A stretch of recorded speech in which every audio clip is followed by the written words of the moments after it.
Routing. We love routing. 1, 2, 3.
Ladies and gentlemen, the program is about to begin. Please take your seats as the program is about to begin. Thank you.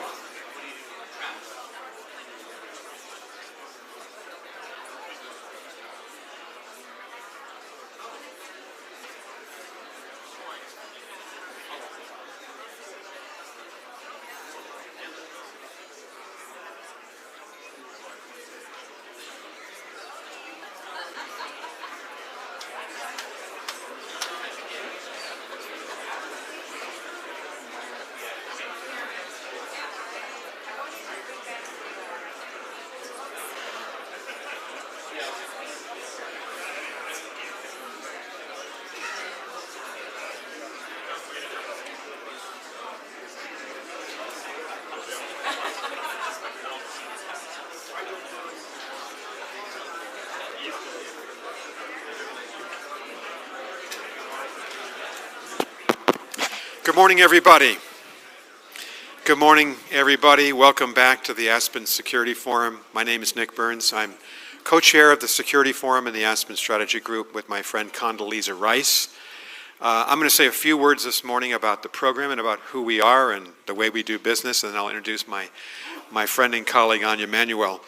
We're up here in the Rocky Mountains, and in part because of the vision of three great American patriots, Joe Nye, Brent Scowcroft, and Bill Perry, and at a time in division in American society in the 1980s and in the foreign and defense policy communities during the Reagan administration, they were Democrats and Republicans who couldn't quite talk to each other in Washington. Does this sound familiar? And it was the vision of these three people that they should repair to the Rocky Mountains here in Aspen, and to talk to each other, and to listen to each other, and to show respect for each other, and to remember that we're all Americans and we're all dedicated to the same thing, which is the future of our country, its security to peace.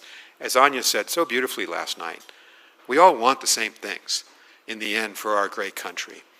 And so that's where we are today. We in the Aspen Security Forum believe deeply that when we come to Aspen, the R and D, and maybe even the I, if you're independent, they disappear from our lanyards. We're all Americans. And for those of us who are overseas, I'm not trying to exclude you at all. We're just having a discussion here in our country about the way forward, but you are so welcome here as well.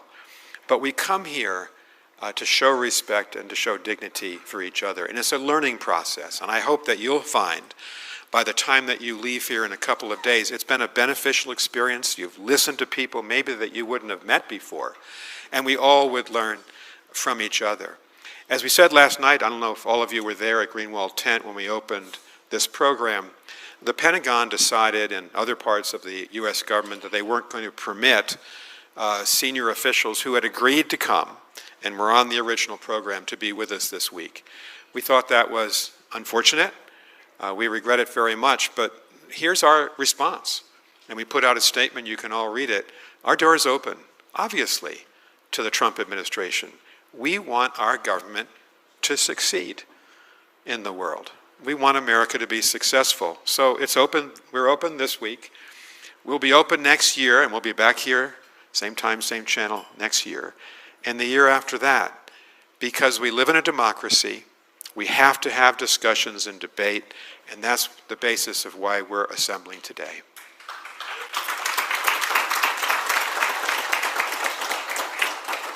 I got to say, too, as I looked at the program for today, it reflects the compelling nature of the world as it is today. And that's why we're so glad this is a global forum, that we have people from all over the world. And if you think about the future of 8 billion people, if you think about the future of our children, my wife Libby and I have grandchildren. Jane Harmon has 9 grandchildren. So we're at that stage of our life. And you think about them living in the second half of this century, and hopefully even into the next century, they're going to have to think about space. That's our first panel this morning. And about the future of humans in space, and that's positive if you think about space exploration and living beyond this planet. But also, think about the fact that great powers are competing in space. I know that in spades from my time I just returned from China as the U.S. ambassador. You think about U.S.-China competition, U.S.-Russia competition, what the Japanese and the Europeans are doing. That's going to be a compelling panel. We're going to talk about cyber. And that, of course, has been a very divisive issue in global politics. Again, in the U.S.-China relationship, if you remember our great FBI director, Chris Wray's statements publicly in 2023 and 24, he cited that as one of the greatest challenges in the U.S.-China relationship, and I came back from China believing that to be absolutely true. We're going to hear about energy, and we have a collection. The former Secretary of the Energy is here. Megan O'Sullivan, my friend and colleague at Harvard Kennedy School, will be here. And that's going to be so important to talk about energy futures, the fact that we in the United States take great pride in now being the world's largest energy producer, but also the climate side, and the fact that you have to look at both sides of the globe's energy future. I very much regret that the United States and China are no longer talking about climate change. In our administration, John Kerry and then John Podesta were our 2 climate envoys. I spent a lot of time as ambassador not always agreeing with the Chinese government on climate, but understanding they're the leading carbon emitter in the world. We're the second leading. I'm a climate change acceptor, not denier, and I think it's really lamentable that that conversation has stopped between the United States and China. So they'll talk about that, and I think one of the highlights today will be the Singapore Foreign Minister, Minister Balakrishnan. He's a really outstanding and experienced global diplomat.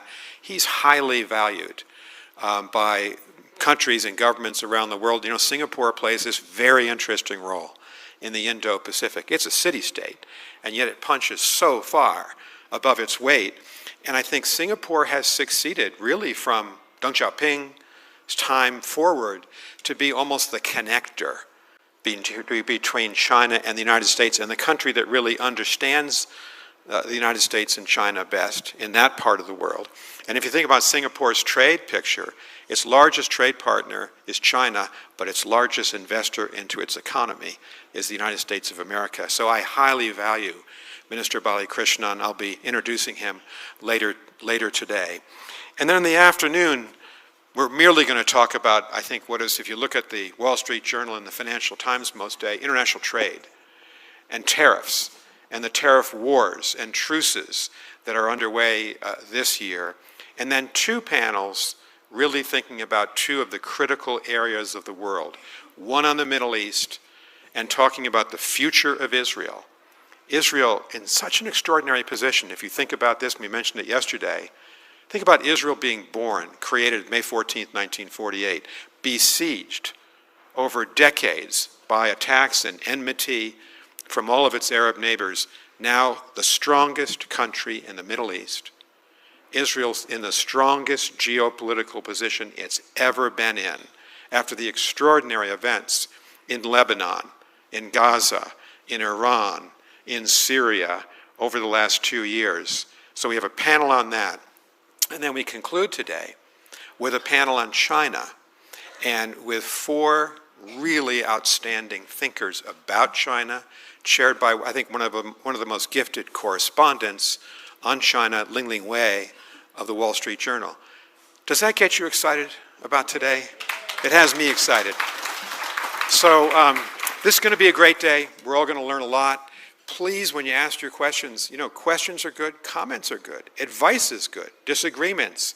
It's how we learn from each other, respectfully, as I know we'll be.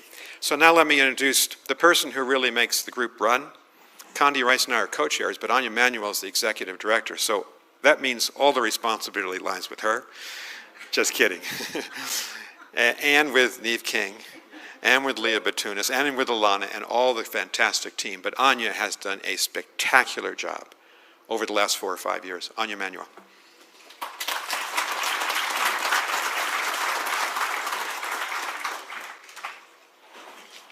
Good morning, everyone. Welcome to Aspen and to these beautiful mountains. I am going to start with a shout out to our truly unbelievable team here. We are tiny.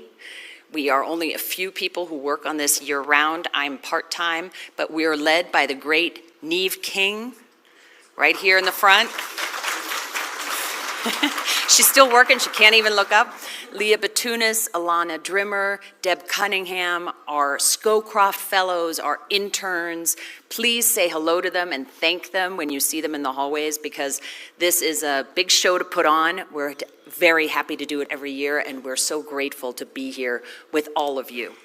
So Nick has given you a really great overview of what you can expect to see the next couple of days. I'm going to give you just a couple of minutes on the spirit in which I hope we arrive here. It is an unbelievably complex world. I think more complicated than we've seen in many, many decades. And when you read the newspaper every day, you can feel like, gosh, how's this ever going to work out? You can feel pretty pessimistic. But what unites us all here, the reason we all come, is because we are unabashed idealists. Across all of the political divides that you see, I think there's something deeply human that unites all of us. We want to reduce conflict. We want to build stability. We want to create a more peaceful, prosperous world. That is the mission on which we're all engaged here, and that's what brings us together. And by the way, this aspiration crosses all political lines. President Trump has said repeatedly, he had another statement out last night about how much he just wants the killing to stop in Ukraine. He said a couple months ago, my preference will always be for peace and partnership, always. So that's what the president is looking for. President Biden told the United Nations last fall that our goal must be to end conflicts that are raging today and ensure that the forces holding us together are stronger than those pulling us apart. And that's what we're doing here. We're pulling ourselves together. But this hope alone isn't enough. So our theme for the next couple of days that I hope you'll share with us is to question a lot of assumptions. We're all experts here. We've got the rising leaders who are the new experts and who are already questioning the assumptions that the older generations have kind of clung on to. But just look at where our assumptions have gotten us. They don't hold anymore. We used to assume that economic interdependence would naturally lead to less conflict. We assumed that technology will always serve humans. We assumed that institutions built for a different era will remain fit for today. Our task here over the next couple of days is to question those assumptions and to come up with new tools, with new ideas. That's why we retreat to nature. We've said a lot already about Joe Nye, our wonderful founder of the group, who founded the Aspen Strategy Group 41 years ago. He passed away just a couple of months ago, and he would say to us repeatedly, you have to retreat to nature. The reason we come all the way up here with all the canceled flights, with people with layovers everywhere, is because this place is magic. There's a magic here with these forests and these mountains. And so here we are, we're retreating to nature to renew our thinking and to seek fresh ideas amongst all of you thoughtful, principled people. Thank you for being here, and let's get started. Thanks. And it's now my pleasure to introduce the first panel, if you can join me up here, on one of our most critical issues that are just really coming to the forefront, and that is space policy. If you look at it, we are dependent on space commercially. Every tech company I work with in California is fundamentally dependent on our satellites, on GPS, on what our infrastructure in space, and militarily. And we're also deeply vulnerable here. And we have with you really an incredible panel. Nina Armagno was one of the leaders who started the U.S. Space Force, who stood it up. There's still some growing pains, but it's an impressive thing that you did, so we're really grateful to have her with us today. Tim Ray is a retired four-star general and former commander of the Air Force Global Strike Command. Robert Lightfoot is the president of Lockheed Martin Space, so he is doing this for us, building this great infrastructure for us. And Jane Harman, of course, chaired the Commission on National Defense Strategy. She's one of our most experienced legislators on intelligence and others. And to interview them, we have Gordon Lubold, who is formerly of the Wall Street Journal and now with NBC News. Thank you all.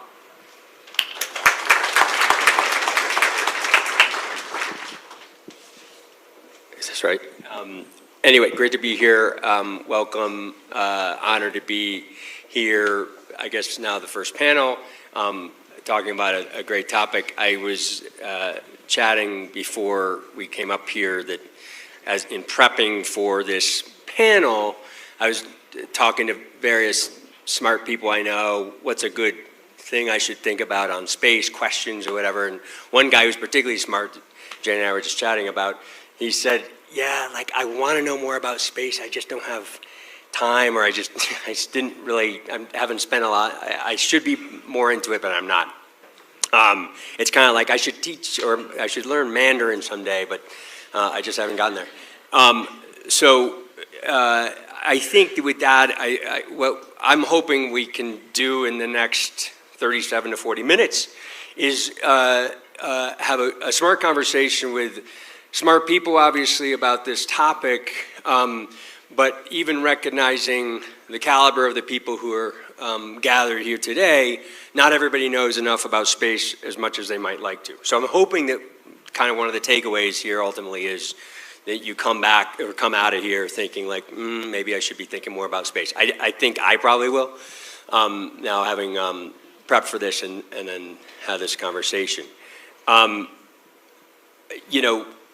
Where in this moment, President Trump has focused some on space. He did create Space Force. Candidly, people thought it was kind of a joke and the uniforms and it was like Star Trek or whatever, but it's actually like it was a smart move. And I'm not saying that politically. I'm just saying I think we're gathered here to talk about this for a reason. And we'll get later to Golden Dome, which is a signature initiative of the president's. But somebody in the audience who shall remain unnamed gave me a good question to kind of start out with the panel, because I'm hoping to kind of get like a 2 or 3 minute take from each of you on kind of how you see the world in this context. But recognizing that a lot of people don't necessarily understand what space means, what it is, how it affects us, our phones, our GPS systems. The question is, what is a day without space? Recognizing that we don't always know what a day with space is. So we can just go down the line on this one. Jane, if you want to start, I'd love it. Good morning, everyone. I would just say a day without space is a catastrophe, both personally, commercially, and strategically. I can't imagine. How many of you use GPS? Oh, look, guess what wouldn't work? Thank you, Lockheed, by the way, for helping us with GPS. How many of you use cell phones? How many of you, we could go down the list, but it is not just personal use and personal comfort. I would argue that everything we do, and certainly militarily, something I have focused on over time, depends on space. The U.S. is the largest user of space. You can hear more details from the smart people to my left. And we are the most vulnerable in space. And I'm sure we'll get to China and ASAT tests and everything else that China's doing to win the race against us in space. But I would just say a couple more things. When I was elected to Congress in 1992, in the Aerospace Center of Los Angeles, where the LA Air Force Base is. It now has a new fancy name, and the Aerospace Corporation. Nobody knew what it was. Nobody knew how you could have an Air Force base that had to do with space.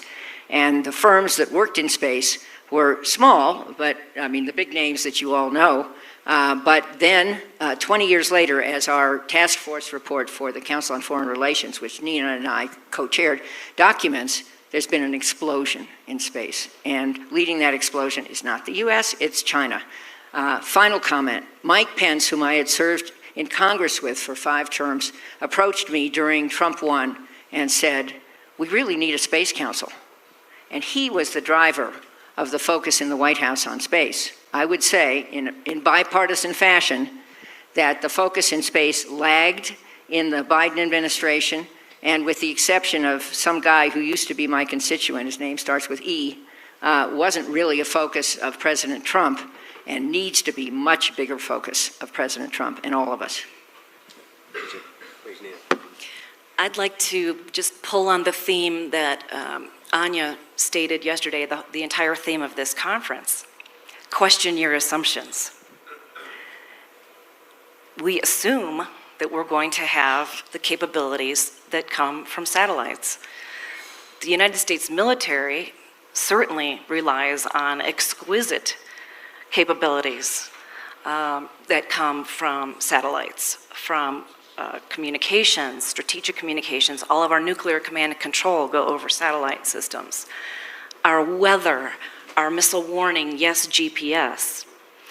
Bringing it to this room, for the military, not one operation, certainly not any joint operation, but not even any single operation that happens in the Army, the Navy, the Air Force, or the Marine Corps. Nothing happens without space. So if you question your assumption, a day without space, this room would be dark. You would have had to pick up a map and walk here. There would be no air conditioning. We would not even be projecting our voices. And it's not because the satellites are controlling every single thing individually, but very specifically, it is that GPS timing signal that has become so important to everything we do, from running the timing on your phones, which coordinates everything else that happens with your phone, to the timing that runs our energy grid, our banking systems. It is that important. So assuming that space will always be there is a very dangerous assumption. And that's why Jane and I co-chaired this task force. Little plug. Go. Little plug. Please. I actually have some of our reports here for whoever would like one. I'll autograph. Yes. Would you like to, Jane, with me? Okay, special autograph versions of our report. The reason I love our report is because it is so digestible. We set up the situation up front, which is our satellites are relied upon by not only the United States, but the world. They're vulnerable to attacks by Russia and China. We can get into the threat later if you'd like. The number of satellites in space are growing thanks to launches and mega constellations and our amazing commercial space and industry space capabilities. Debris is increasing, though, because of those launches and because of satellites that are aging out.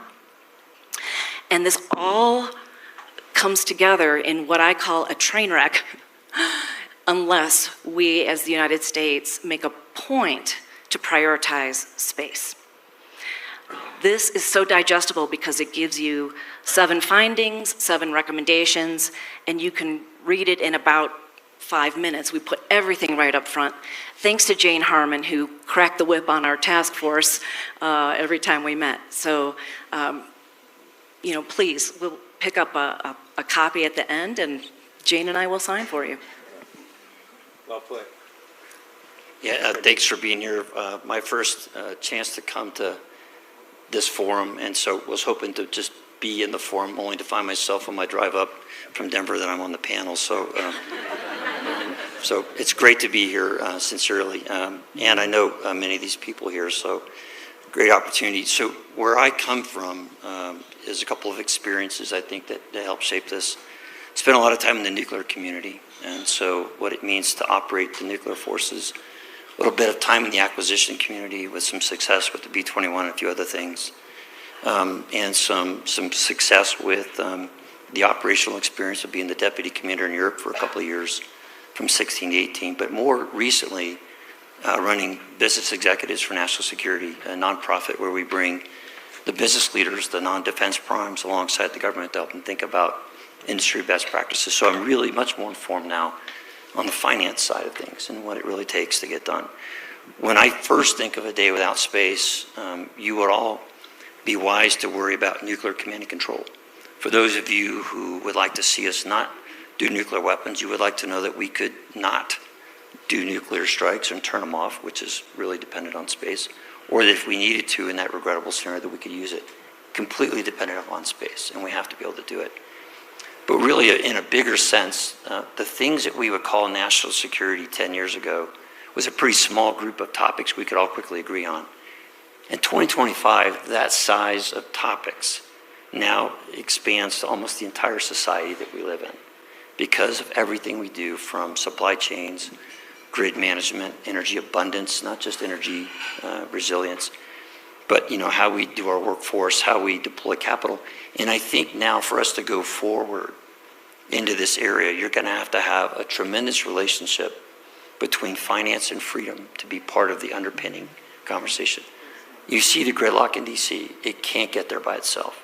So how you manage the development of capabilities in the public and the private sector and how you master that art, I think is going to be one of the things that define our success going forward. So that's how I see this as a really important part of that chapter. Great, Tim. Thanks. Robert, please. Yeah, I think my take on it is a day without space is simply chaos, right?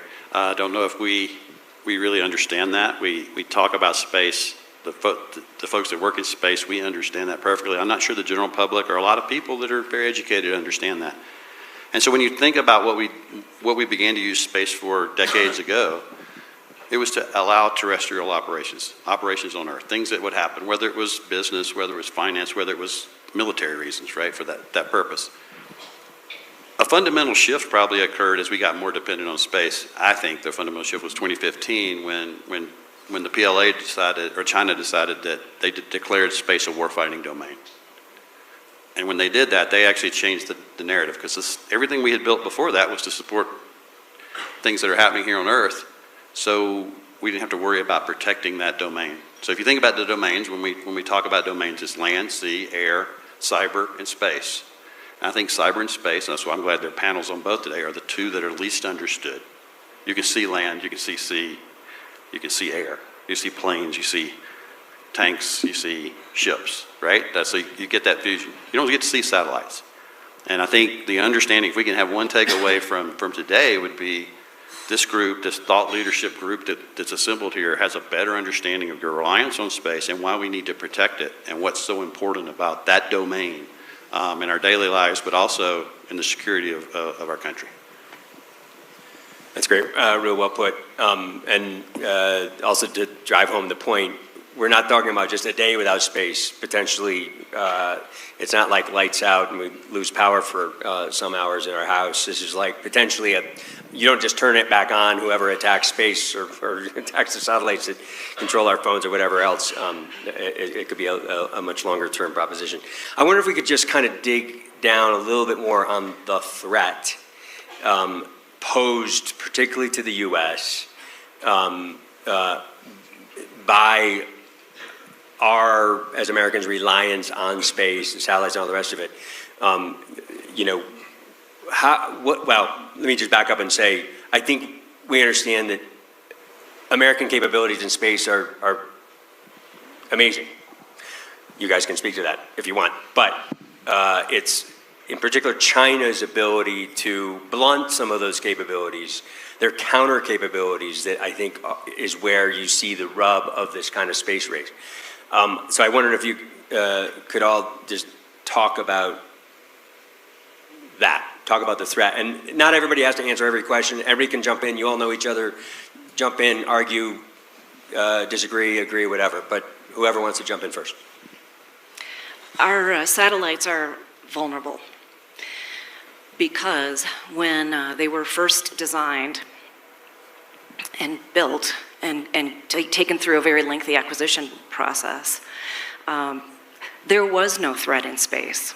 And we are talking about, like, unfortunately, a 20-year cycle.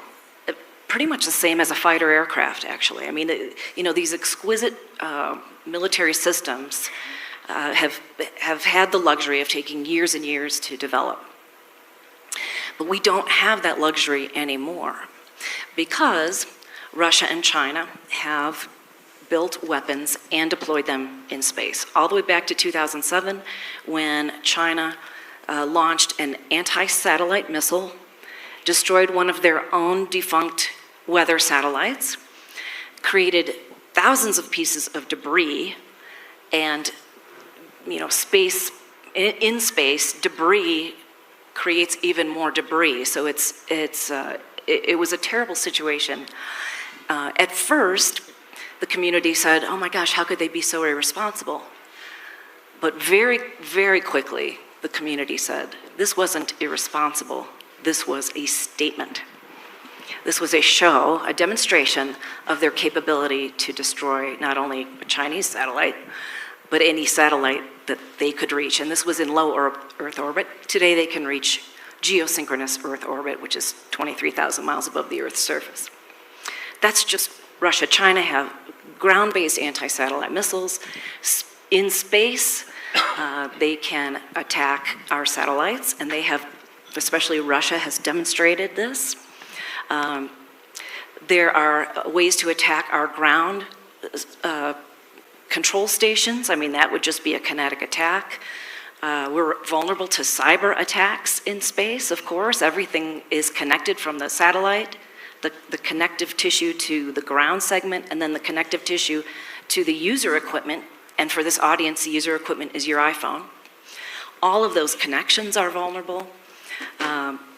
And so the Space Force was actually established to protect and defend the domain, and we can certainly get into that. But the threat is real, and I think Jane wants to add to this.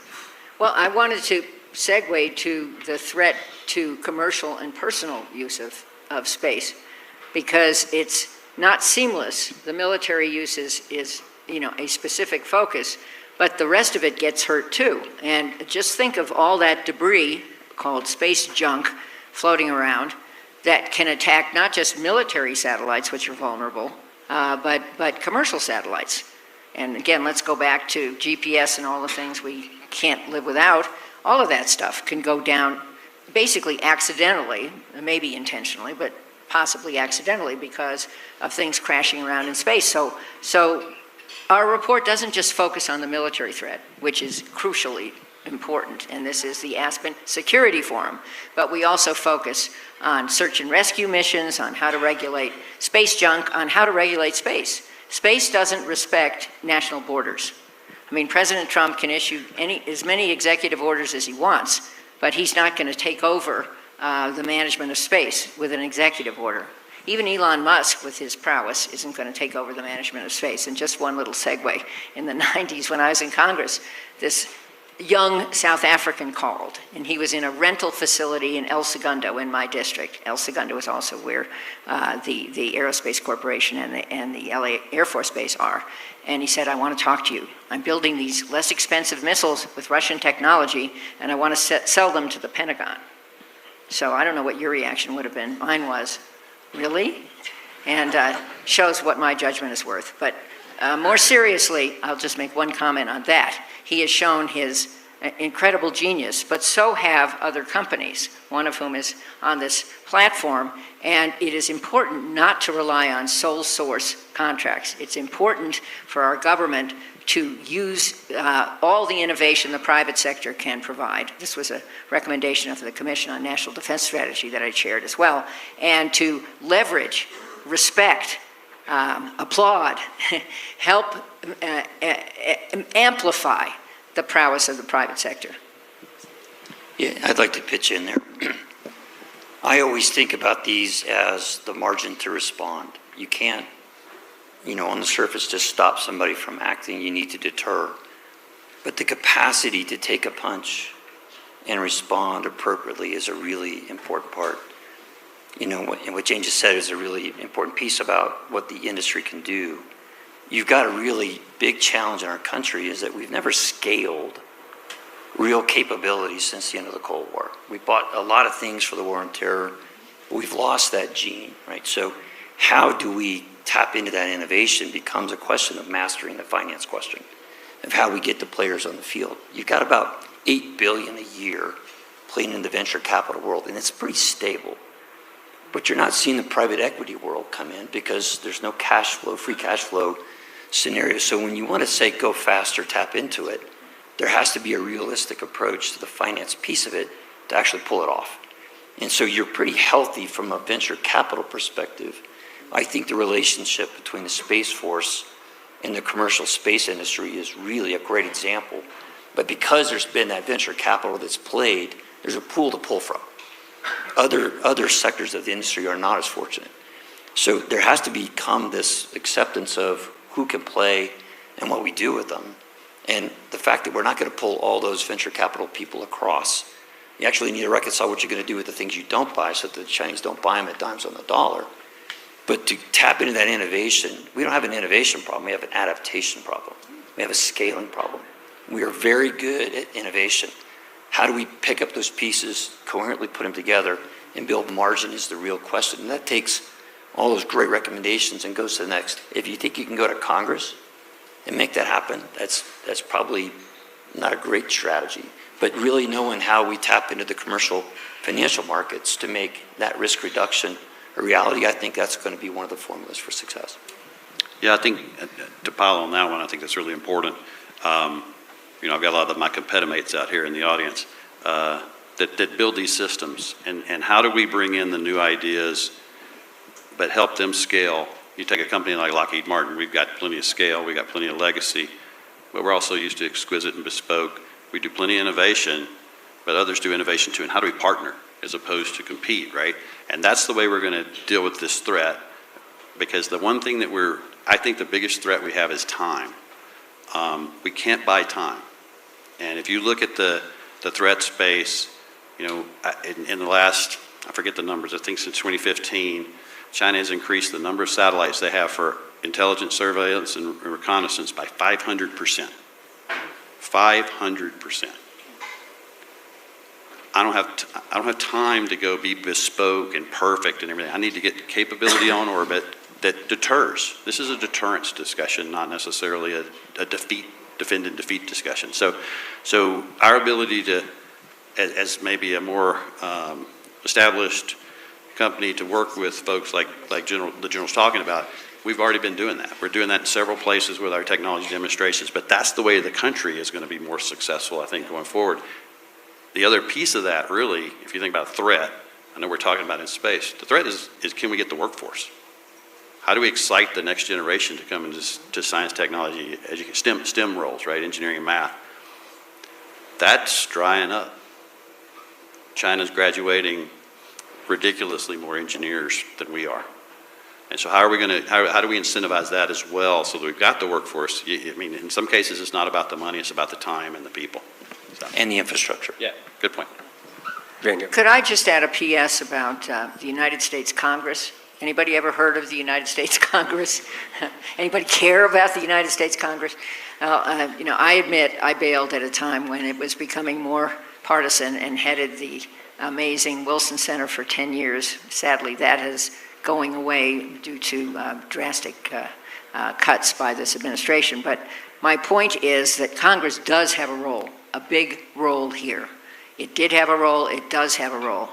For one thing, the proposed budget cuts NASA by 25%. And if you think about what NASA does, I'm sure you're all aware, a lot of it is hard power, helping our military project power. But a huge amount of it is soft power through all of the ways that it excites the world about space. The Artemis Accords, which are a program to enlist states to go to Mars. And sadly, with less money, that's not going to be funded. and things of that nature, all of the advanced ways we have viewed into space and the gift we've made to the world about what we can see in the universe. It's just astounding. So Congress can restore those cuts, and why I wanted to raise this topic is Congress is working on a bipartisan basis to restore the cuts to NASA and maybe even increase NASA's prowess. It's a key agency, and Congress also could help assure that we recreate, fund, and use a space council to coordinate activities in the White House, which has atrophied both under the Biden administration and now under this administration. So good. By the way, I want to come back to the debris thing at some point because I think it's fascinating, but to kind of stay on this theme for a second. Nina, I wonder if you could just talk and help educate our audience a little bit about Space Force and about, in the context of what we're talking about. Like, what does it do? Like I said, people kind of made fun of it initially because they thought about the uniforms and like, this is silly, but it's relevant, certainly to this conversation. What do they do and how can they help protect the U.S. in this context? Well, let me start by saying that Netflix series called Space Force would still be running if they knew me, because I was the first director of staff for the United States Space Force as we were standing up. I have tons of material for that show. A new career. It was hilarious, especially at the beginning when they showed the rivalries among the services, and the poor Coast Guard was always at the bottom of the rung no matter what. Sorry, Coast Guard, I love you. We can't function as a nation without you. But they really, then they got silly. But they would have had a lot of really good material from me. When we were standing up the Space Force, the impetus was the threat. There needed to be a group of experts that could control their own budget, well, be given a budget, control the expenditure of that budget, control their people and develop their own workforce, and focus on space each and every day. And that's what the United States Space Force is doing. It came from the Air Force. It was a major command. It was Air Force Space Command, and largely Air Force Space Command just moved over and became a service. That's what it looked like the first few weeks and months, certainly, of the Space Force. And what I like about what they're doing now, those first few months and years were about the uniform and the song, and it was just an effort to establish a separate culture, internally, a separate look externally. But what I like what they're doing now, I mean, there are doctrine documents being written about how not only to protect and defend in space, but how to ensure that those capabilities that we have continue to operate through conflict so that the Army, Navy, Air Force, and Marine Corps, in all domains, air, land, sea, undersea, can continue to function, to win wars. That's what the Space Force is all about. But there's a new domain, and in space, with the threats I did explain earlier, there needs to be a very deliberate approach to not only protecting and defending our satellites, but just like any kind of other military, we are now starting to talk about defenses and offensive capabilities in the space domain. Congress is on board. The Department of Defense is on board. Wasn't there a cut to the Space Force budget, though, and then maybe reconciliation helped it out? But the Space Force budget is flat. The first couple years, you did see almost a doubling, but it has been flat. And I have been critical of a flat budget for the Space Force. They are mission focused. They are small. maybe not as savvy as the other services as far as arguing for their capabilities. When you see, I'm just going to be honest, when you see the Army growing in those first couple of years, the Army growing, and the Space Force, 3% of the DoD budget, that's a foul. And you're right, the reconciliation bill has very much boosted space capabilities, or has the promise to, as well as Golden Dome. I want to come to Golden Dome, but... Let me throw something yeah, on please. top of that, because I was on the sidelines watching it, know Jay Raymond pretty well, and listened to how he thought about it. I think if we prevail as a nation in the next 50 years, one of the most strategically important decisions we made was to build the Space Force. It will be an elemental move because you went from an intel perspective in space and a lot of very expensive programs. You needed somebody as savvy as these guys to grind the gears with Congress to shift, because that was really a very ungraceful transition, but there was no other way, right? And you can't get this without Congress. But I'll always admire the strategic wisdom to go down that path and to create this DNA. And I'm a strategic nuclear guy, but I'm their biggest fan because of how they did it. It was a huge lift, but you really needed those experts in the room making Congress allies and to get those big shifts in the programmatic piece. But I think it's going to be a game changer for us going forward. I'm just fascinated by the debris thing, so I just want to come back to it really quickly, because I'm pulling from the report that we can now plug it once again.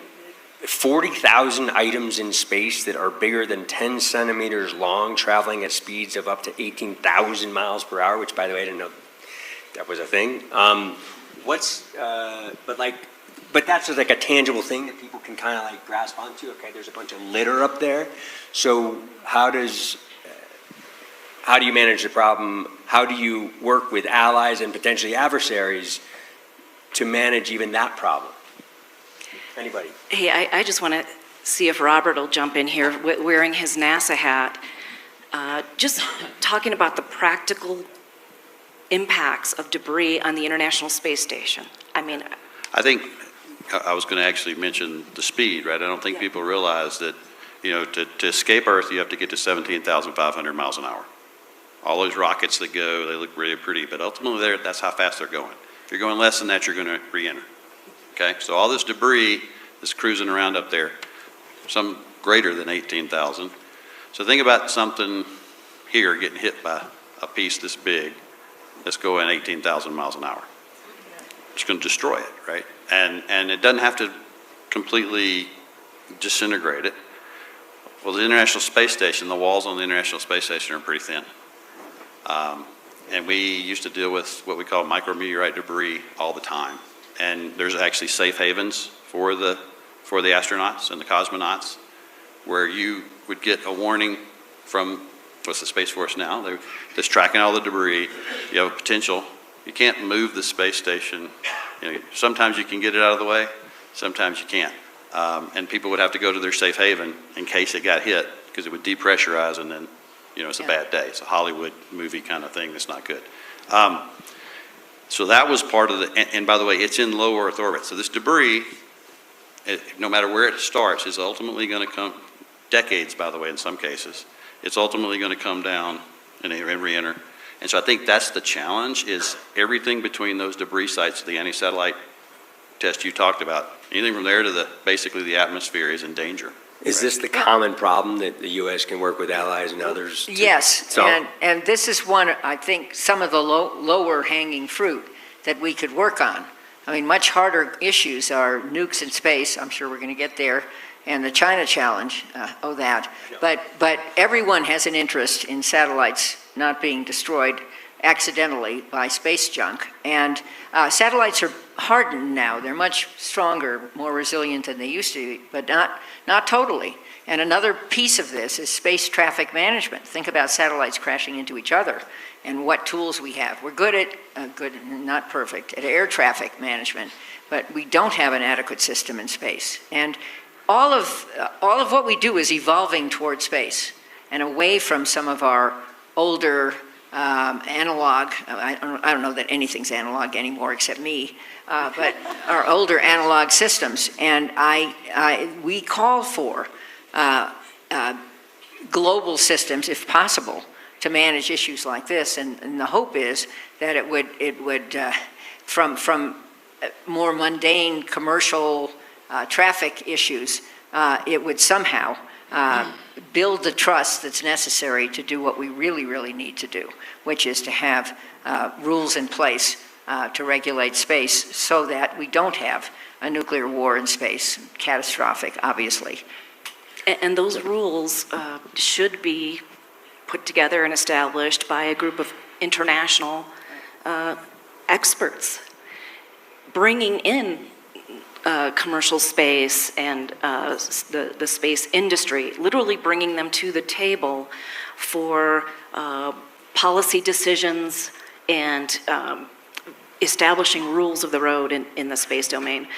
One of the things that makes this probably the scariest for me is that there are no rules.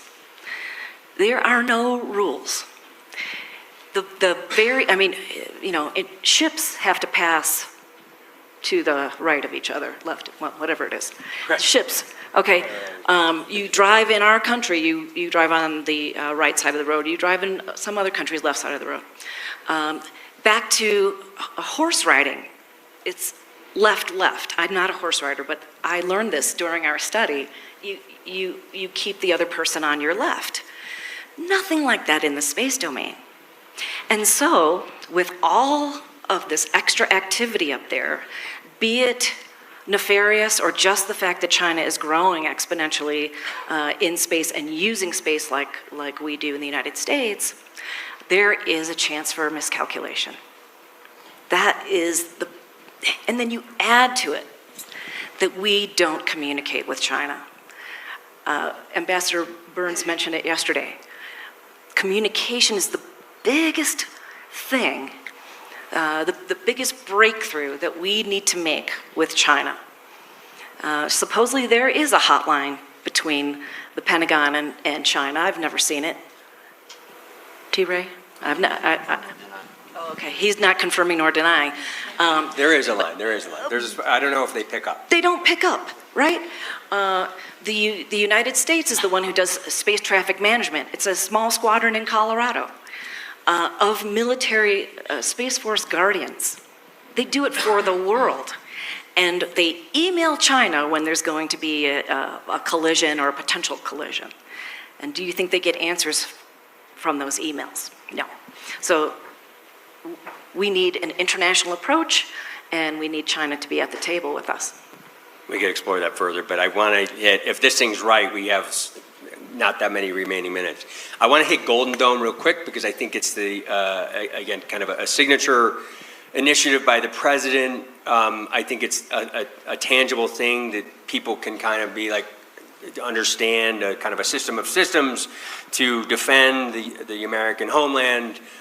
It's in its nascency. I'm not sure that there's a strategy necessarily that the administration has settled on. I think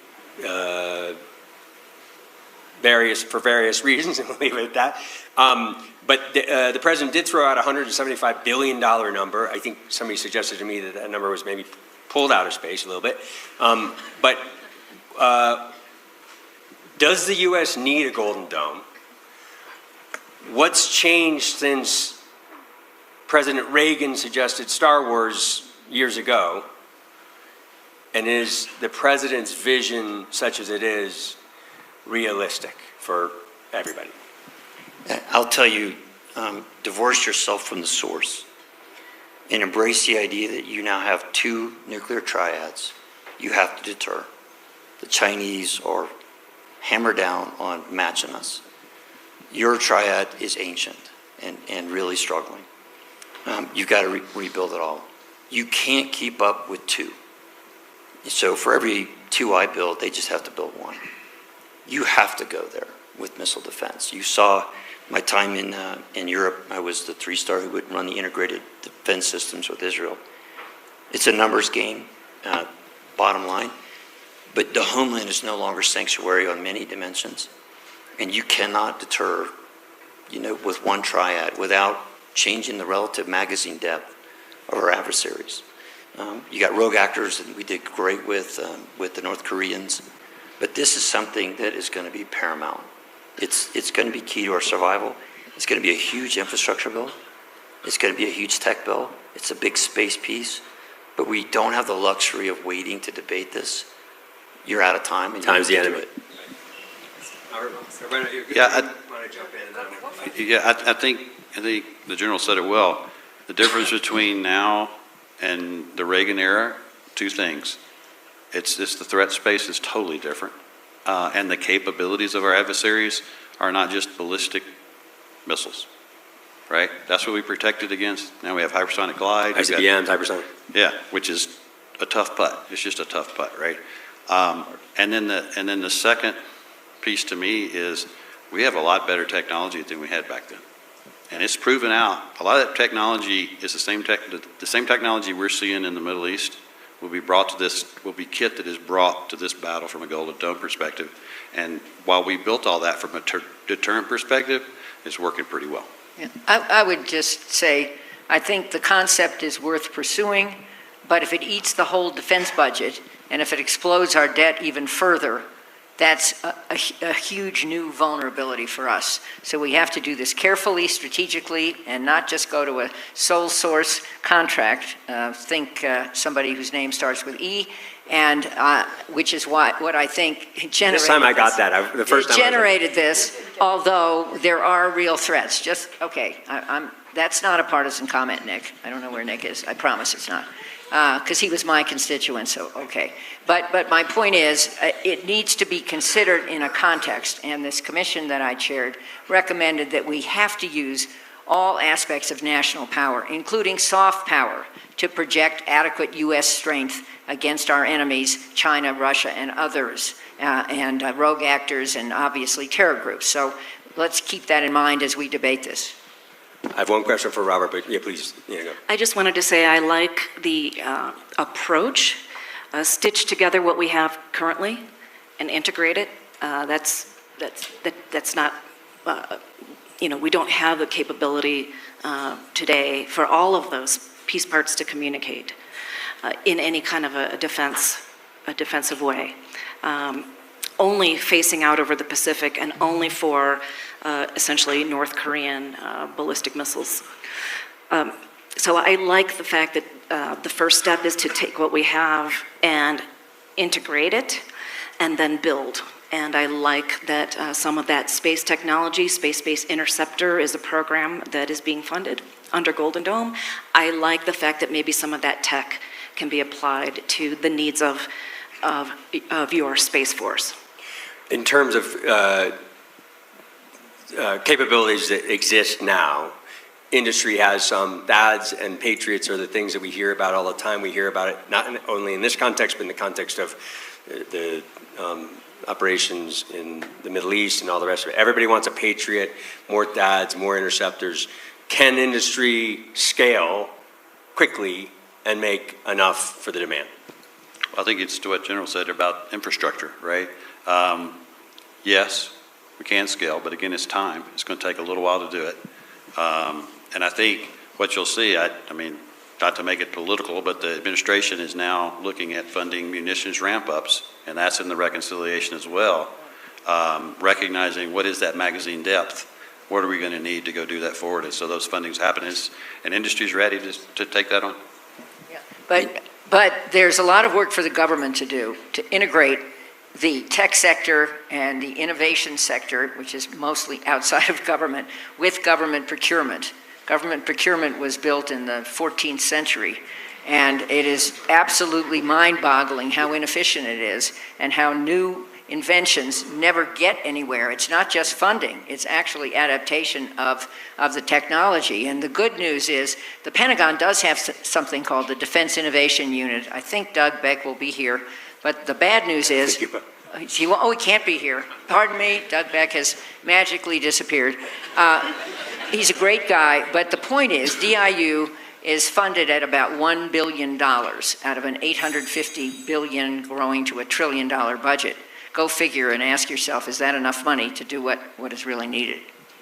Let me throw one last thought. And to then our we're going to get to, partners okay. now. Yeah. Go ahead, please. If you want the American military to come to your aid, which we absolutely must do, if you want us in your regions, in the Pacific, in Europe, we have to project power from the homeland, and it is no longer sanctuary.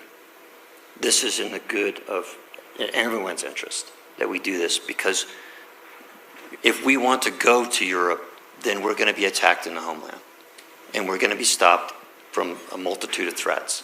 And so this is about, not just about America, this is about strategic depth to take care of our partners as well. All right, thanks so much. I actually had a great closing question, I thought, but I don't think we have time because I think Neve has given me the virtual hook. I wanted to get to some questions here, didn't get that. There's a lot to talk about.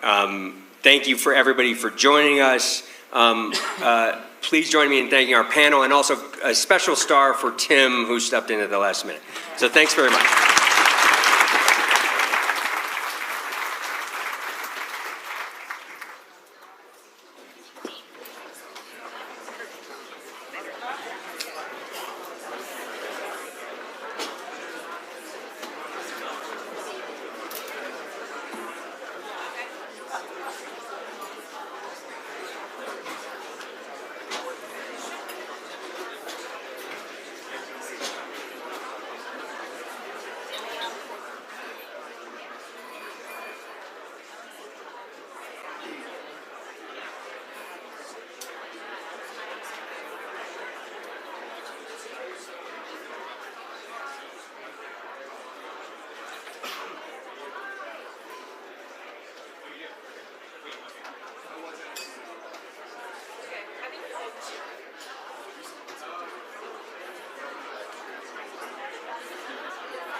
You ready? Yes. Thank you. Sandy will sit here.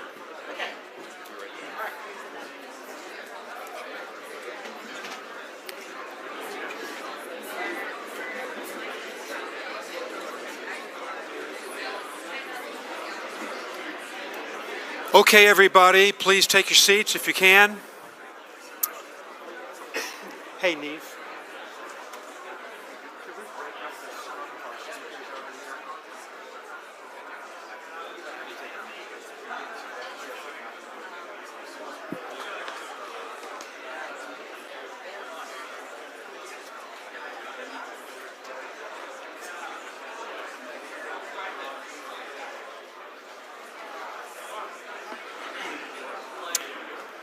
Okay, everybody, good morning. Please take your seats.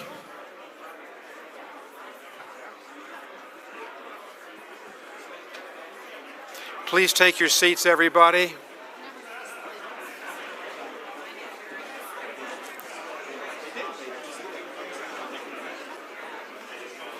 Good morning, everybody. If I could ask everyone to be seated, we would appreciate it. Thank you so much. Thank you, everyone. We're now going to talk about energy.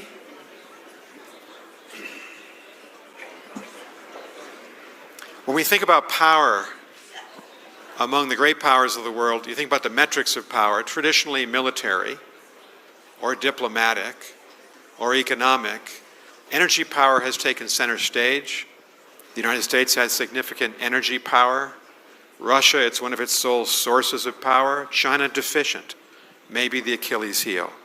We've got a great panel to talk about that. I hope they'll also talk about climate in relation to energy. But here we have Dan Brouillette, former Secretary of the Energy of the United States, Jorel Sampaio from the Brazilian Foreign Ministry, an energy expert, Jason Bordoff of Columbia University, founding director of the Center of Global Energy Policy, and last but definitely not least, my good friend and colleague at Harvard, Megan O'Sullivan, who's written a great book called Windfall, on global energy trends. And we're so happy that Zanny Minton-Bedos, the editor-in-chief of The Economist, is going to grill these panelists. Thanks so much, Zanny. I'm not going to grill. You just want me to do the same treatment that I gave you yesterday. Thank you, Nick. Thank you. Welcome, everyone, to this conversation about energy security in a changing geopolitical world. I think it's worth reflecting that if we had had this conversation, 5, 10 years ago, and certainly if we'd had it in Europe, but I think probably here too, we would have expected to be talking about how do we transition affordably and sustainably away from fossil fuels in a decarbonizing world. That would have been the focus of our conversation. Today, that may be part of it, but it is certainly not the only focus of our conversation, because the world is so different, as Nick has said, and as Anya has been telling us, that geopolitically it's transformed, economically it's transformed. Gone is the world where we want to integrate everything in a globalized world. We're now much more focused on industrial policy and resilience. And we are in the midst of this enormous shock revolution that is artificial intelligence, which has also transformed the energy landscape. And so I think energy security means something very different today than it did 10 years ago. And what I want us to do in this conversation is kind of explore that. And I think now, if you think about a country's energy security, you are thinking about literally the security of your energy supplies, but you're also thinking about affordability. You're also thinking about, do you have enough energy supply to cope with the AI revolution? You're thinking about reliability, you're thinking about supply chains, you're thinking about a whole manner of things. And just to give you a sense of the scale of the change, we are suddenly in a world where energy demand looks very different than it did a decade ago. And electricity is what is going to drive the AI revolution. And just a couple of stats. In the developed world, in the rich world, energy consumption was essentially flat for the last couple of decades. In the US alone, the latest projection that we wrote about a couple of weeks ago is from a consultancy, these figures, for a 25% increase in demand for power by 2030 and a 78% increase by 2050. And that's just the United States. So to drive this AI revolution, we are going to need a huge amount more power. Secondly, the geopolitical landscape gives an enormous number of new strengths and vulnerabilities. Those of us who come from Europe are acutely aware of what over-reliance on one provider of a key energy source means. If we didn't know it before February 2022, we certainly know it now. But it's not just Europe, although Europe's particularly poorly positioned. If you look at the United States, it's the biggest exporter of oil and gas, but China dominates supply chains for clean energy. There are vulnerabilities there, I think, for the US. And then the third area is the area of political economy, which I think has changed very dramatically. We are learning that there is a limit to the price that voters are prepared to pay for decarbonization. We are learning that it is not simply possible to optimize only for the climate. We're also learning that the biggest economy in the world has what one might call an erratic approach to energy policy. If you look at the thrust of the IRA, and you look at the thrust of the BBB, they are very different in terms of the attitude to energy. So I think there's a kind of policy, what should we call it, inconsistency or policy shock there. So this is the world that we all inhabit now. So how do you think about what it means to be energy secure? And if you're a policymaker, how do you kind of put these different things in different priorities? So that's why I wanted to start. And Dan, since you have been Energy Secretary, I'm going to start by asking you to imagine you are back in your old job. And indeed, you've also been Deputy Energy Secretary. Please don't. And first of all, do correct me if I've mischaracterized the things that I assume you were thinking about then. But how do you put some sense of priority on this? How do you think about what energy security means and what should be the priorities? Wow. I hate getting the first question. It seems like the hardest one, and it should go to somebody like Jason or someone else who's really, really talented at this. Look, thank you for the opportunity to be with all of you here today. It's an honor for me to join you at the Aspen Security Forum. It's my first time here, and I've enjoyed the few hours that I've been on the ground, so thank you for the opportunity to be with you. Look, if I were in the role today, it is obviously a much different world than it was just 5 years ago when I was in office. It seems like 5 lifetimes ago, but the world's changed quite a bit in 5 years. But if I were thinking about it today, I would approach it in much the same way that you just articulated. I think over the course of the last decade, perhaps 2 decades, we tended to view energy policy almost exclusively through the lens of climate and its impact on climate, which is important. I'm not suggesting that's unimportant. It is important. But it gets a bit risky when that is your primary lens by which you approach these things. The world has changed quite a bit. The points that you made about the whiplash effect, those are my words, not yours, obviously, but I mean the changes in policy direction, I think are most acute at the congressional level and perhaps at the senior-most levels of the elected politicians in the U.S., meaning the president and the Congress. I will tell you that in my experience at the Department of Energy, my experience in energy policy differently is that looks a lot different when you talk to the technical experts or you talk to the industry, you talk to the people who actually live in this world. And Jason and I have had this conversation many, many times. The things I did as Energy Secretary to advance things like LNG exports, natural gas production, were simply building on what Ernie Moniz did as Secretary and what Jason Bordoff did when he was a leader in the department as well. So there's a continuity there too that we often don't recognize, and I just want to make that point that it's not all back and forth all the time. But as I think about one fan over here. And that's why I think these kinds of conversations are very important. So thank you again for the opportunity to be here, but thank you for the good work that you do. And I'll just make a couple other points real quick to set the table. If I were back in the office today, I would be looking very closely at the regulations that need to come out of FERC, the Federal Energy Regulatory Commission.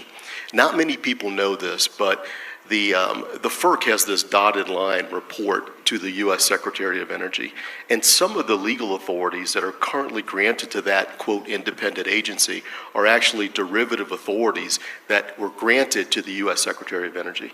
So if I were back there today, I would be looking at some of these and finding out which ones can I bring back to the department so that we can look at this regulatory structure in the United States a little bit more holistically than what is perhaps being done. And the reason for that is because what we just talked about, the increased demand for electricity as a result of AI, as a result of trade policy, increased manufacturing, whatnot, all of those things are true.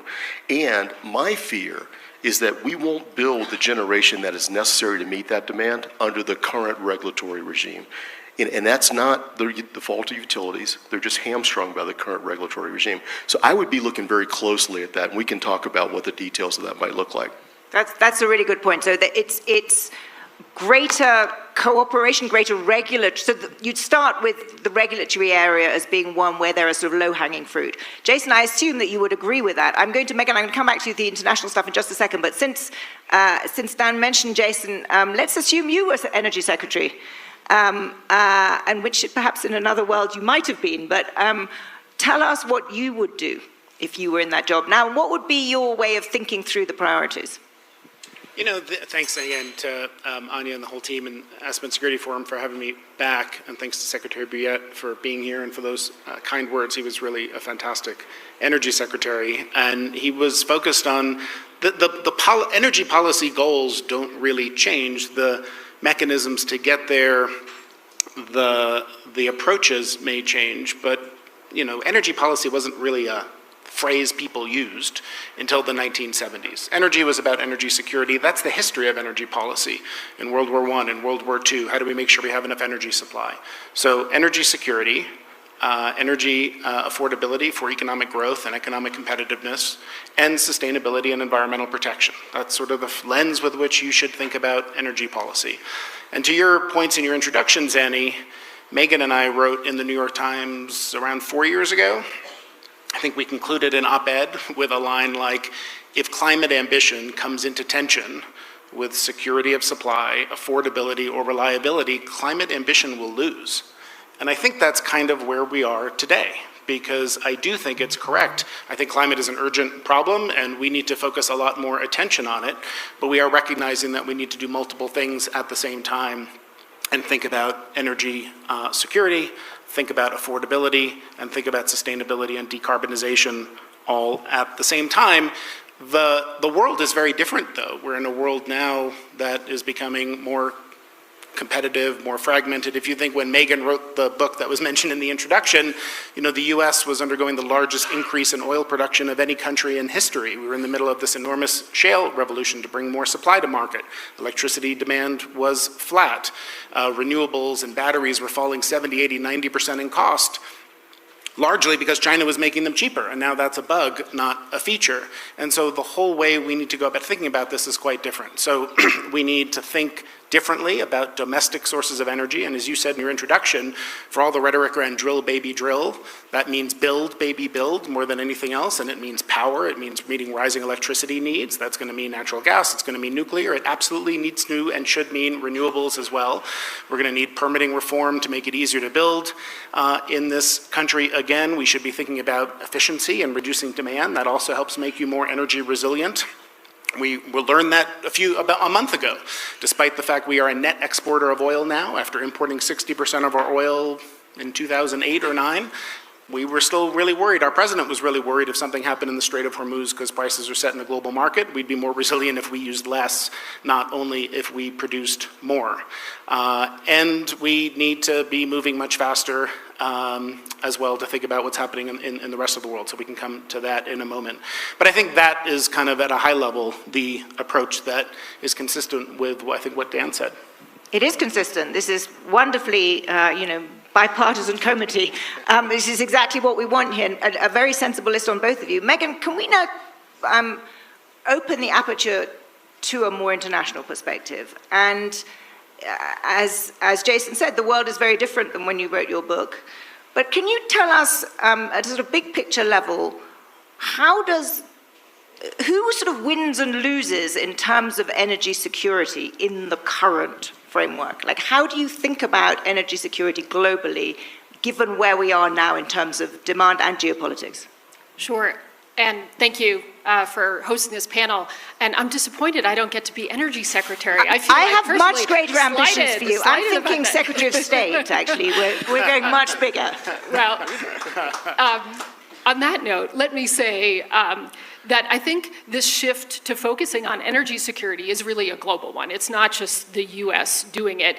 And that it's really important to understand why this is happening, why the world is shifting to focus on energy security, because that's the only way we're going to be able to address energy security accurately. So, let me make 2 points on that. In terms of why it's happening, there's a lot of reasons. You mentioned AI, even climate change is contributing to energy and security.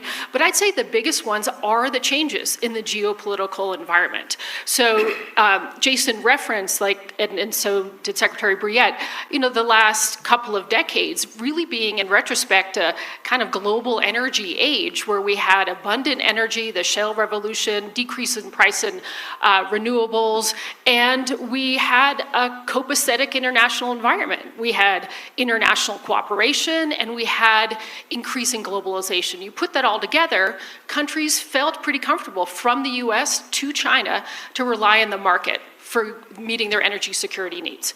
And now we're in a different world where you're in a geopolitically competitive, great power rivalry situation, and where protectionism, not globalization, is the norm. And in that world, countries do not have comfort in thinking that the market is going to provide for their energy security. So energy security is back up at the top of the agenda. But as Jason sort of intimated, there may be kind of a false policy confidence. Oh, we know how to deal with energy security. We dealt with it in the 70s, and we've dealt with it through a lot of the last 50 years. And the point is, we dealt with that in large part by further integrating into global markets. That was the way we perceived to increase energy security. And when I say we, I don't just mean the United States. Certainly Europe was doing this as well.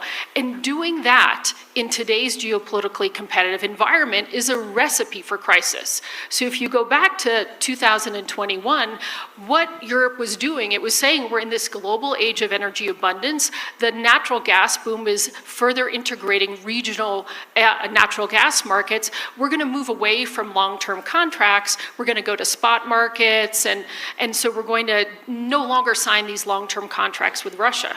So before the invasion of Ukraine, Russia started saying, well, we're only going to meet the things that are actually contracted for. We're not going to supply the rest of that natural gas. So again, global competitiveness, great power rivalry amidst an attitude of, oh, let's just integrate into a global market, created the grounds for this major energy crisis. So understanding that today is going to be key to devising the toolkit that actually will allow countries to meet energy security needs in this geopolitical moment.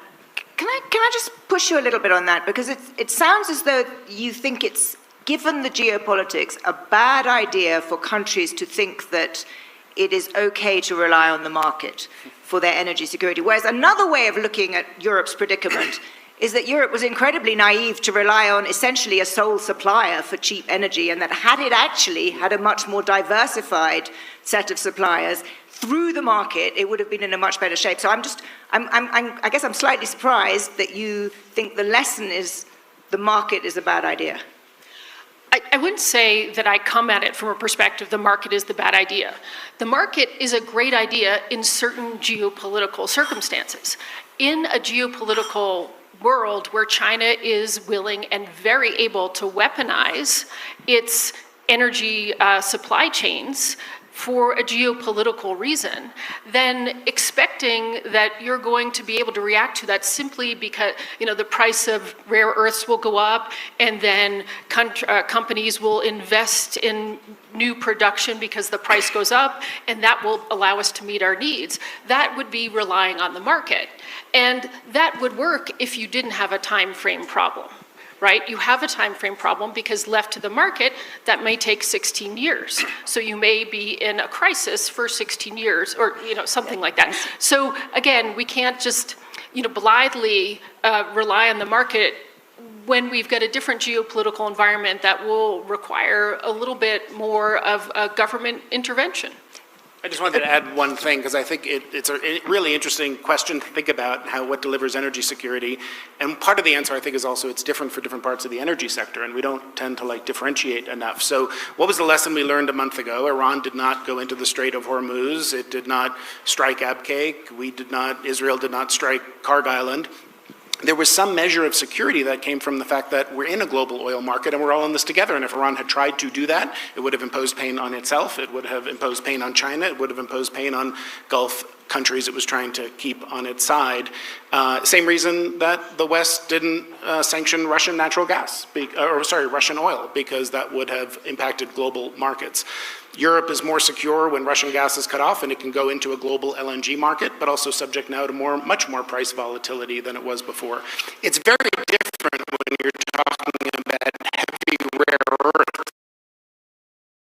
earths, for which there's 90% dominance in China, which is why we just saw the US government make an equity investment so there aren't deep liquid markets. So the question is... Very good point. We're going to get on to rare earths in a second, but first I want to bring Joel in because you come from a country that is a major player in global energy. Oil exports are your biggest exports.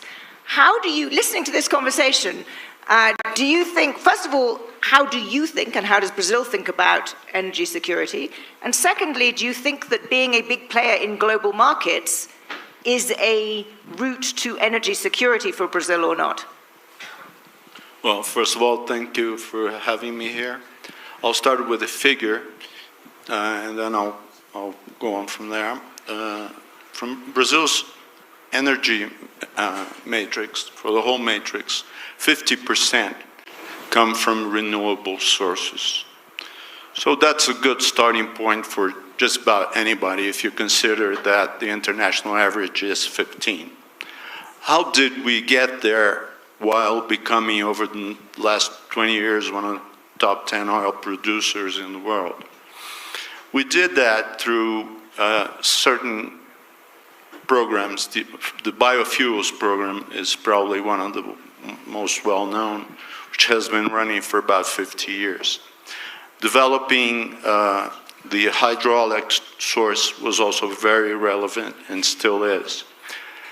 Cooperating with our neighbors in terms of energy since the Cold War era, where there were certain rivalries with Argentina, for instance, related to the peaceful use of nuclear energy. And there were certain rivalries related to territorial disputes, which were solved through, for instance, the Itaipu power plant with Paraguay back in the 70s. So we have developed a mix that both addresses the need to security and also addresses the need to environmental care. And in that regard, I think Brazil has a few good stories to tell. It has a few good experiences to share. Give you an example. Biofuels amount to about 20% of the whole matrix, and that means, for instance, ethanol is an option to just about everyone in every car, and we have specific technologies known as the flex fuel cars, which you can fill your tank up either with ethanol or gasoline. So there are lots of features in Brazil's mix that should be looked upon. Both for oil and more broadly, being part of global markets has been an important part of Brazil's ability to achieve that mix, right? Yeah, it's true. So with that, let's move on to rare earths particularly, and it's maybe slightly tangential, but it's important for energy policy broadly, because I think you raised something really interesting, Megan, which is, given the overwhelming reliance on China and given China's clearly manifest willingness to use this power that it has in the last few months, Dan, back to you. What should the US do? What should we do? Yeah. Start mining here in the United States and start developing some of the processing capabilities that we lost over the last 2 decades. And in order to do that, again, to that point of electricity generation, these are energy-intense processes. So we have to develop more generation here in the U.S. Look, I think, I want to go back to what you were saying, Megan, because I was really struck by your comments as well. I agree that global markets have increased our collaboration with other suppliers, other buyers, other sellers, producers, if you will, of both crude and natural gas. But I wonder if there's been, in the course of the last 3 to 4 to 5 years, a great power rivalry around renewable energy. I mean, we saw the United States pass the IRA, which, many argued, I don't know if I agree with everything that was said, but some argued that these were just great subsidies for renewable power. And then we saw Europe's reaction to it with their Green Deal. I mean, I remember distinctly some of the news stories where they were quite upset that the U.S. was starting this race, if you will, to develop more and more renewable power. So in that sense, perhaps there was some geopolitical tensions, too strong of a word, but rivalry to develop these technologies.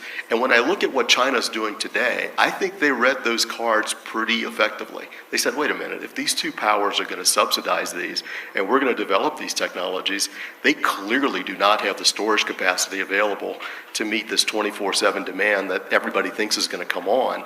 We'll start to invest in the areas that we know they're going to be dependent upon in the future. It's not unlike what OPEC and OPEC Plus do from time to time, where they increase production, store more fuel, and make it available to the market when the market appears to be short.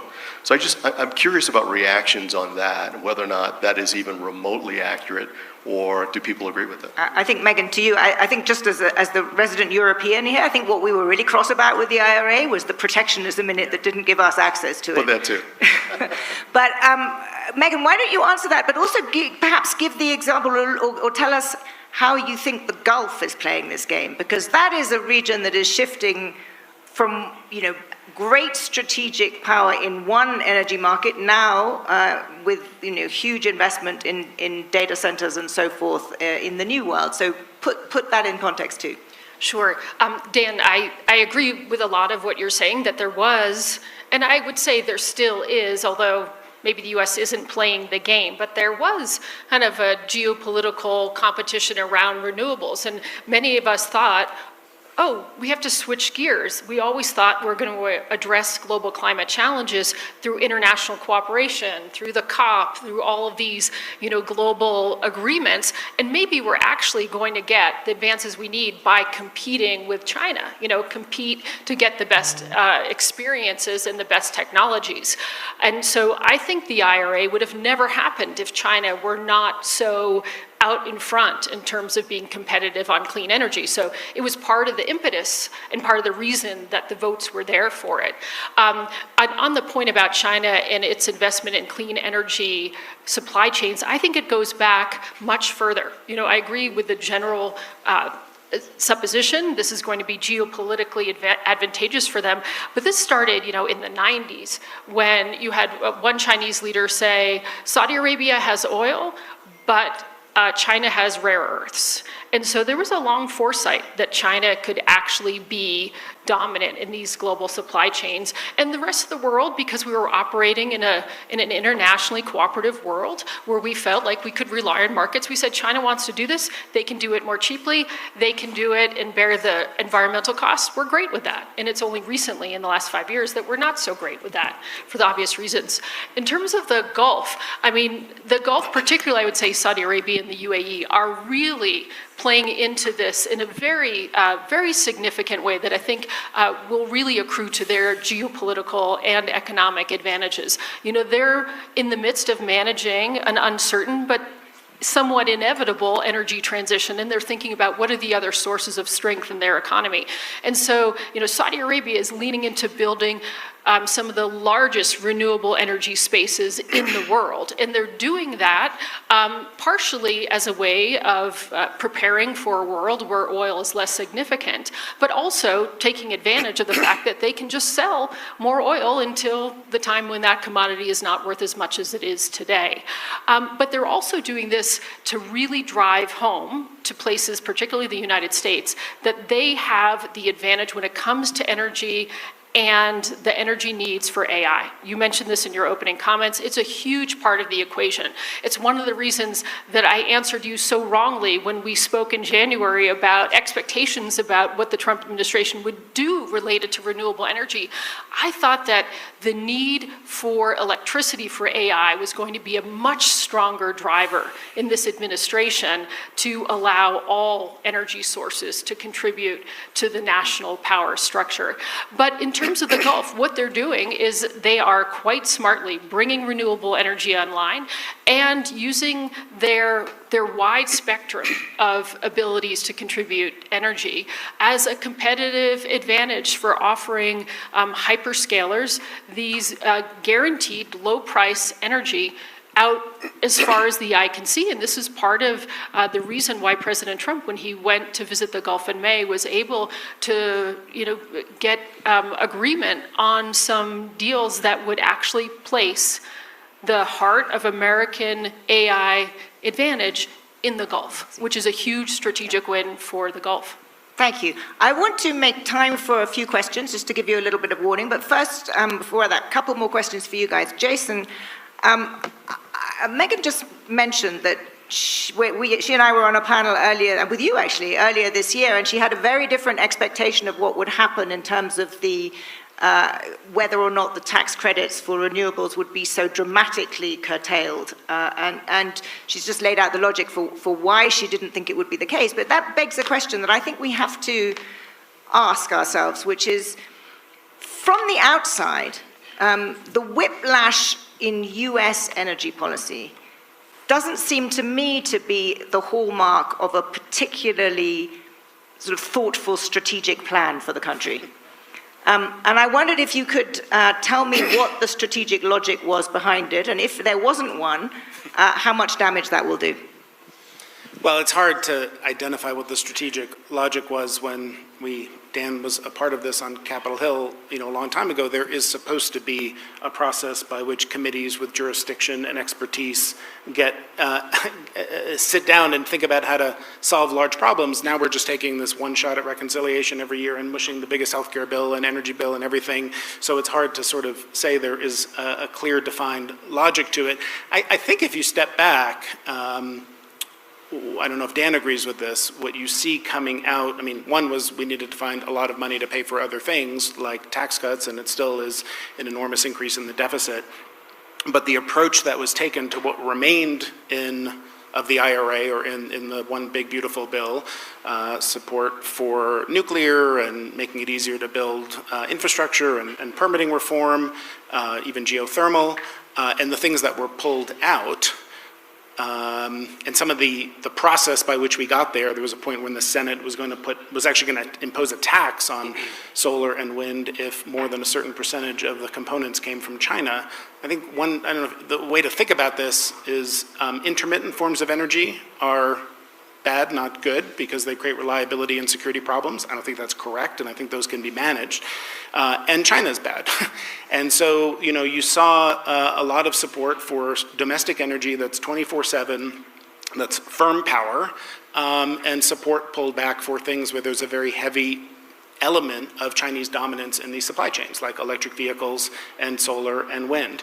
And that sort of comes back to, some of the comments you asked about, Zenny, with critical minerals, because if you're thinking about energy security, if you're in the US or if you're in Europe in particular, where you're exposed to volatile global oil and gas markets, exposed to geopolitical risks, and you want to increase your energy security, what would you do? You'd want to electrify a lot of things that aren't electrified today.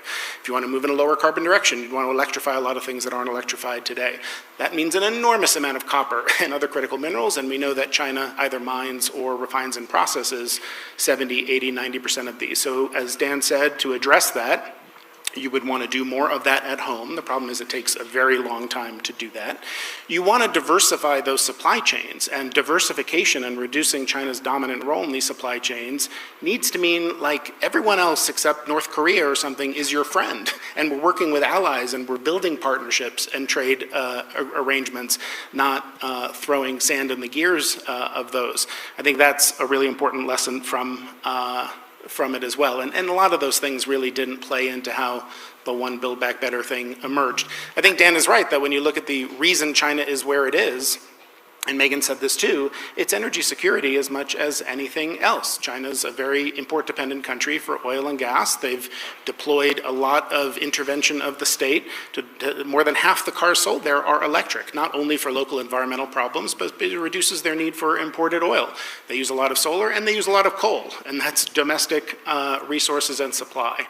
And so I think we need to approach diversification of our energy system similarly, but we need to be honest with ourselves about the fact that even if you do all the things we should be doing, China's going to have a really dominant position in these supply chains for a very long time, and we need to be thinking about other tools of resilience to manage that dependence, the same way we did in the 1970s by building strategic stockpiles of oil, for example, reducing the potential leverage they have because they're going to be in this position for a long time to come.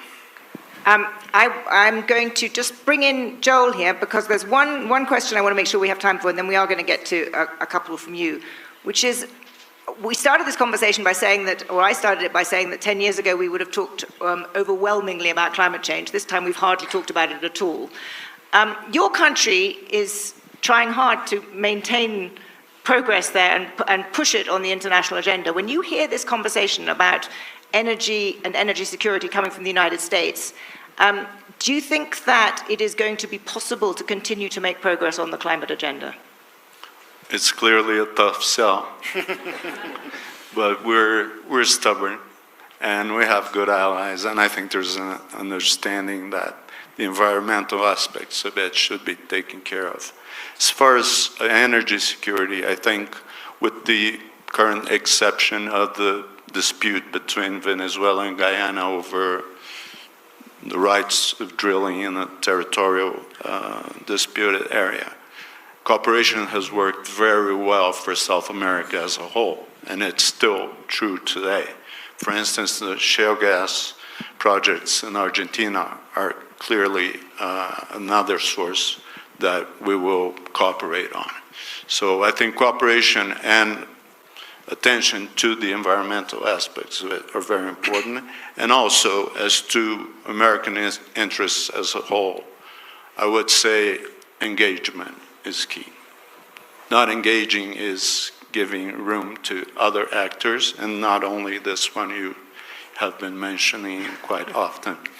And those actors have taken full, they have identified and they have used the opportunities that are available in the Brazilian market, which has transitioned in energy from state-run to market-driven. So there are lots of opportunities to be addressed there. And engagement is key. That's a very important point. Right, questions? Yes. 5 rows back there, gentleman in the light jacket. Yeah. Keep it very brief, and we're going to get a couple of questions and then come back to you. Go for it. Hi, thank you. The panel was great. I think we discussed a lot of the issues at hand, but not enough of the solutions. Micronuclear seems to be the solution to everything that you discussed as the problem. So it's scalable, brings jobs to the U.S., the public markets love it. Look at Oklo and NuScale. Oklo's up, 180%. Department of Energy head was a board member. Reduces our dependence on Gulf states and any bad actors. And I think it's an inflation reducer, right? So it helps the middle class as much as it does AI. Keep it short, because I want to get another couple of questions in. Okay, but micronuclear, we haven't discussed it. Can you give some thoughts onto that? Okay, we'll get a couple more questions, and then we'll get to micronuclear. There was a lady over there. Yes. Thank you. I have a quick comment and a question. Very quick. Very quick. The comment is that the Department of Energy Office of Science Laboratories are doing amazing, innovative research at TRL 23 that can very much have impact on energy security, with cryo data centers with factors of 3 or 10 for AI data centers. And also particle colliders and particle accelerators can be used for fabrication. I want to thank my former boss. Okay, thank you. Can you just give us your question? Because otherwise we're going to run out of time. The question is why the mining of rare earths in the US is so strongly regulated. Today, I think the Department of Defense just now committed $400 million to MP Materials in California. So what are the regulatory processes to make this better? Again, to my former boss. Thank you. Okay. I think we're going to have to actually leave it at 2 to give you a chance to answer them. Micronuclear and the regulatory barriers to rare earths. I think they're both directed at you. I think, the answer is similar for both questions, I think, in some respects. That's kind of what I was alluding to earlier. We have to allow small modular reactors behind the meter. If they're going to work, we have to put them behind the meter, because the regulatory structure in the United States, state regulators will not allow the cost of that first-of-a-kind technology to be borne exclusively by ratepayers in those geographic regions. So we have to come up with a new paradigm, a new regime to allow hyperscalers or others to pay for the generation, perhaps let the utility operate it, but it's got to be behind the meter. And we'll have to figure out the tariff schedules if they want to use the grid for backup power for that generation source. But that is what I was alluding to earlier, and that really needs to happen. That's a tough challenge. I don't want to minimize how hard that is. It's very, very difficult. The same thing with reprocessing or processing of critical minerals here. We've developed an environmental regime here in the United States that says that's going to be very difficult to do if you want to do it here, which is why we've exported it to countries around the world, like China. If we want to bring that back, we have to, 1, look at the environmental regime that we've established here, but 2, we also have to think about how do you generate the electricity that's required to do that processing. And that gets back again to the small modular reactor or other forms of generation that state regulators are not going to let the ratepayers in their geographic regions pay for exclusively. Industry wants to do it, the regulators are going to say let industry pay for it. Okay, we have 30 seconds. So Jason, I'm not sure, you've got to answer something in 20 seconds, but if we have this increase in demand that we've been discussing, and if we don't solve all of these regulatory challenges that the Secretary laid out, we are going to see a large increase in prices. Talk me through what happens then. Yeah, it's starting to happen already. If you look at the utilities and the requests they made for rate increases this year, it was twice what it was compared to last year. So you're already seeing that impact. I think your caveat at the beginning was right. If we see this increase, clearly power demand is going to go up. There was an article in the New York Times a few weeks ago about 2 gigawatts to train the next generation of Anthropic models.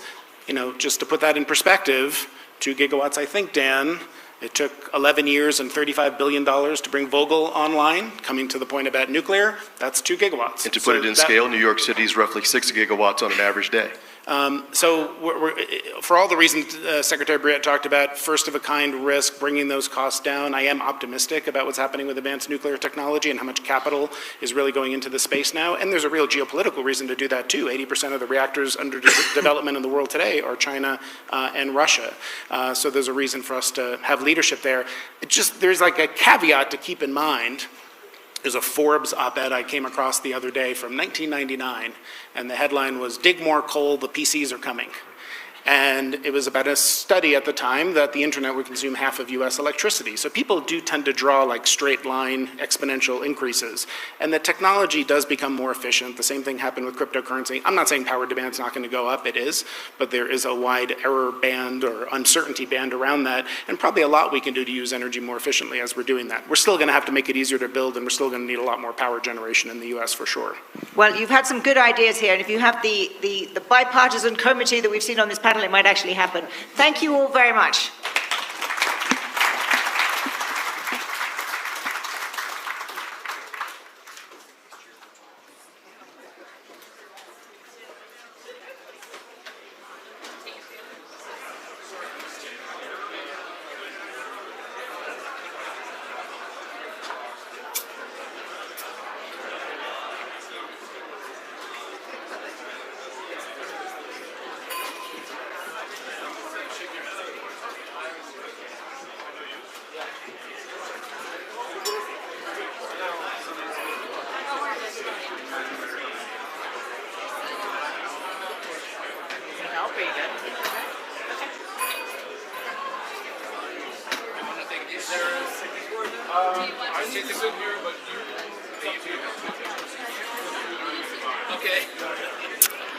Good morning, everybody. We're ready to start our next panel. If you could take your seats, please. Good morning. Thank you for taking your seats so we can start the next panel promptly. Okay, terrific. Our next panel promises to be very fascinating. As many of you know, we miss our currents being here, but formers always get to be more frank, so we're excited to hear from them. Navigating Great Power Competition Global POVs. On our panel today, starting from the left, we have Balázs Orbán, the political director for the Prime Minister and a member of Parliament for Hungary. Next, we have Hina Rabbani Kar, the former Foreign Minister of Pakistan and chairperson of the National Assembly's Foreign Affairs Committee. Then we have Claudia Ruiz Massieu, Congresswoman from the Chamber of Deputies of Mexico and former Foreign Minister of Mexico. And then also Elbejord Shakia, who is the Distinguished Visiting Fellow at Hoover and the former President and Prime Minister of Mongolia. We have an excellent moderator today, Jim Sciutto from CNN, who actually wrote the book on this. He has a great book out called The Return of Great Powers, Russia, China, and the Next World War, and it's going to be available at our mobile bookstore. So thank you very much. Welcome, panel, and I'll turn you over to Jim. Thanks so much, Niamh, and thanks so much to all of you. I spent a lot of time in the great power space, not just writing about it and reporting on it, but in many of the fronts of this great power conflict in Ukraine, in Taiwan, in the Middle East, and also in the technology fronts of this, cyber space, drone warfare, etc. I'm particularly glad in our conversation today to have voices from parts of the world that we don't have often enough commenting on this, because we tend to favor the Northern Hemisphere, in particular countries. Perhaps you're familiar with this phenomenon. So I'm glad to have the folks we have with us here today. I want to begin with a big picture question, one of which is, do you agree with the framing of a great power conflict with China and Russia allied on one side and their smaller partners, Iran, North Korea, and others, and the U.S. and its Western allies or democratic allies on the other. And do you agree, and I want to quote from one of the panelists yesterday, a line that really stood out to me, Thordis Gylfadóttir, former Icelandic foreign minister, who said that when you look at Ukraine as a front of this great power competition, that it is literally a test of everything that we stand for, and the we in that sentence being the folks on this side of the frontier of great power competition. I might begin with you, if I can, Elba George, because you mentioned to me prior that Mongolia's the only democracy between Russia and China, and I hadn't thought about it, the framing in that way. But do you agree that this is a conflict, that there's essentially a dividing line down the planet, right, and a meaningful conflict in terms of values, investment in a rules-based international order, et cetera? Is that an accurate framing and a fair framing? Thank you. I'm really happy to be part of this great gathering, and thank you for inviting me. And I think when it comes to great power competition, of course, during Cold War, that was kind of the bipolar. And now it's very different, and we all know. And also there is a new player and technology, AI. And you know that my country is only democracy since 1990 between Russia and China. And I was one of the leaders of the democratic revolution. And I was one of the co-drafters of our democratic constitution in 1990. And I see that even a small country, I think resistance is possible. You know, between Russia and China, keeping that liberal order and government is quite challenging. But we know that Russia and China has also its weak spots. And when it comes to China, of course, there are issues. China is not tested power since Vietnam War. And also those authoritarian states usually afraid of their people's voice. And that's one thing. And during my prime ministership and president, I met President Xi and Putin around 3 dozen times, each of them. And I actually have no illusion. And thank you. Yeah. Balázs, your Hungary in Europe has often been a contrary voice on Ukraine as relates to other fellow NATO allies. Do you, and also offering itself as a mediator between the West and Russia on the Ukraine war and other places that they come into contact, do you agree with the framing? Do you find yourself on one side or the other? Well, first of all, thank you very much for having me. I'm coming from a country which is well integrated into the Western structure. We are members of NATO, members of the European Union, but also having a strategy which is based not on bloc formation logic, but on the idea of connectivity. So we are working together with the Chinese on the Belt and Road Initiative. We are members of the Turkic States Organization, and I think this is very important for us, because a realist-based, national interest-driven foreign policy should look like this in modern times. And then I understand that there is a great power rivalry. I understand that the Chinese thinkers, politicians, and the American thinkers and politicians, they look at each other in that way. But there are at least 190 other countries. They are not great powers, and they don't want to. They don't want a third world war, and they are not happy with the rivalry idea, and they are not happy with the bloc formation logic, which is actually pushed by the liberal thinkers and politicians from the western part of the world. Because in the framing itself, I disagree with it very much to describe the word that there are the good guys and the bad guys, democracies and autocracies. And what about the Gulf countries, for example? They are democracies considered because they are good guys now. So, it's not a good framework. And when I keep hearing, for example, Francis Fukuyama or some other thinkers when they are mentioning that, the end of history will come. We just have to prepare for the ultimate battle between democracies and autocracies, and we have to stick together and isolate ourselves from the others. This is first, I'm coming from a post-communist country, so this is the Marxist term. So communism is coming. We just have to wait until that, and we just have to win the final battle. And I think it's quite scary, because if you start to describe the world like this, that there are the good guys and there are the bad guys, and the bad guys should be punished and destroyed based on moral ideas, then how you preserve peace and how you preserve the stability of a new world order, because the world order is changing whether we like it or not. There are new powers coming up. There are some unfortunately declining, like the European power is declining. So I think we should rather focus on figuring out a different framing, not so hostile towards each other, but more friendly, because the challenge of our generation will be about how to preserving peace in this very tensionous environment. I suppose the question is are there steps too far, in your view? For instance, violating another country's borders or attempting to absorb another one.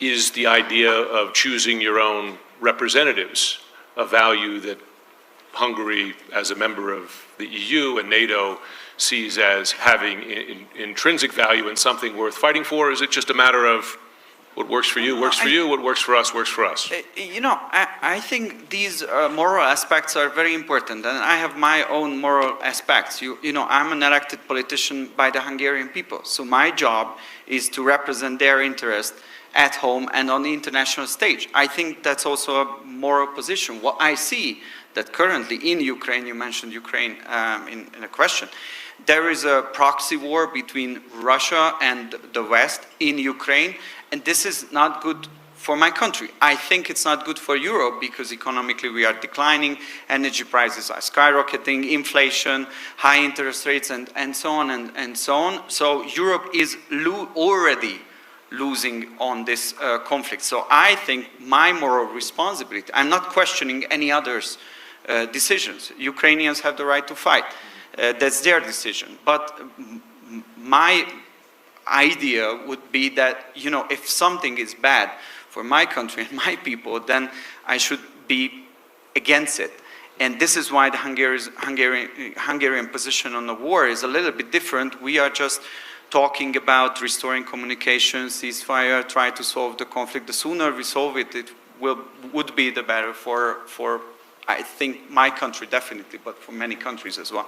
Claudia, do you, and I hesitate to use the word middle powers because that suggests a sort of agreed upon hierarchy of nations, but as a nation outside the Russia, China, US kind of nexus, but still very much a close ally and trading partner of the US, do you find that countries such as Mexico feel a pressure to choose sides? And is that a pressure that you would rather not face? Well, first of all, there is a struggle between great powers to define who's going to be the hegemon in the coming years. And that's a struggle that's going to take time. And that's a struggle that's putting everyone else in the world in a very, let's say, cautious or difficult position. For Mexico, being the only country that has a 2,000-mile border with the U.S., that is part of an economic integration process that's been very successful with the U.S. and Canada, but that also has close ties with, of course, with Latin America and the Caribbean, but with the Global South. That puts us in a unique position. We have, and I have to say, most of Latin America as well, have taken an active, non-aligned stance in this conflict. We're determined not to choose sides. That's what we're trying to do. We don't see it as a zero-sum stage as yet. We have been, each of us, depending on our historical and geographical and national interest perspective, dealing with both the US and China, particularly from a different point of view, but trying to have ties with both. And depending on our unique perspective, how deep those ties go. For Mexico, there's no question. The US is our largest trading partner. Our natural resources management, our security, our human mobility issues have to do with a common approach, or at least an understanding with the US, but we are not in a position to choose sides. And we're going to very much be in accordance with all the other Latin American countries in this regard, not choosing sides, but cultivating productive relationships with both, and being active in the international arena in order to increase our room for maneuver and not, being forced to pick sides. By going to war, in effect, with Mexico in a trade context, is it your view that the U.S. under President Trump has actually weakened its position in great power competition by reducing those alliances, which were seen used to be in a bipartisan way as a strength in great power competition to keep your allies close? Well, there's no question that all old alliances have been put to a test by the new administration in the United States. And what we thought were, paradigms and were the rules that we had all agreed to, and that gave us certainty in how to navigate our relationships and our challenges, are being put into question. But in that sense, there's also reality, and reality is often, weightier than other considerations. And I would say the U.S. has lost the trust of long-time allies and friends, but that does not mean that those allies and friends are ready to, take meaningful steps away or back from having a deeper relationship with the U.S. I think most of us are trying to diversify our relationships, whether it is in trade or other instances, diversification without alienating the U.S. I hear that so often. I hear it from Canadian officials involved in trade talks. You hear it from EU officials quite publicly. Hina, you heard Balázs describe the Ukraine war, and this is true in many respects, as a proxy war between the U.S. and Russia. There are those who describe the most recent military clash between India and Pakistan as, to some degree, given the weapons systems that were used on both sides. Where does Pakistan fit into this? Into that competition, and where do your interests lie? Okay, so I'm not in a contest for popularity over here, so whatever I say is likely to be deeply unpopular, because I think, first of all, I would question your saying that Pakistan-India conflict in some ways was representative because of technology of a proxy war, because if it was Chinese technology on one side, there was also American technology on the same side, which is Pakistan. And then there was French, American, and many other European technologies and Russian technology on the other side. So I think it's the people who won or not won the war. I completely disagree with this framing. And as someone who, as foreign minister between 2010 to 13, had been schooled by the liberal order about the lack of wanting to compete in a world where others were more efficient, let them be, let your industry die, it's fine. Do not put any more money in military spending, even if you have a hegemonic power, on your doorstep, on your east, which might attack you anytime, because those were not the values, those were not the things, that was not how the world was emerging. The world was this great place where we could all coexist peacefully, right?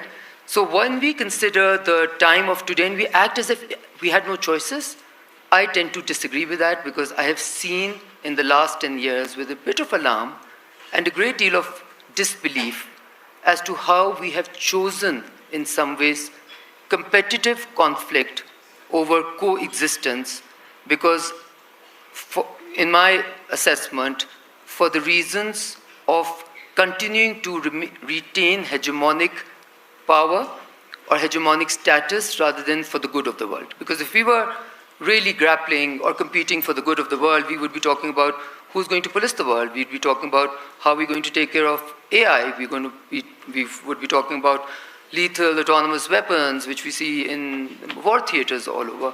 We're going to be talking about who's going to lead climate change. Those are the threats that the world is facing.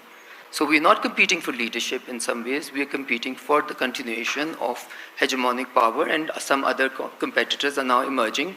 So the emerging power, be it not militarily in my view, because we all know that the US is still at top in terms of its military spending, and the next 11 countries or so do not equate to the spending that the US does, whether it does it efficiently or inefficiently.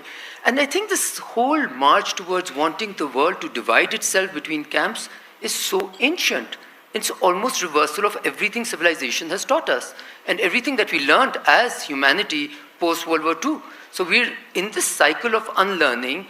I do not know for what. I genuinely cannot explain to myself, to my countrymen. And so Pakistan really chooses to be a country. And by the way, I do want to say that the impact of this competition, or whatever you want to call it, I look at it as containment, is not only within the Western Hemisphere. I believe in our region, in the last 10 years or so, India's movement away from the region and its belligerence towards the region is a direct result of the impunity that has been provided to a country like India because of its China containment factor. So this has a huge impact all over the world. And I believe if we go in the direction that we're going, we are marching towards an age of unpeace that we're seeking out ourselves. Are you making the case, in effect, for a spheres of influence model? In other words, you do it like as you like it in your backyard, we'll do it as we like it in our, which, by the way, is an equally antiquarian, right, approach to the world. I'm not saying it. I mean, Sure. you see, history moves in cycles, as you know. But are you making a case for that? As you know, there are some in this country, including Trump himself, who has at times, not just by words but also by actions, made a case for that approach, that balance of power.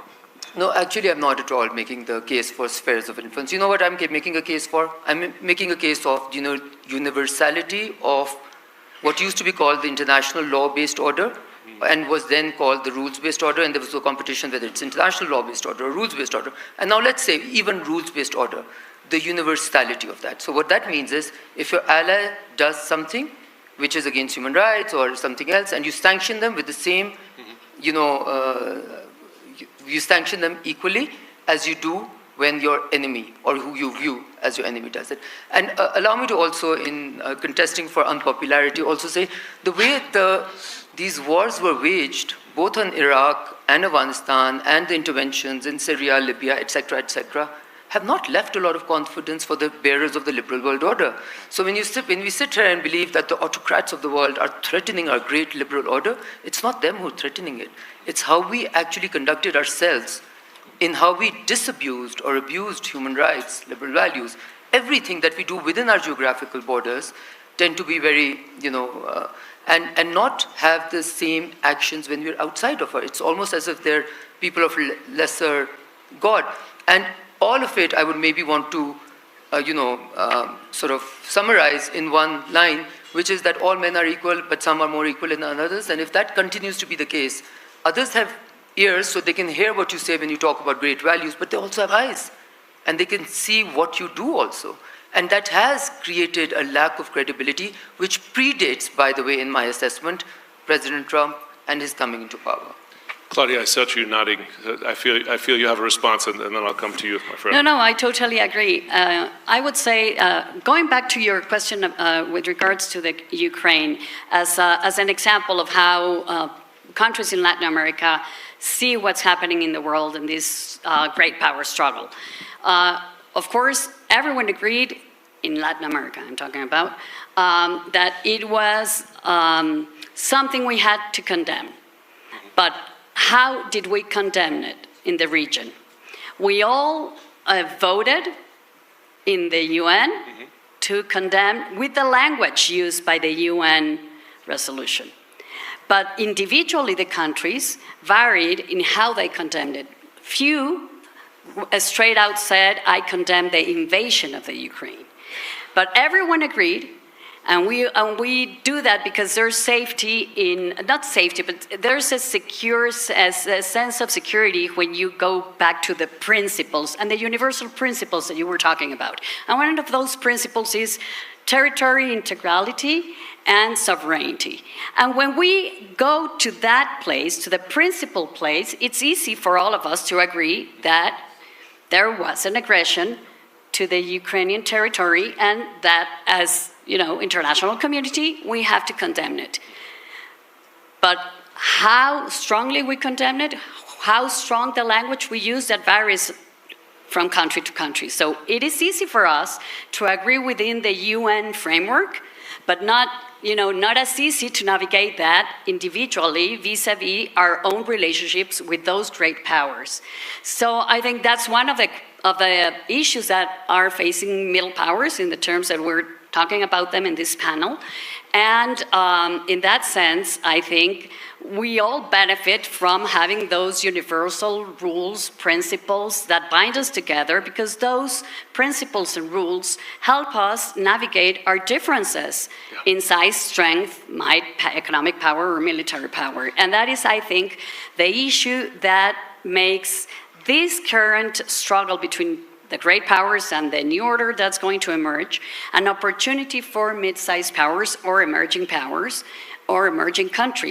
because it is an opportunity to try and be part of the definition of what that new world order is going to be like. Is it going to be more inclusive, more representative of different countries and regions, more sustainable? And that's in all our interests, but it's definitely in the interest of middle powers and middle countries, not necessarily for the great powers. So sanctity of borders is one that's clearly being challenged today. The war underway today is one attempting to absorb an entire country. The other one is self-determination, and given you took part in a country claiming that right, and Mongolia democracy it's had its ups and downs, but it survived since 1990.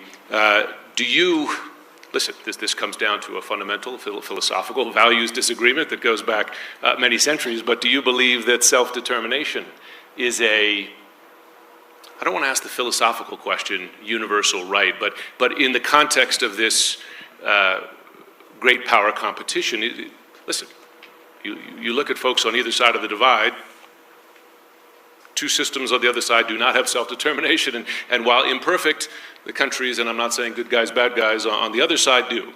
Is that universal? Is it worth fighting for?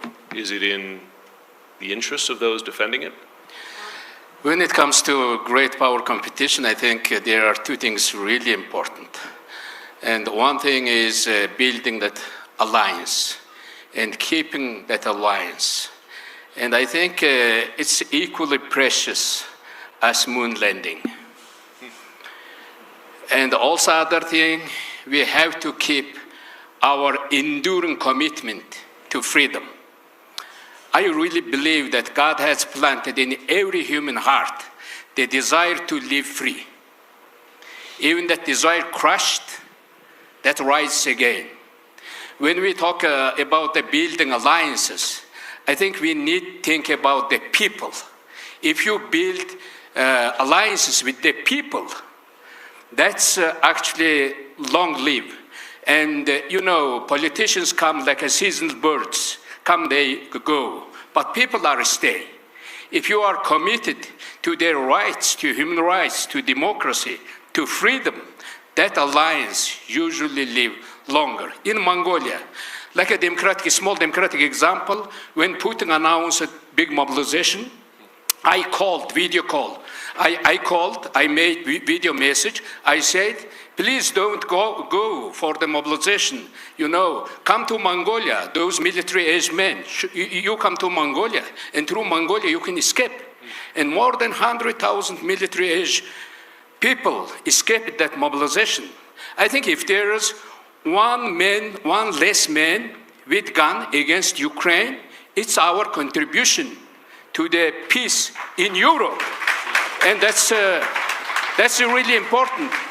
But when it comes to the leaders, I know that Putin one time claimed that showing that imperial Russian map and saying that Ukraine was their part or something that I actually found out during that time, Great Mongolian Empire map. And I wrote Twitter during that time. And I said, after Putin's talk, I found Mongolian historical map. And I said, don't worry, Mongolia is peaceful and free nation. And that tweet actually reached more than 12 million people worldwide. Please follow me on X, actually. And there are ways. I think human voice is the most important invention. All other inventions we invented is still. That's very important. When I was in office, also in Mongolia, we talk not only for our freedom, we talk for the freedom of other people. I had a chance to lecture at Kim Il-sung University in North Korea. Wow.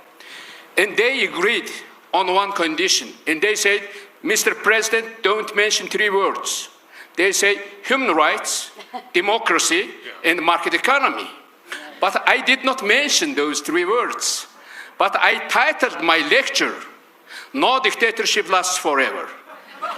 And actually that lecture cost me my meeting with the Kim Jong-un. But in freedom activists in South Korea, they picked up my lecture and they flew using the air balloon to the north. I think you have to keep that commitment to freedom and to alliance. You know, human rights, freedom, things. In 2000, I studied in John F. Kennedy School of Government. During that time, great John Nye was dean of our school. I learned during that time, you know, that soft power thing, it actually talks about power of attraction, power of attractiveness. As a human being, we attract to each other. You know, American attractiveness always associated with freedom. With freedom. When America comes, usually that country, that continent, Europe and other countries became free. That's the universal. And you have to keep that commitment. That's really important. Sure. I mean, listen, as you know, there are challenges to that today in our own country. I might, if I can, because I want to get your responses, and I'm sure you have thoughts, but ask it from a slightly different angle. Does the portions of the rules-based international order, right, this kind of catchphrase that relate to rule of law, right, is that a universal interest, right, in that it serves everybody? It's just folks will often make the point that free shipping lanes in Asia helped grow China's economy much as they did America's economy. And we're seeing today a challenge we're seeing the cost of the loss of free shipping lanes in the Red Sea, right? That matters to a lot of people. Ships sinking in the Red Sea, in the Strait. Is that something worth defending? And do you see one side of that divide as being a better champion of the rule of law than another? I'll start with you only because I was looking at you, but thank you. You caught me because before I became a politician, I was dealing with constitutional law, and so I was studying rule of law. What does it mean? And I think we all agree in this room that without rule of law, no country can be successful. But what does it mean exactly? We use it as a universal term, or we pretend that it has a universal meaning, but it hasn't. So when it's quite a modern expression. Albert Van Dyce, a British constitutional lawyer, brought back this expression in the late 19th centuries, and he was saying that rule of law can only exist in the United Kingdom and nowhere else, because that's a concept which fits only for the Brits. And we use in a translation, for example, there is a German word, Rechtsstaat. And if you say in English, rule of law, then they translate it to German as Rechtsstaat. but it's like a state, but it means like a state based on law, which is different than rule of law. So it's like, even from the wording, it's understandable when the Germans started to use the word Rechtsstaat, they meant something different. It was important for them, but it had a different meaning. Well, let me give you a concrete example. So, if you disagree with your government, are you more likely to go to prison in China and Russia or fall off a balcony there than here? Concrete. So it's like, I try to be concrete. There is a way of life, what we Hungarians admire. It's based on freedom, based on individual liberty, based on community-based liberty. But there are other structures as well. So if you talk to other people, probably they would say they have different values. They have a different mindset. They want a different functioning of the state. Is it my job to lecture them? Is it my job to convince them that my way of life, it's how should be done by them? I don't think so. To your point, you're an elected member of parliament, and the Prime Minister was elected as well. Yeah, so to your point. Of course. Let me give you, we are Western countries, it's a freedom-based society, but there are different societies where there are different priorities. So my question, which is important, is if we follow the liberal foreign policy agenda, why should we put on the top of the priority list this? Because we experienced that there was a foreign policy establishment which was very hostile towards Hungary for like years. There was an ambassador who was marching in the front line of the Pride parade. They were sanctioning us because we were not in line with their Ukraine policies. Is it serving the interest of the United States? They canceled the dual tax agreement between Hungary and the US. And in the meantime, there is a tax agreement still between Russia and the US. They made the investment of American companies harder, actually, in Hungary. Does it serve the interest of the United States? I don't think so. And we are here at this panel. We never met before. We never spoke before. Hungary is a NATO country, but not the biggest and the strongest one. Pakistan, important country. Mexico, important country. Mongolia, important country. We never spoke before, but we are in the same line. That this description of the word based on so-called progressive liberal principles is just not working. It's dysfunctioning. It's alienating countries from each other. Well, one of those is debate, of course. I want to give Hina a chance to respond. Yeah. Okay, so, one thing which was very, left a deep mark was once Margaret Thatcher was asked about Lee Kuan Yew and, Harry Lee, and she said that she had great deal of respect for him because he was able to look outside and think outside of conventional thinking. Okay, so allow me to say that I think in the West right now, what we have is this conventional thinking which is based on exceptionalism, which is rooted on past behavior and not the current behavior or the behavior of the last decade and a half or so. And there's no introspection in terms of how different the application of the rules-based order is, whether it is the sea lanes or the upholding of WTO or the upholding of WHO or the upholding of UN URBA. So it has almost been so clear and glaringly clear, and this wasn't the case in the past. This has changed, this has happened in the last 2 decades, and I think there's a lot of room for introspection in terms of what has actually gone wrong. And much of that has been the lack of universal application of the same rules across the board. So when you say we feel very strongly about human rights, but only selectively, then others. And I want to also say and break the myth of, the others don't white. Others have been taught and have actually bought your values more than you think. They are absolutely espoused to those values, but they are espoused to those values to be shared and implemented universally. Yeah. So I think that's... Well, to your point, listen, no one would claim the U.S. is upholding the values of the WTO in the midst of a global trade war. Please, so you both have thoughts. Yeah. And quickly, if you don't mind, Yeah. I'm watching the clock. Yeah, thank you very much. Eve will kill me. Never encourage aggression, never encourage invasion. If you give that 20% of Ukrainian territory for the Putin's term, I think that will be signal to China, take Taiwan forcefully. And because of that, I know that nowadays authoritarian governments actually alliance. That's not theory. Now it's fact. You know, North Korea becoming silently that ground force in Europe already. 10,000, 14,000. Now we see that news that they're going to commit for more 30,000 military. And plus Iran, and working with Russia and China, silently working with Russia, and that's already battle-tested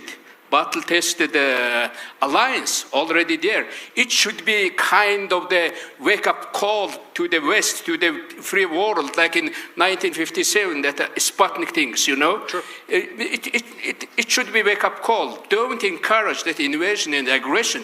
And you have to keep that. I see that war is obsolete. You know, in Mongolia we say that bad things in history actually teaches and good things in history actually teaches. But when we see that from the history, war become obsolete, and we have to show those to those aggressors. If only, Claudia, please. I'd like to say this. When we talk about rule of law, or we talk about liberal democracy and its principles and values, and we talk about free trade, and all this, and rules-based order being called into question, it is in no small measure because of the misuse of these concepts and these institutions by great powers. And that has allowed, let's say, not liberal, not democratic, or illiberal countries to call this system into question. And, I mean, we've seen President Xi Jinping, which I respect and even admire in some things, but become the champion of free trade and multilateralism in some instances in past years. And that is because the US has lost the moral high ground as hegemon, because of the way it has used and abused these institutions, and because, and I say that not just in terms of the US, but all of us that believe in liberal democracy, that believe in free trade, that believe in globalization, because we sometimes forgot that all of these free trade and democratic institutions are a means to something, and they're not an end on themselves. And they're a means for people to have better lives, to have their dignity recognized and upheld, to have more prosperity, and to have more security. And we've lost sight of that, and that is why this system is being called into question, and the leadership, the US leadership of this system has been called into question because, and not only with this administration, but because of the abuse they have made of these institutions. I still believe in democracy, I still believe in human dignity and liberal democracy principles, and this is the way. But we have to rethink the new order that we want. We do not want to reinstate the old order. Even, I think it's better than what we have now, this uncertainty, but we have to start thinking about the kind of new world order that we want, and what's the place going to be for all the countries that are part of the international community. And rule of law, I think, is essential for that. Officially, we're over time. Do we have 5 minutes to go to the audience? Eve, would you, maybe 2 questions? No, 1 question, great, all right, so who's the lucky winner? You raised your hand first. Brief, if you don't mind, and if you have someone in mind on stage to ask, real quick, and I'll leave it pretty broad so anyone can answer. So obviously we talked about Ukraine. I'm curious, thank you so much for sharing your international perspectives with everything going on in the Middle East, conflict in Gaza, the strikes on Iran. What is your perspective from your perch on those happenings? Who volunteers in 30 seconds? I think, if you are tallest boy in a class, you have a responsibility. America was tallest boy in a class. Now we got another tall boy, China. And as Nelson Mandela said, most powerful weapon is to sit down and to talk. And that's really something. And just talk with the Chinese. When you talk about that, keep that principles. And freedom is non-negotiable. When I meet Xi Jinping or Putin, I usually say that. In Mongolia, freedom is non-negotiable. That belongs to people.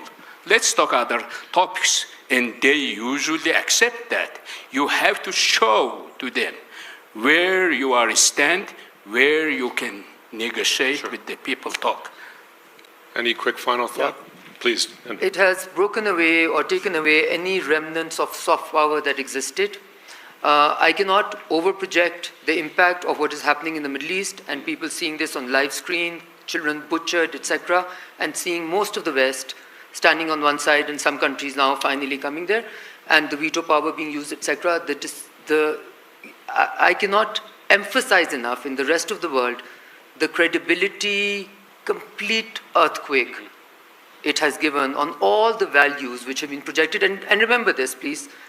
We have, when I say we mean everyone, or the world, the Western Hemisphere mostly, and behind which countries like mine have also stood, gone to war for human rights. In many, many countries where many, many people have lost lives. We have used economic sanctions which have starved people for human rights and things like this. So when people see this type of butchery in some ways, right, there is an impact. And also just want to say at the end, I think the difference between, even within the Western Hemisphere, how the younger adults are reacting to this and the older generation is. So it's in some ways the older generation is leaving for the younger generation something that they do not entirely agree with. There's a clear difference generationally, not just on that conflict. Thanks so much to all of you. Spirited conversation. Appreciate it. Thank you.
Ladies and gentlemen, we're going to proceed with the next panel. If you wouldn't mind taking your seats, we'd appreciate it.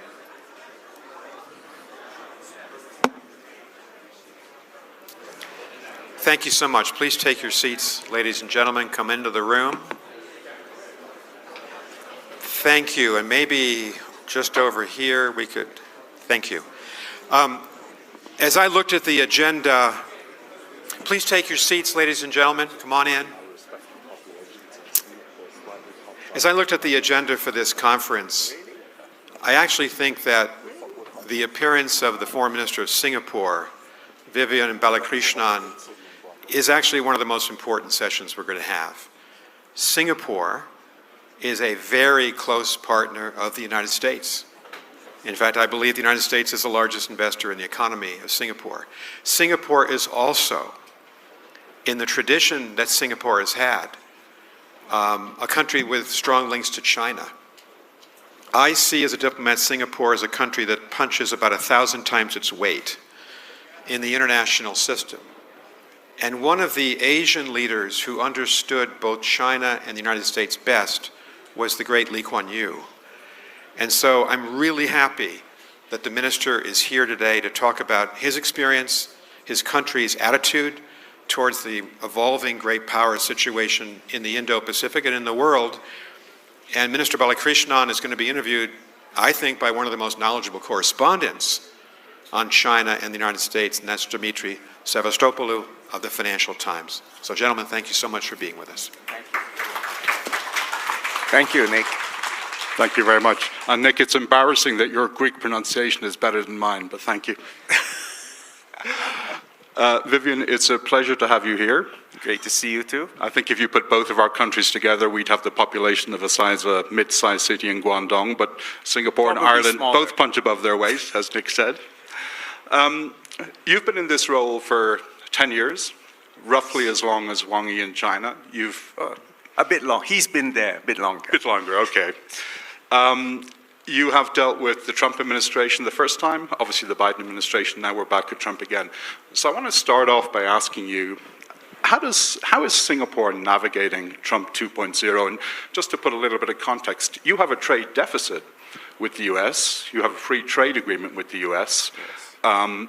You haven't received one of Trump's trade love letters yet. Not yet. Not yet. Is Singapore in a safe zone?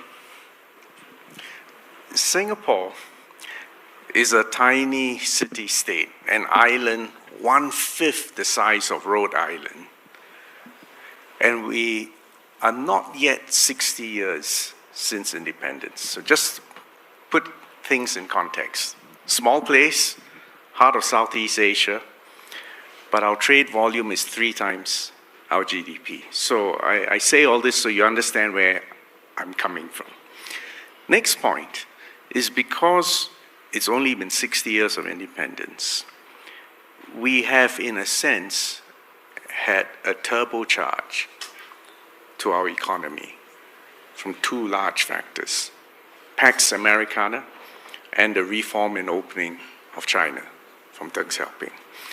And just to give you again some context, some sense of the numbers involved. When we were made independent, and I say made independent, in 1965, because we were divorced from our northern neighbor, our per capita GDP was $500 US. Today, if you check ChatGPT or whatever your favorite search engine, you'll get a figure somewhere between 80 to 90,000 US dollars. So not bad for 6 decades. But the point is that it was Pax Americana and China. And let me just, what Pax Americana did was that the US, which was the ultimate victor of the Second World War, and actually the ultimate heir of the Industrial Revolution, was a very unusual victor, because it usually, victor collects the spoils, imposes its will, life goes on. The US in 1945 embarked on a unique, historical, unprecedented action. Rebuilt those it vanquished, Japan, Germany, Marshall Plan for Europe. It actually envisioned and underwrote in blood and treasure what we today call rules-based multilateralism, globalization. The UN, the WTO, the World Bank, the IMF, in a very ironic sense, a hegemon, but a magnanimous hegemon, actually created multilateralism. And because that set the stage for globalization, do you see how a tiny city-state in Southeast Asia with no hinterland, no resources, and in fact very much like Ireland, by making ourselves relevant, hospitable, and to facilitate the expansion of multinational corporations. And today, I think in Singapore and Ireland, we both have more than 5,000 American companies. And that has been a turbocharge to our economic development. So when we say we kind of like the Americans to be around, we even like, even better, the American investments. And we believe in free trade because Singapore's trade volume is 3 times our GDP. Can you understand? It's not a negotiating point, it's lifeblood. So just to give you some context of where I'm coming from. And I think there are quite a lot of parallels with Ireland. So I can't let you escape without answering the question, which is Singapore safe? Are you in a safe zone, or do you expect that life is going to get more difficult? History is replete with the carcasses of small states.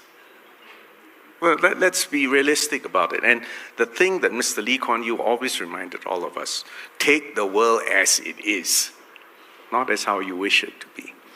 So no, a small city-state is never safe. And what is happening now in the world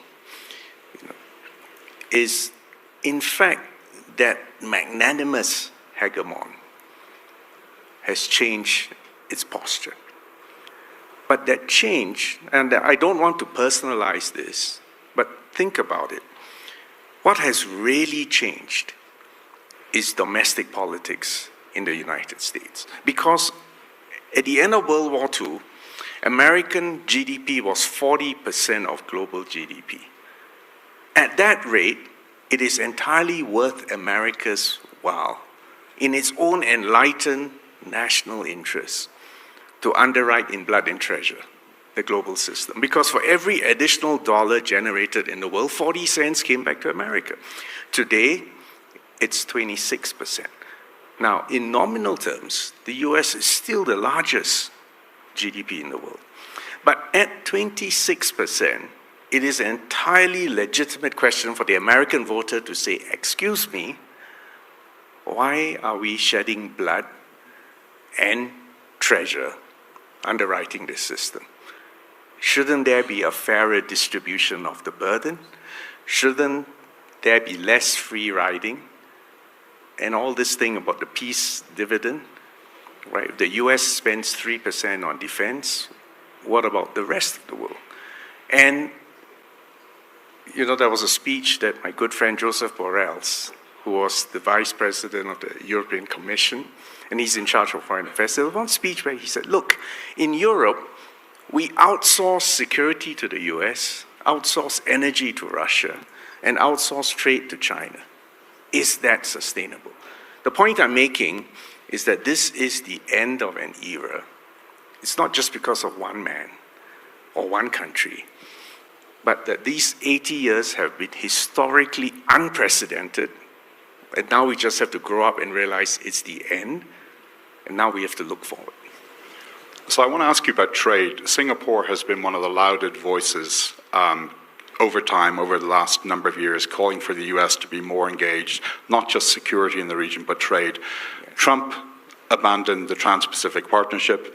Biden attempted something called IPEF, which essentially flopped. Now you have US tariffs on countries all across Southeast Asia, although Indonesia has done a deal and Vietnam may have done a deal. What opportunities is this providing for China? Well, let's back up a bit and look at some numbers. Right? US trade with Southeast Asia, I think it runs at somewhere about $500 billion. If you look at China's trade with Southeast Asia, it runs at about $1 trillion US, so a factor of 2. But beyond trade, let's look at investment. And if you look just in the year, say 2024, you'll find that in fact the flow of FDI from the US to Southeast Asia is 4 times that of China. And these are things which people don't delve into numbers. Is that gap shrinking, or is it fairly constant? Well, if you look at in terms of stock of FDI, the US stock of FDI in Southeast Asia is something like $500 billion. Because China came on later, I think the ratio is about 1/10 of the US. So my point I'm making is that yes, look at trade, these are significant numbers, but look at investments, because you can trade with anyone, but investment requires a certain belief, a certain optimism, a certain confidence in the future. So in Trump 1.0, whenever I met the president, I used to tell him, "Sir, you have a trade surplus against Singapore." Initially, he didn't believe me, and I said, "No, these are figures from your own BIS." I made a point. And he still didn't believe them. Well, he came round to it. The next time I met him, I repeated it. He said, "You must be the only one." I said, no, we're not the only one.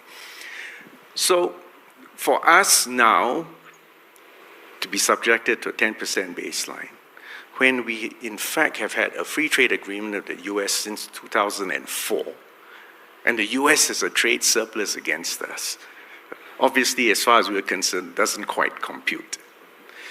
But actually, the problem goes far deeper than this. Because you could say, well, 10%, and if 10% is baseline and universal, this is just a revenue-raising measure on the part of US, and after all, the US does have a deficit. You could say, not such a big deal. But it goes far, far more than that, because it, in fact, is a repudiation at a very fundamental level of this principle called MFN, Most Favored Nation, which is Article 1 of GATT, a foundational article of the WTO. And if the US, of all superpowers, abrogates this, it gives ideas to everyone else in the room.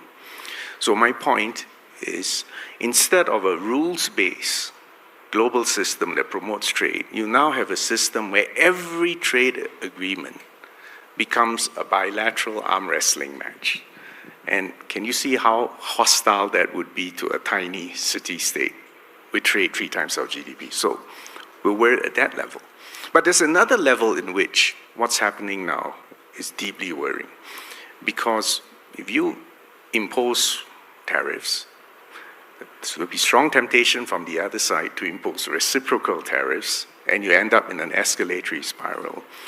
So far, not there yet, but if things really get off the skids, we're back in the 1930s. And we all know that was not a glorious period for economics, for globalization, and for peace and stability. So yes, we are deeply worried. We'll have to see what happens now. And obviously, the real big contest in the room is actually China and the US, right? And while I've been in Washington a month ago, 2 months ago, I was in Beijing a month ago. Actually, let me let you in on not really a secret, but the Chinese are in a confident mood. Why? Because number one, you say, look, this trade tensions just turbocharges our efforts at self-reliance. It is a spur to our people that you can't be complacent, you can't take the world for granted, and we need to speed up this journey for self-reliance.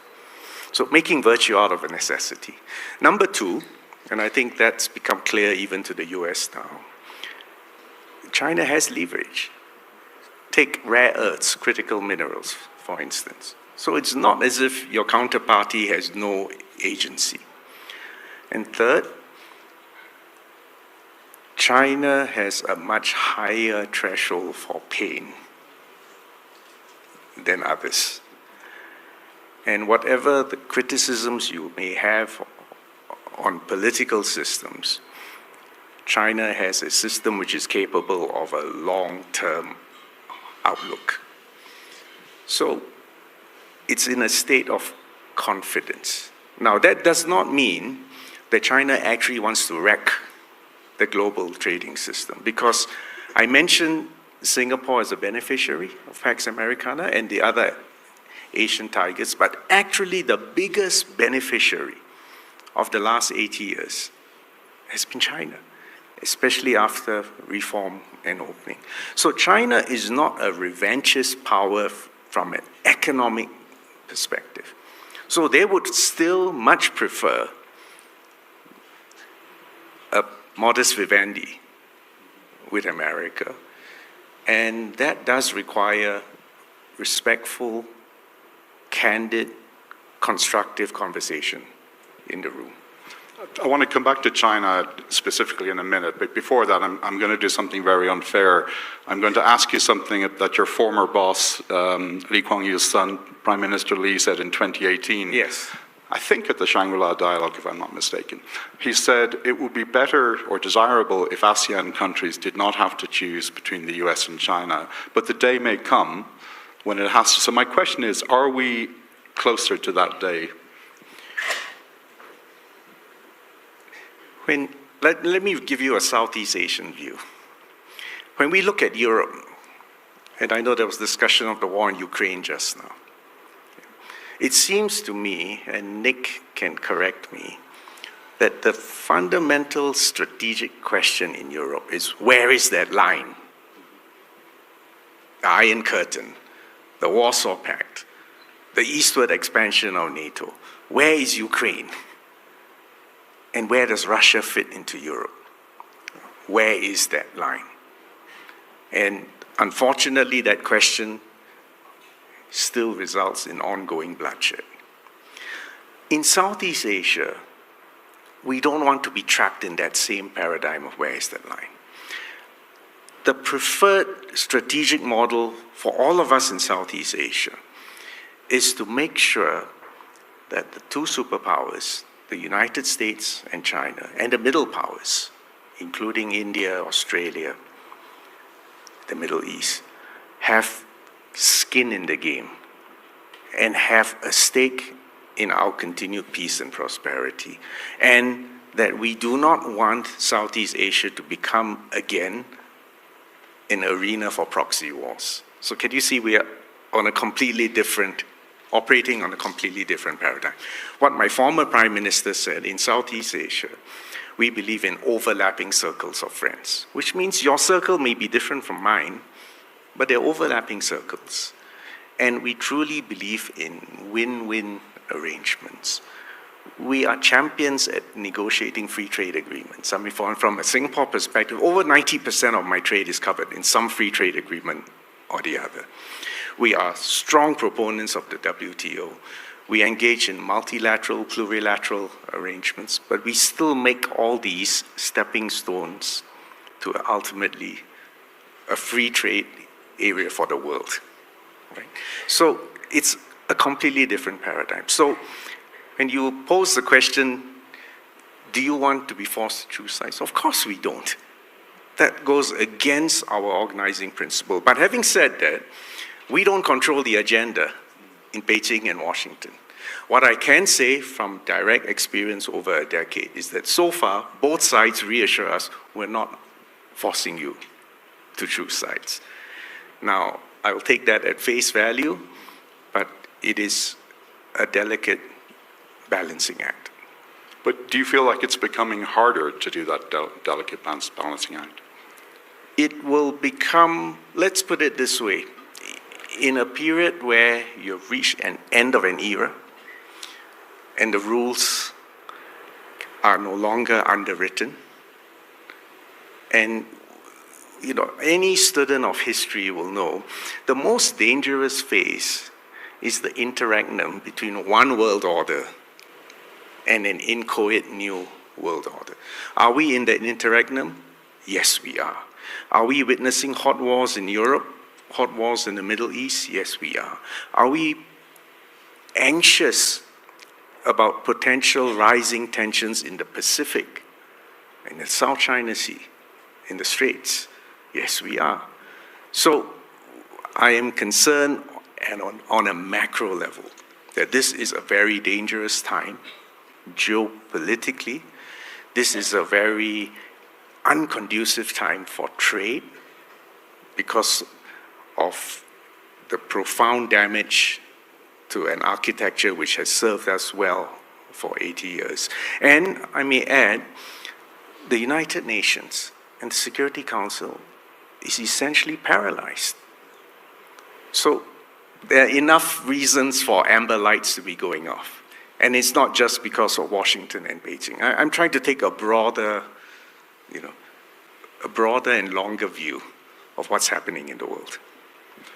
So I want to ask you on China, one of the interesting slight differences of opinion last night between Nick and Zani and their talk. Yes, I replayed his session twice last night. Twice? You deprived me of an hour of sleep. So the one area where they had a slight disagreement was China and the US have been essentially in a game of economic chicken over the last few months. I think Zani's view was that China came out on top. Nick's view was not necessarily. Actually, the US had measures it used. How do you see it? I don't think China sees it as a chicken game. I think their posture right now has been to stand firm. Right? As I said earlier, they have a high threshold for pain. They have a longer-term perspective. They have leverage. But at the same time, they would still much prefer the system continues with appropriate reform. Right? So they're still holding out. And it's not just China. Frankly, the rest of the world still holds out hope that a reformed global architecture, politically and economically, will emerge. And maybe let me answer what we are trying to do in Southeast Asia. For Singapore and my Southeast Asian neighbors, we have ASEAN. And within ASEAN, we are focused on bringing down systematically and comprehensively, not just tariff barriers, but non-tariff barriers. Because in fact, intra-ASEAN trade can and still should expand. We are also members of overlapping multilateral free trade agreements. So for instance, we've got the Regional Comprehensive Economic Partnership, which is the 10 ASEAN countries plus 5, China, Korea, Japan, Australia, New Zealand. Singapore, and I think another 3 more ASEAN states, are also members of the CPTPP. Now, the TPP, which is its predecessor, is worth unpacking. The predecessor to the TPP was the P4. In fact, it started off as Singapore, Brunei, New Zealand, and Chile. 4 little minnows. It is only after Japan and the US got interested that the TPP became a trans-Pacific big deal. Now, I know you said earlier on that President Trump pulled out the TPP, but it is worth remembering, even before the election, Secretary Clinton also backed off. The point here is, again, not to personalize it, but to understand that within domestic politics of America, there's been a pushback against globalization, free trade, impact on industrialization, and so on, and so forth. What we are now trying to assemble is the CPTPP and the EU, which makes quite a natural partner for globalization, rules-based trade integration, to explore whether we can do some sort of partnership between the EU and the CPTPP. And there are others, for instance, the CPTPP had 11 because America pulled up, but we now have 12 because the UK has joined, and there are others in the queue. So can you see what we're trying to assemble is a coalition of the willing who still believe in globalization, economic integration, and free trade. But we still hope that America will come back in some form or the other. And we're leaving that door open. So I'm going to ask one final question, and then I think we'll have time for one question from the audience. On Taiwan, Admiral Paparo sadly is not here this week, but he has said over the last few months that the Chinese military exercises around Taiwan are not just exercises, they are rehearsals for an attack on Taiwan at some point in the future. Does Singapore share that view? Singapore has a long and complicated relationship across both sides of the straits. You need to understand that Singapore is the only political entity outside China and Taiwan where 74% of us have Chinese ancestry. This gives us both a special vantage point, a special understanding, but also puts us sometimes adds additional stress to us. Let me put it to you this way. We have long-standing friendships across both sides. To answer your question specifically, we do not believe that kinetic action is inevitable. We don't believe that. And I do not believe that that is China's first choice either. But having said that, strategic ambiguity, which prevailed now for 53 years, America did enough to deter China from embarking on kinetic action, but it also projected enough ambiguity to deter Taiwan from declaring independence. But over 53 years, the relative power has shifted. And also, although everyone proclaims that they are maintaining the status quo, you know as well as I do that everyone is salami slicing, slowly but surely. So that's why this is a moment of danger. But if you accept my hypothesis that kinetic action is not inevitable, then the question becomes, well, how are you going to avoid that? And how do you reduce the chances of accidents and miscalculations spiraling and escalation? And again, the standard diplomatic answer, which I think Nick and I will certainly agree, is you need to sit down and talk, arrive at a modus vivendi.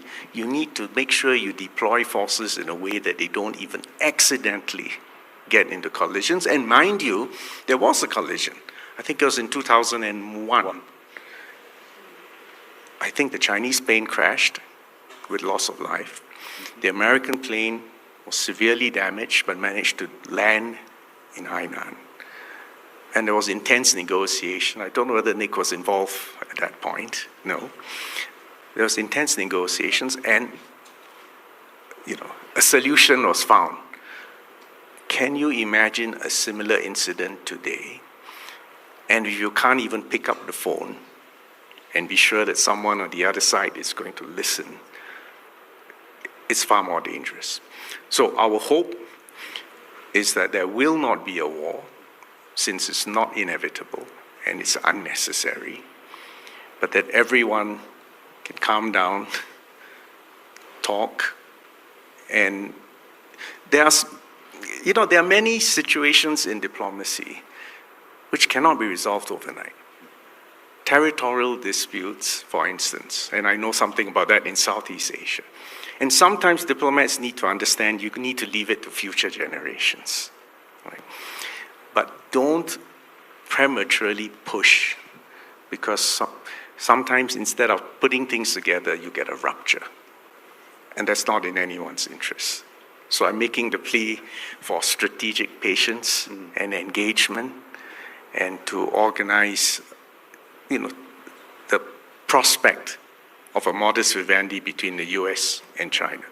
If that happens, bear in mind, the biggest thing that's happening in town now is the technological revolution. AI, quantum, biotech, energy. And our greater anxiety looking forward is that for 2 to 3 centuries, the world has essentially been working on a common scientific application stack, which means we make a discovery, you publish it, you patent it, you get a temporary monopoly, but the world benefits from it and others get to work on it. This common stack planetarily has been a formula for rapid advances in science and tech, innovation, and we've been beneficiaries of it. If you get a hard attempt to bifurcate that stack, 3 things happen. You will cause inflation because you're no longer organized on the principle of comparative advantage and efficiency and sharing and competition. 2, you'll get a more disrupted relations because you have less to lose from just chucking the whole kitchen sink at the other person. And 3, you will slow down progress. So again, I'm trying to make the argument, if we are to maximize opportunities for the future, you need a modest Vivendi. But my final point I wanted to make is that foreign policy, economic policy, technological policy begins at home. If you don't settle the situation back home, you won't be able to embark on all this. In the case of Singapore, we believe that free trade must be complemented by industrial policy and social security. If you don't get this triad settled, and instead you get polarized, divided people who feel that free trade has been an exercise in deindustrialization, unfairness, greater inequality, you will never generate the political consensus to make the necessary compromises internationally to put ourselves to be ready for the future. So that's my closing pitch, that if you believe in free trade, globalization, rules-based globalization, you need to pay attention to your domestic factors, and the two things, industrial policy and social security. And by the way, on industrial policy, I don't mean picking winners and losers. I mean focusing on education, on infrastructure, on connectivity, and giving your people the skills and the confidence to go out there and harvest the opportunities that the new technological revolution offers. And you need to work on your Gini coefficient. One of the things which we are most proud about, you mentioned my former Prime Minister, is that in the last decade of his term, Singapore was able to reduce our Gini coefficient after taxes and redistribution. It fell from 0.4 to 0.36. And we'll hope to continue to work on that. But can you see how these things, social policy, industrial policy, and diplomacy, all interlock? And I just want to make this appeal, that everyone just chill, take a step back, understand the opportunities of the future, and understand the need to get your foreign policy, your domestic policy, and your economic policy in sync. If we can do that, we have a second win for another season of opportunity. So if we can take one, no question, one super quick one. I'll get in trouble with Niamh, and she'll shout at me in Irish so no one else can understand. So one super quick question. Lady in the very back. Sorry, it's not a lady, it's Nick Schifrin. Apologies. I've been called worse, it's okay. Thanks very much, great session. Can I pick up on the security aspect where Dimitri left off, which is that you may believe that conflict is not inevitable, but what seems to be the reality is an expansionist Chinese policy throughout Southeast Asia. Whether it's military, economic, or diplomatic. For the last decade or so, the U.S. has prioritized things like minilaterals or constellations around the region to try and get at that, including, or in addition to increasing security in the Pacific. So what do you believe is the best way to respond to Beijing's expansionist policy? Thanks. I used every year, I used to pay my respects to Henry Kissinger in his office, right up to the final year. And the point he kept reminding me was that a war between China and the US must never be fought, because the consequences are just too catastrophic. And I think even now, Henry's admonition and reminder to all of us is worth bearing in mind. So if you start with that as the first line, then next is to understand the domestic politics and self-image of both China and the US. China is a 5,000-year civilization. And the reason we are both speaking English today is because the Industrial Revolution began in England and then went across to Europe. And the ultimate beneficiary, or the ultimate heir of the Industrial Revolution was the United States of America. The last time China had a maritime fleet, you've got to go back to the Ming Dynasty, 1403 or so, Admiral Zheng He, the rest of it. And then China decided they would stop these fleets. There was a waste of money. Anyway, China had reached the zenith of civilization. There was nothing the barbarians could teach. And China paid a very heavy price for turning inwards. And Europe and America won. And what the Chinese remember most now is, if you really want to trigger a Chinese diplomat, talk about unequal treaties. I think Nick is familiar with it. Do you agree? That's, if you want to press a button, unequal treaties. And China is not short of treaties in the last 2 centuries which were highly unequal, including some with its greatest pal today. Let's not get into it. Right? The point is that if you look over millennia, every time China was at peace and intact and running a continental-sized economy, it constituted about 25 to 30% of global GDP. But the trouble is, if you look across 2 to 5 millennia, the United States was not there. The United States is, what, 249 years? Thereabouts. So what you have now is 2 superpowers with no historical memory of ever having to engage with one another. Do you see that? So we are truly in uncharted waters. Having said that, we have to all hope and pray that these 2 giants work something out. Because war is not, inevitable, right? And you can sit down and focus on the future and focus on your getting your domestic house in order. And frankly, both China and the US have got a lot of domestic homework to focus on. And for the rest of us, do the same. Check our domestic situation and check our fitness for the future.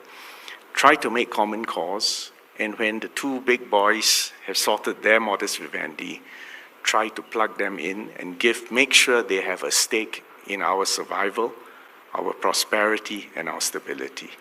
And that's why maybe it's just I've been in this post for too long, but diplomats have to be somewhat optimistic. Otherwise, you can't get up and go to work every day. So anyway, I hope you accept my thesis.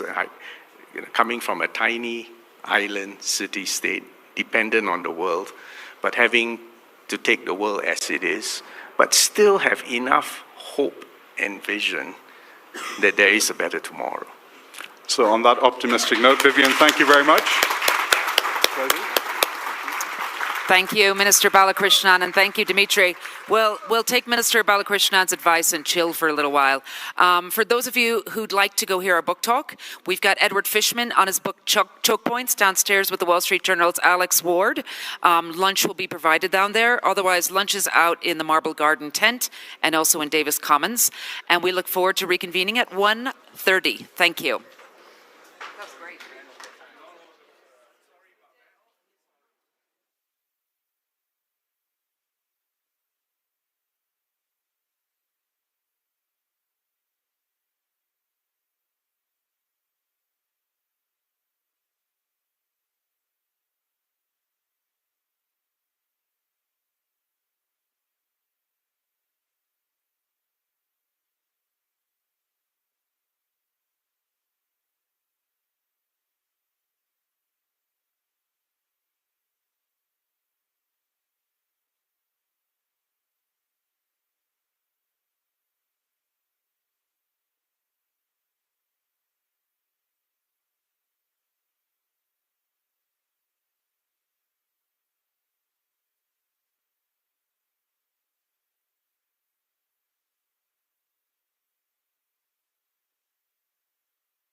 Yeah, when this ends. Thank you.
Thanks, Joe. Gotta keep you guys in line. Truth hurts. Wait. It has me catching up. Okay, good afternoon, everybody. Welcome back. Hope you had a lovely lunch. If you're hanging around outside, if you could please come in and sit down now, that would be terrific. We're thrilled to be bringing the next panel to you. It's had some shapes and movements over the last 48 hours, but we're in for a treat. It's a great topic. From acquisition to adoption, integrating commercial tech for warfighter advantage. We have Greg Levesque, who's the CEO and co-founder of Strider Technologies. We have Joe Felter, who's the director of the Gordian Knot Center at Stanford University, and Chris Brose, who's president and chief strategy officer at Anduril, and also an Aspen Strategy Group member. Thank you, Chris. And this is all going to be wonderfully moderated by Jim Sciutto from CNN. Please join me in welcoming them to the stage. Thank you. Thanks to all of you as well. Hope we didn't rush your lunch. Good to have you gentlemen on the stage alongside me. Of course, we were meant to have a DIU component to this, but one of the victims of the Defense Department's decision, but we have a lot of folks here plugged into defense innovation, and I think we're going to be able to dig deep. I want to start big picture if I can, because just from our pre-discussion, a couple of you made the point that as we speak about technology for warfighting advantage, that we're already in that war. We're already in that conflict now. And I wonder, perhaps, Greg, I could start with you. Tell us how, and on which fronts specifically. Yeah. So, I mean, if you take a big picture view of what's happening geopolitically with, China, Russia, Iran, industry and the emerging technology startups and ecosystem are dead center in their eyesights. We're seeing this across not just the United States, but the world. So we are already in the tech race. That is happening every single day. A great example of that we all know about is the DeepSeek announcement that came out, right? That is, I think, indicative of the competition that we're seeing. And what nation states like China are doing is they have built out entire apparatuses from an intelligence perspective to map out our industry players, map out the technologies that are being developed, and actually look at ways that they can disrupt them from a commercial perspective, but also keep them out of the hands of the US government. And so things that we've seen are instances of new tech startups coming out of the gate. They go to DoD, provide a briefing to them about their new technology, and a Chinese venture firm pops up and offers them a very large valuation and a lot of money. That is purely an operation to neuter that technology and keep it out of the hands of going into the defense ecosystem. The same is happening too with AI, quantum, synthetic biology. And corporations are now beginning to develop their own intelligence systems and operations to counteract that. In 2017, the US Trade Rep Office pegged the cost of just China's IP theft in the United States at upwards of $600 billion per year. I can tell you, confirm that is happening every single day. There's not a Fortune 500 company that we've interacted with that has not been dealing with this problem for a decade or more.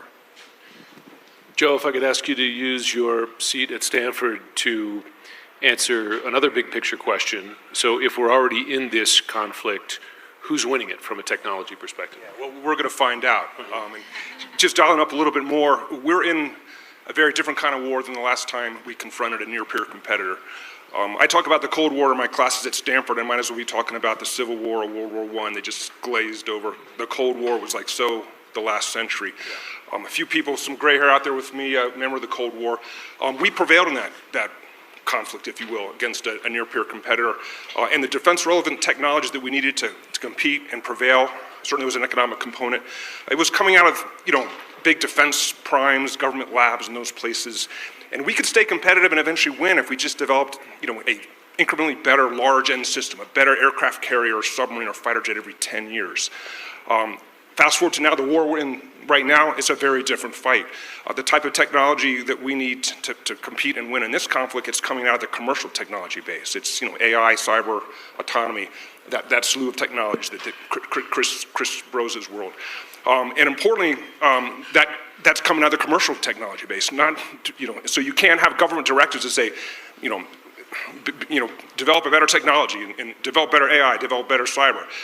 Now we have to identify and adopt and deploy those commercial technologies at speed and scale if we want to prevail and win this conflict. So it's a whole different kind of fight, but we're still fighting it with legacy acquisition systems that helped us win the Cold War. So we need to close that gap, and we're doing it in many important ways. We'll probably talk about that a bit more with you. So it's gospel that you have to do, or we have to do that faster. There has to be more integration hand in hand with the technology sector, the private sector, and you have to leapfrog the old procurement system. You can't wait 10 years to approve a system and then 5 years to build a submarine, all that kind of stuff. You call, Chris Rose, what's necessary a Moneyball military. So I wonder if you could briefly define that and then answer, is it happening? Yeah, thank you. And I appreciate you flagging that paper that I wrote for the Hoover Institute. I basically try to make sure that I bring my life back to baseball metaphors and references. So mission accomplished. What I talked about in that is really building off of what Joe said, which is, when I look at the U.S. military or an allied military, I think we have to kind of basically break it into two parts. There are the large, exquisite, expensive sort of legacy systems which are very important and still very relevant. Like, I dismiss the notion that all this stuff is obsolete. Long-range bombers, nuclear submarines, things like that. They are very unique systems that we need to do very unique things. But they can't do everything. And our acquisition system cannot be basically optimized only to think about how you kind of develop and acquire those types of systems. So, what I was seeking to do, with this sort of a Moneyball concept, if, those of you who are familiar with Michael Lewis's book or watched the movie, it's this notion of how you deal with disruption. How do you basically see yourself differently and put together, kind of an offsetting capability that is affordable, that is achievable, that's capable of winning. And I think that's all this other stuff that we're talking about, right? It's autonomous systems, it's low-cost, mass-producible weapons, it's AI-enabled technologies that have very different attributes than long-range bombers and nuclear submarines. They need to be thought about differently in terms of how you define the requirements for them, how you develop them, how you buy them, how you refresh them and modernize them. But I think ultimately, the vision as I see it is these two different kinds of military capabilities have inverse attributes, but they're inherently complementary. You need the new with the old. I think that is a key lesson of Ukraine. It's not that all the old stuff is obsolete. It's actually, if you pair the old stuff with the new stuff, all of it becomes wildly effective, in a learning and adaptive military organization.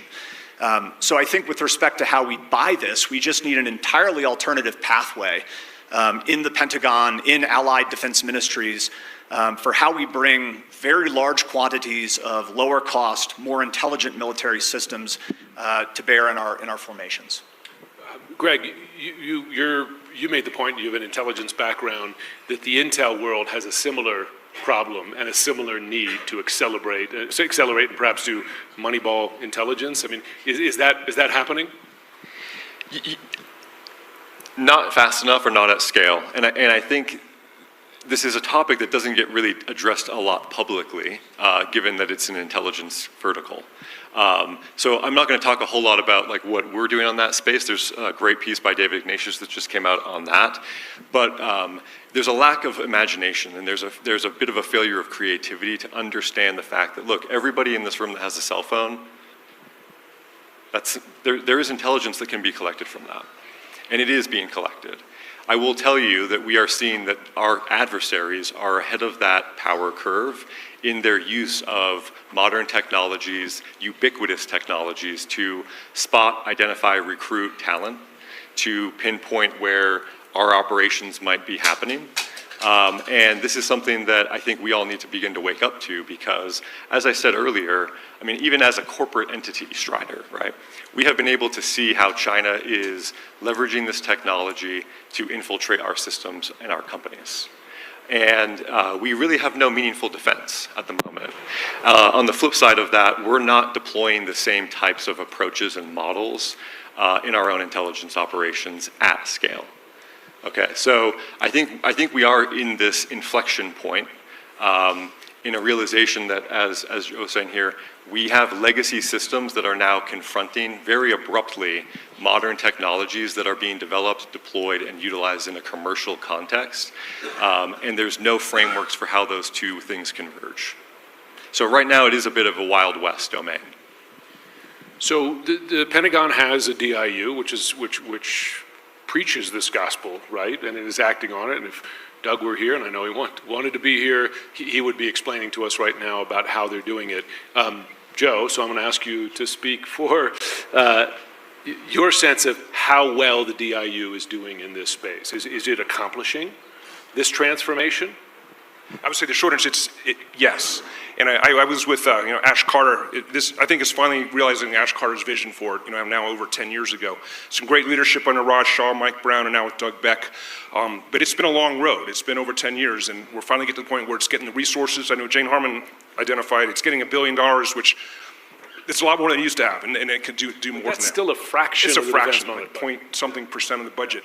But right now, DIU, again, if Admiral Paparo was here, he could tell you about DIU being embedded in Indo-Pacific Command, for example.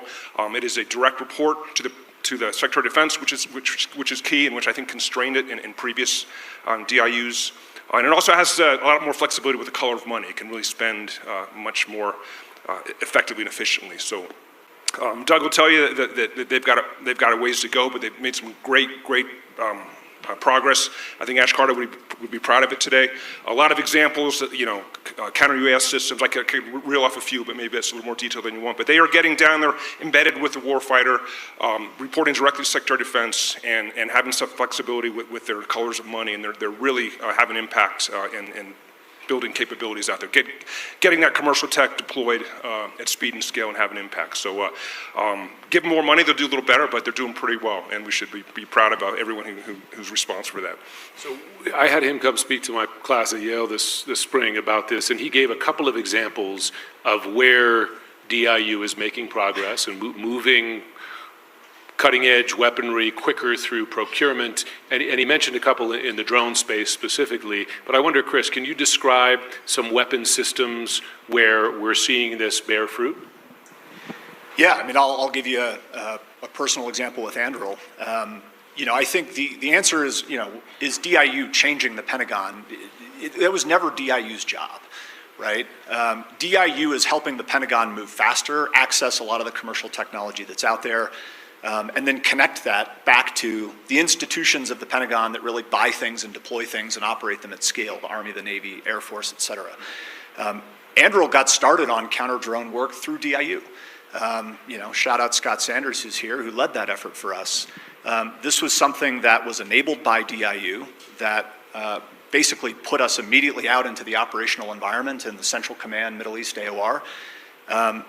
And we saw a lot of the problems that are now headline news 5, 6 years ago as a result of being out there embedded with the warfighter, having to build and rebuild and fix and refix and redeploy our systems to deal with an incredibly fast-moving pace of technology and an equally fast-moving threat from the standpoint of Iranian one-way attack drones and other things. So it's absolutely contributing in that regard, and that has enabled us to then begin doing a lot of the work that we're doing on counter-drone at scale with the military services, with other combatant commands, other government agencies. But for the fact that we got started on a production contract or a prototyping leading to production contract with DIU, that wouldn't have happened. Yeah, and DIU, it can't do it all, and what it's doing can be scaled. It can be scaled to the services. So it's leading in a lot of these areas, and hopefully other organizations like the services can get on board and have a similar approach to getting that commercial tech deployed. Let's talk, if we can, about Ukraine, because I don't want to overstate, but I certainly don't want to understate, because I've watched with fascination the rapid progression of drone technology there, and how Ukraine, what is it, 70–80% of the casualties on the front lines are now from drones, and how Ukraine did this largely on their own, right? And, with all the attention early in the war about waiting for whatever weapon system that we were going to grant them and at what time, and I'm not diminishing the use or value of those weapon systems, but just what they've done on their own on the front end. I mean, listen, they made the Black Sea unfriendly territory for the Black Sea Fleet without a navy because of their drone technology. What else have we learned from there? And is it maybe, Greg, you want to pipe in, given that I'm sure the intel world has been watching it very closely, ours and Russia's and China's. What have they taught us? I think they're showing a pathway for how you can begin to more cleanly integrate commercial capability into what are traditional weapons and intelligence platforms and systems. On the intel side, right, a lot of this success is due to the intelligence that's flowing into the systems that have been created in Ukraine for targeting purposes. And I think that's a unique moment that we're in to begin to look at that, how it was developed, the partners that were involved in it. I mean, we're talking large cloud infrastructure, open source intelligence that's feeding into this, along with classified SIGINT, et cetera. So this is a fusion that's coming together in a pretty unique way, where it's traditionally, in many respects, siloed, and that is what happens in wartime. Right? When you're in a war, you have to begin to integrate and combine these capabilities together for a clear mission and a clear objective. I think a lot of what we're chatting through here in the United States and other places is we are still acting as if the war hasn't started. So there is a lack of clarity around the intention behind what companies like us are doing and where to orient that capability in practice today. I think all of us on stage would say the war has already begun. It is here, it's real. And so that's, I think, what we're now looking at Ukraine to say, when it becomes kinetic, right, what does that then mean? We should be developing these programs, systems, strategies, concepts before it goes kinetic. Can I add to that, Jim? I completely agree with all of that, and would just add another point of what it's teaching us, and then there's another question of whether we're adequately learning these lessons, is the importance of scale. I think for basically the past generation, we have been optimizing the American military to be like relatively small, very expensive, very exquisite. We're going to win through technological overmatch against adversaries that aren't exactly that sophisticated. When we go to war, we're not going to shoot a lot of weapons. We're not going to lose a lot of vehicles. The war's not going to last a long time. If you actually look at that in the context of American history, it's a total anomaly. And I think what Ukraine is showing is really kind of where we are now going in this quote-unquote new era of great power competition, which is back to the future. The volume of systems that they are needing to produce, regenerate, lose, produce, regenerate, is almost inconceivable, I think, in like a US DoD Pentagon context. I mean, Tim Ray spoke eloquently on these questions of scale earlier today. I think we're off by an order of magnitude, the number of military systems that we need to build, right? I mean, we've had years and years of war games where we run out of all of our critical munitions in the first 8 days of the war. That's a little easier to believe when Ukraine goes through an entire decade's worth of, anti-tank and anti-aircraft weaponry in the first several months of combat against Russia. So the things that we're thinking that we're going to go to war with are not rapidly producible, they're not rapidly replaceable. And when we shoot them all or when we lose them, we're not going to get them back quickly. And I think the lesson from Ukraine is, in addition to all of this legacy capability that's very important, boy, we better start creating this Moneyball military or sort of complementary set of capabilities that are defined by the ability to mass produce them, to lose them quickly, to replace them fast, to change them and adapt them as new circumstances, threats, and technology force you to. The thing is, I've been hearing that for years, right? Particularly when it comes to munitions, right? They talk about, let's say, in the nightmare scenario of a conflict over Taiwan, how quickly anti-ship missiles, you name it, would disappear, hours, days, etc. We just passed an enormous, big, beautiful bill. I mean, is there any money in there for being put in the right places? I think the answer is yes, and I think to be determined. I think there's a lot about that bill that people are still digging through. I think how exactly all of those dollars are going to get, kind of laid out is still a work in progress in the, Department of Defense. But, my sense is that when you have this conversation, which I agree, it's been ongoing for years, but it feels like, we're starting to converge a little bit more around the idea that we do need these complementary set of capabilities. I think the challenge is, great, we now agree. So show me the programs that are really delivering on the scale that we need, right? And that's not DIU's job, right? That is, how do the military services change themselves? Like I think, Dan Driscoll and the Army is doing an enormous amount to change the Army. I think the Air Force is doing a lot, but I think we're still a far cry from the ability to do this. And what I would tell you is, I don't think it's going to cost an enormous amount of money. In the overall scheme of the defense budget, I'm not saying we got to allocate half of it to this stuff. I actually think we could change on the timeline that we need to the degree that we need with probably 2%. Wow. It's just a question of then how do you marshal that in the service of new programs that accomplish those objectives. So, Joe, how are our adversaries doing, specifically China? And I mean, it's a different system, right? They don't have to go through an appropriations process, but how are they doing, and are they ahead of the game? I think they're certainly closing the gap. And they have a lot less constraints than we do. I mean, certainly continuity of leadership. I mean, Xi Jinping is arguably emperor for life. He can look out to 2049 and say, I want to get here and have these incremental goals to get there. We have a little different political system here, and that creates some challenges. They don't have to deal with the same challenge like with IP, with their state-owned enterprises. They just have a lot more efficient and effective ability to identify goals and objectives and marshal their national resource to get after them. I think we still have huge advantages, and I hope to have a chance to chat before the end. As far as our human capital, I just feel like when you want to talk innovation, there's nowhere better than, and with all respect to our international folks, the U.S. just does it better than our adversaries, and we just have to find ways to harness that. But China is closing the gap. They have gotten ahead in some technology areas, and they're closing in almost every technology area. So, game on. We are on notice, and we have to. We have to respond just like China. They're using a whole government approach to include advances in technology. We have to respond with a whole government approach, and I think we have a lot that we can do better. So they're not ahead, but they're closing, and we need to have this wake-up call. And let's learn from the lessons of several 100,000 dead Russians, and not wait for 5,000 sailors to be at the bottom of the ocean in the Taiwan Strait before we have that wake-up call, the epiphany we need to make some progress. Those war game scenarios, whenever I read them, do you mind if I add on to that? Scare the hell out of you. Look, I think we actually are behind in some ways. And I'll give you maybe just one point on that. We are behind in understanding the intention. You don't build intermodal amphibious assault platforms for fun, okay? And we still are sitting here acting like this can all be negotiated. So I'm of the viewpoint that the competition is beyond a commercial one. Okay, this is not for market share. This is for the technological dominance of the future. This is for the emerging system that we are already all talking about, and we can all see and feel it. The legacy system is not working. So now it is up to us to reimagine what that looks like. It's not simply a reform of an acquisition process. So it starts first in grounding ourselves in what is the reality of the situation that we are in, and how do we understand the intention of our adversaries, which I'm going to tell you they are sharing with us. And on the commercial front, right, like you see this in the intelligence. We have it, we know what it is. There is a lack of ability to action it because of the legal constructs we have from World War II. Look, to charge someone with economic espionage today in our country, which is happening every single day, you literally need a piece of paper or some kind of document that shows that they were tasked to go do that.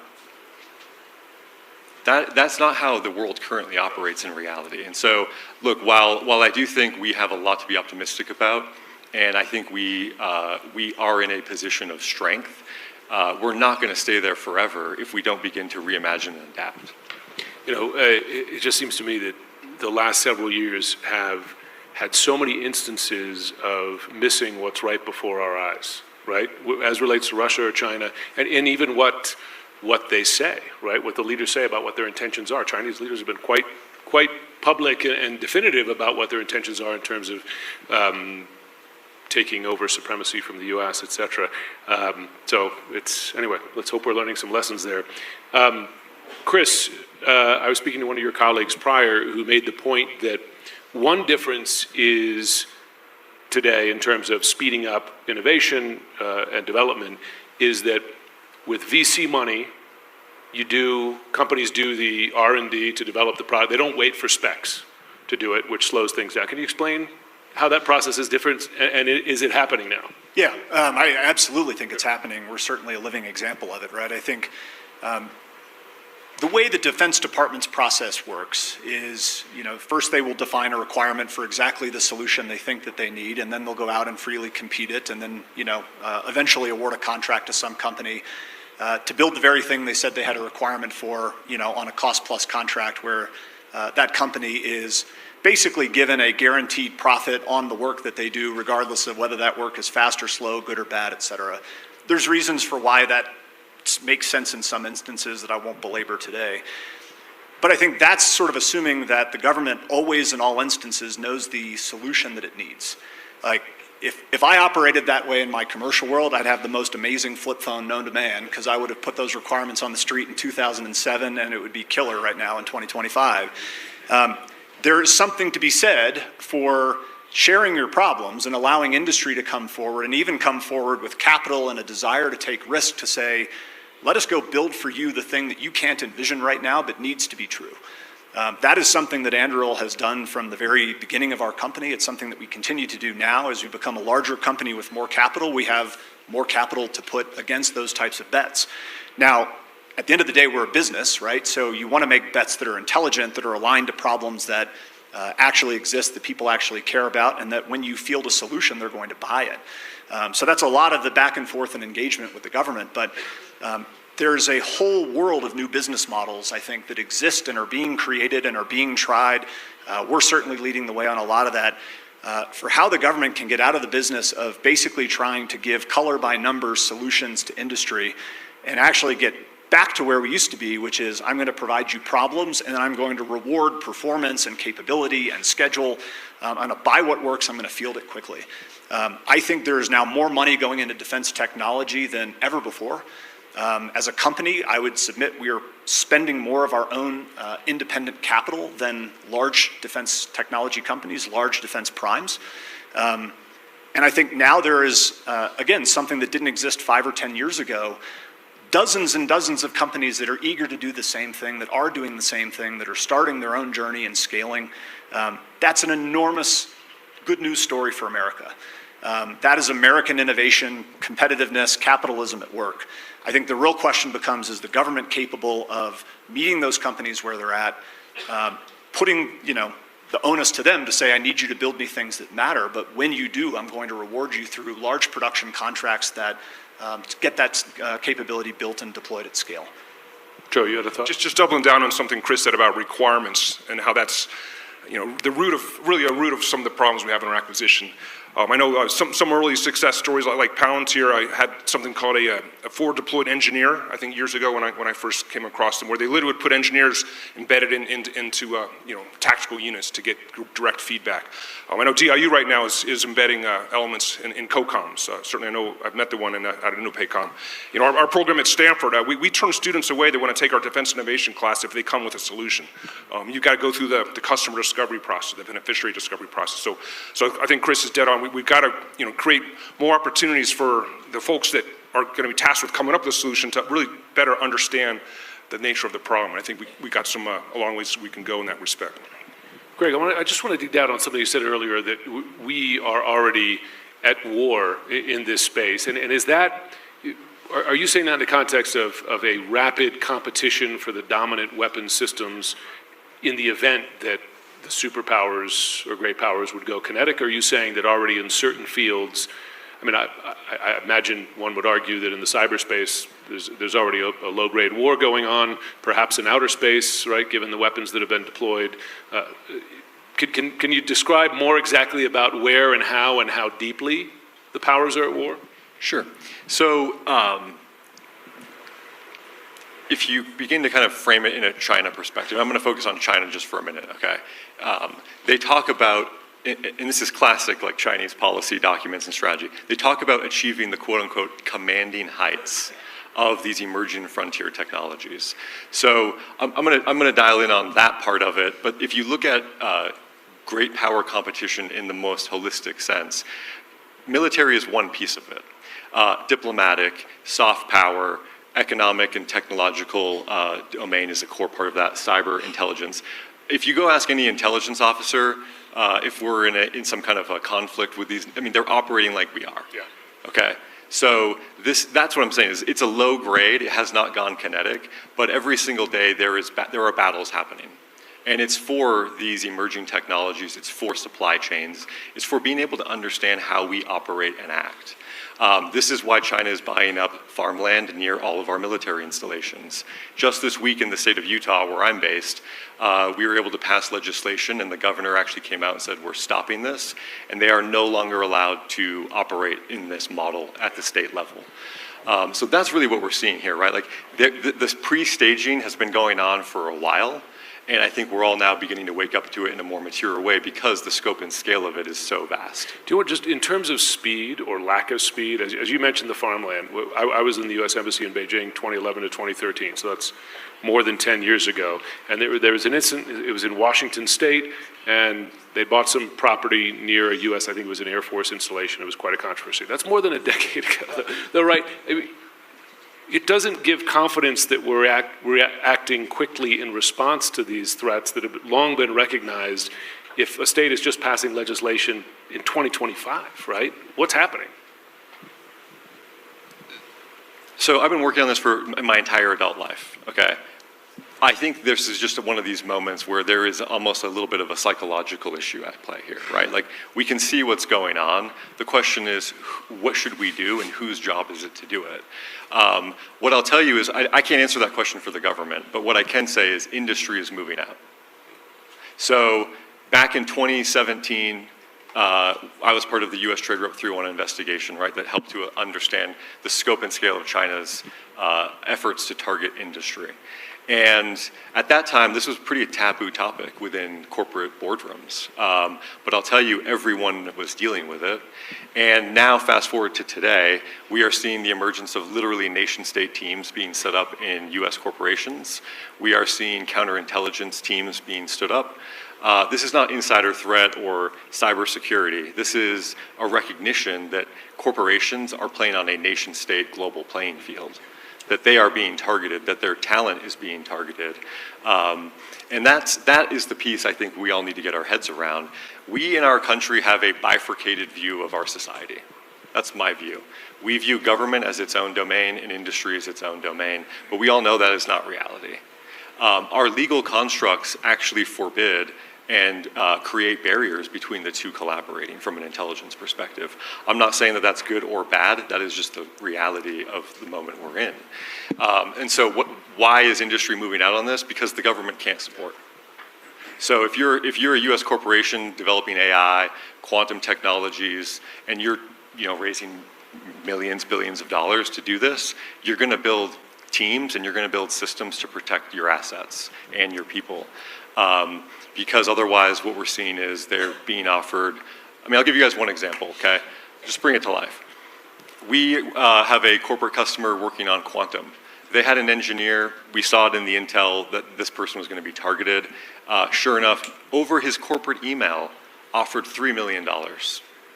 Just email them, corporate email. We'll give you $3 million if you bring the tech you're working on, come over here, build it out in this. Foreign actor? Yeah. Mm-hmm. This was a nation-state intelligence service. So look, this is why I'm sharing with you, this is not, the rules of the intel game have changed rapidly beneath our feet. It is across every element of our society. And so at Strider, our mentality and our view is we need an all-of-society approach, and intelligence is the shared truth. Intelligence is the shared kind of platform for us to understand what's going on and then act in a way that drives our national security forward. So I like to say, look, national security, I think, is too important for us to leave to the government alone. We all need to be a part of it. It does raise the question, though, right? If corporations are making these decisions, I saw Sam Altman speak. I'm sure most folks here have seen him speak in some context describing AI and aware of the potential dangers, et cetera, but also acknowledging the lack of oversight, right? With enormous capabilities moving quite quickly. I don't want to impugn defense contractors or the work that you do. I'm just saying there's reason for oversight. Is it happening? I can assure you oversight is alive and well. We deal with oversight from every which way constantly. But look, like the serious point that I'd offer is, for Anduril, right? I mean, we're at the leading edge of building out AI-enabled weapons, autonomous systems. Like, we are pushing the boundaries of technology. What I would submit is we do have a legal and policy and regulatory and ethical framework for how to think about bringing new and untested technology into military formations, integrating into testing and operations. We have done that before with lots of different technology. We've done it before with unmanned technology, with semi-autonomous technology, right? So not necessarily everything is all new under the sun. Right. I would argue, like, rather than say, like, oh my God, this stuff is all so new, I know this isn't your point, that we should just like cast aside these frameworks for how we have done this very successfully in the past. I actually think we need to utilize those frameworks because they're actually very flexible, very capable for bringing these kinds of technologies through a process of testing, evaluating their capabilities and limitations, building trust in the system's ability to do the thing effectively, safely, repeatedly, users' ability to trust that when they say to go do this thing, it does this thing. We've done that a lot. And I think that what I worry about is not that we're moving too slowly, or moving too quickly and sort of willy-nilly just kind of, building all this newfangled technology. It's that we're not going fast enough. They're not utilizing frameworks that we do have to move this through the process of testing, certification, fielding, and deployment to make the kind of military advantage and sort of intel advantage that we desperately needed to provide us in this competition. Okay, we had a lot of smart folks in this space in the audience, so can I have two quick questions? Just keep them short if you can. You were first up. Please. And maybe direct your question at someone if you have someone in mind. Yeah, Chris Fralick here. The question to the middle gentleman from Strider. Given everything you said about China, does it make any sense in the world that we let TikTok continue in the United States? Not under Chinese ownership and control. I think Congress passed a law. Yeah. I mean, I think this is being like negotiated as we speak. I don't have any insight into those conversations, but the national security threat is real. Over here. Sorry. He was up, trying to keep sense of order. If you're as quick as him, we could do another question. I'll be very quick. Ukraine had an amazingly effective execution and technologically and operationally delivering hundreds of drones thousands of miles inside of Russia. How much do you fear that we're in that same exposed vulnerability from a major or a minor power right now? Yeah, considerably. Look, I mean, I think, all of us are familiar with the news reports of military or drone overflights, incursions at military bases where we have billions of dollars of aircraft parked on the ramp or ships at port. Weird things that are happening in New Jersey, aside from other weird things that always happen in New Jersey. This is headlines again and again and again.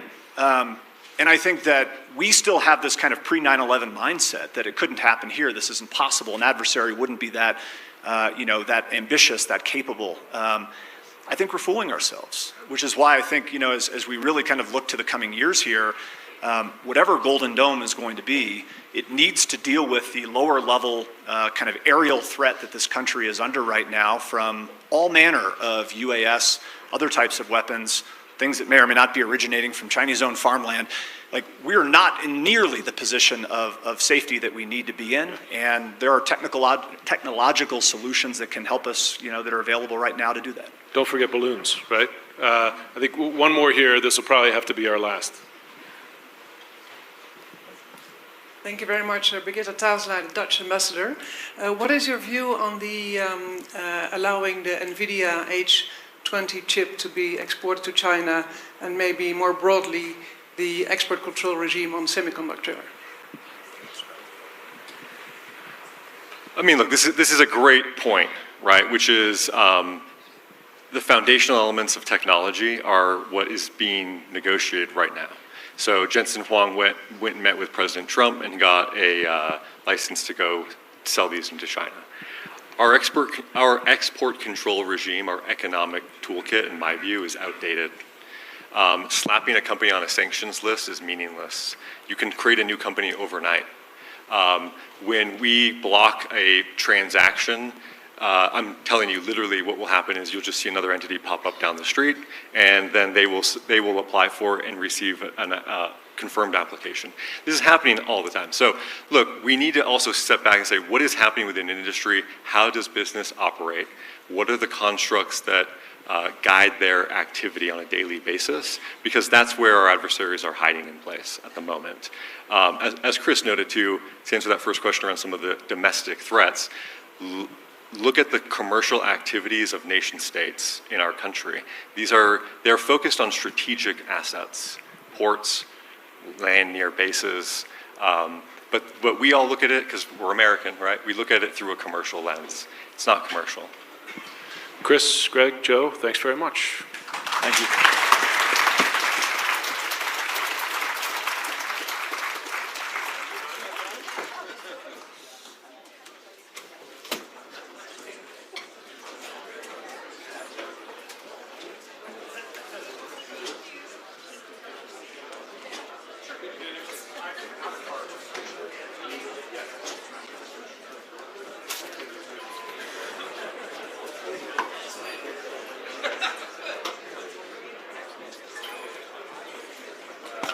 Thank you so much, Jim and Joe and Chris, for being up here. We now are moving straight on from defense acquisition and getting new innovations into the Pentagon, which is so critical, to something that has been much front of mind, that's going to be really at the forefront of warfare, and you're already seeing so much of it, and that is cyber.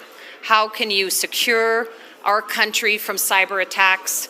How can we make sure that we do the offense right, we do the defense right? And there is an amazing level of expertise here in the room and now on stage to discuss this. We have our moderator, David Sanger from the New York Times, Jenna Ben-Yehuda, who is the Executive Vice President of the Atlantic Council. We have Rob Joyce, one of the great experts in this, formerly at the NSA, and Johan Gerber, who is the Executive Vice President and Head of Security at MasterCard. Thank you all. Thank you for being here. Thanks. Well, thank you. It's great to be back here at Aspen. Great to be with this panel. I thought there for a moment that Chris Brose was actually going to explain what happened in New Jersey.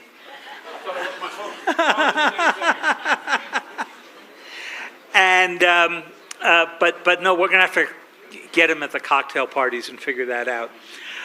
We do have a great panel here today, and there was a moment. I've been going to Aspen Security Forum since they started, and you may recall that for a number of years it was very focused on counterterrorism. Then it became very focused on cyber. Then the world changed a bit with President Trump's first term, and we've begun to deal with a range of issues, but we've never left the cyber issues behind. And I would say what marks this year is that we've had a lot of surprises along the way. Obviously, AI is changing the nature of the cyber warfare elements, and we'll get to that in some time. Obviously, China's Salt Typhoon has made us recognize that the era of state competition is not only here, but persistent. We've seen rises in ransomware, and President Biden's efforts in his one meeting with Vladimir Putin, which was 4 years ago, I think last week or so, or 2 weeks ago, to cut off the Russian-based ransomware has not worked. So we're at an interesting cross point here, and I'm hoping that we'll be able to go play some of that out.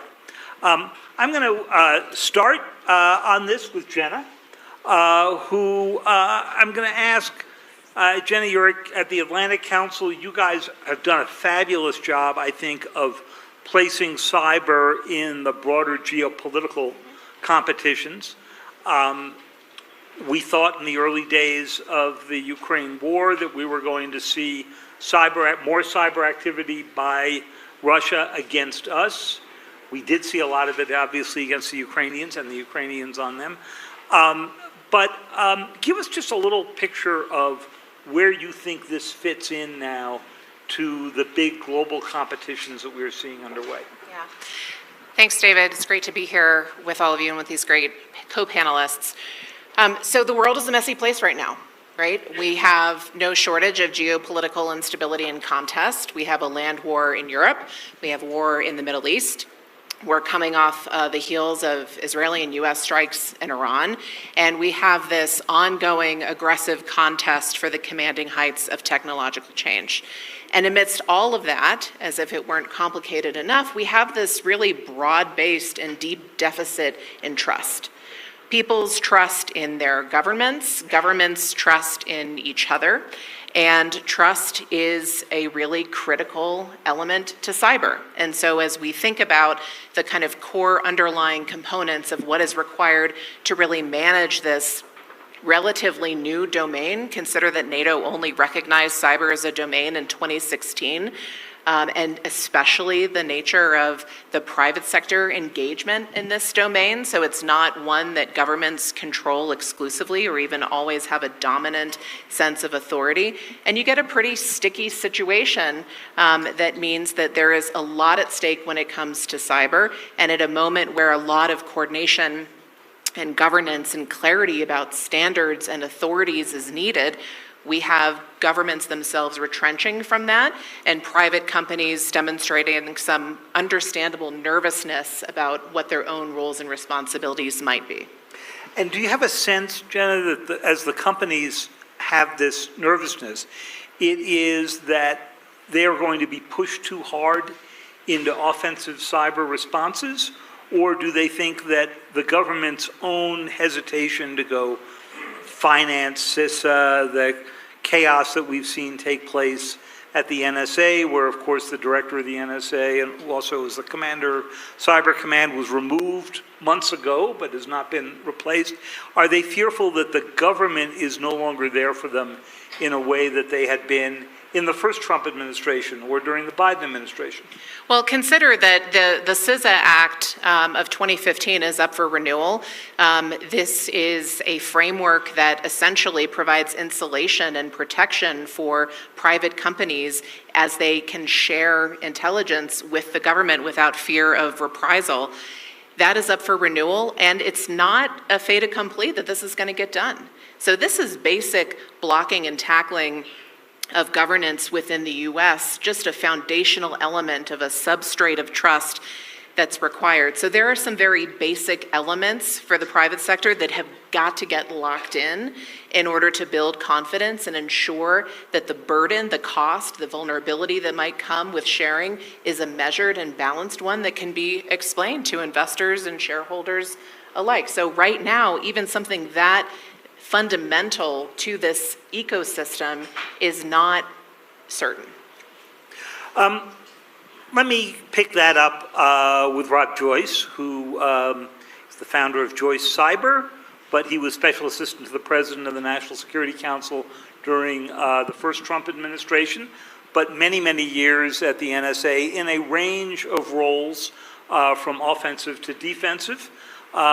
And Rob, I think this is the first time we've been on stage since you've left the NSA, but I have to thank you because I know there were moments when I and my colleagues tested your patience a little bit with things that we published. and yet you are still willing to talk to us. So I do appreciate that, and we've learned a lot from you along the years. So you've had a lot to say in recent times about our discovery that cyber is not a terribly effective tool of deterrence. And it's interesting because I think at some of the panels that we were on here 5 years ago, there was an assumption that you could make cyber a tool of deterrence. What did we get wrong? So, great question, David, and there's strong opinions across the board on this, but I think cyber is a component of deterrence, but cyber in and of itself isn't deterrence alone. So if you think about it, there are various levels we can achieve. We can achieve friction in cyber operations, so we can make it harder for governments or even criminals to come at our capabilities, and we want to challenge them so that they don't get to try over and over and over again until they succeed. So that's kind of the base layer is friction, and that a lot of that is in the cybercom doctrine of persistent engagement. We're going to challenge them. Next layer up is disruption.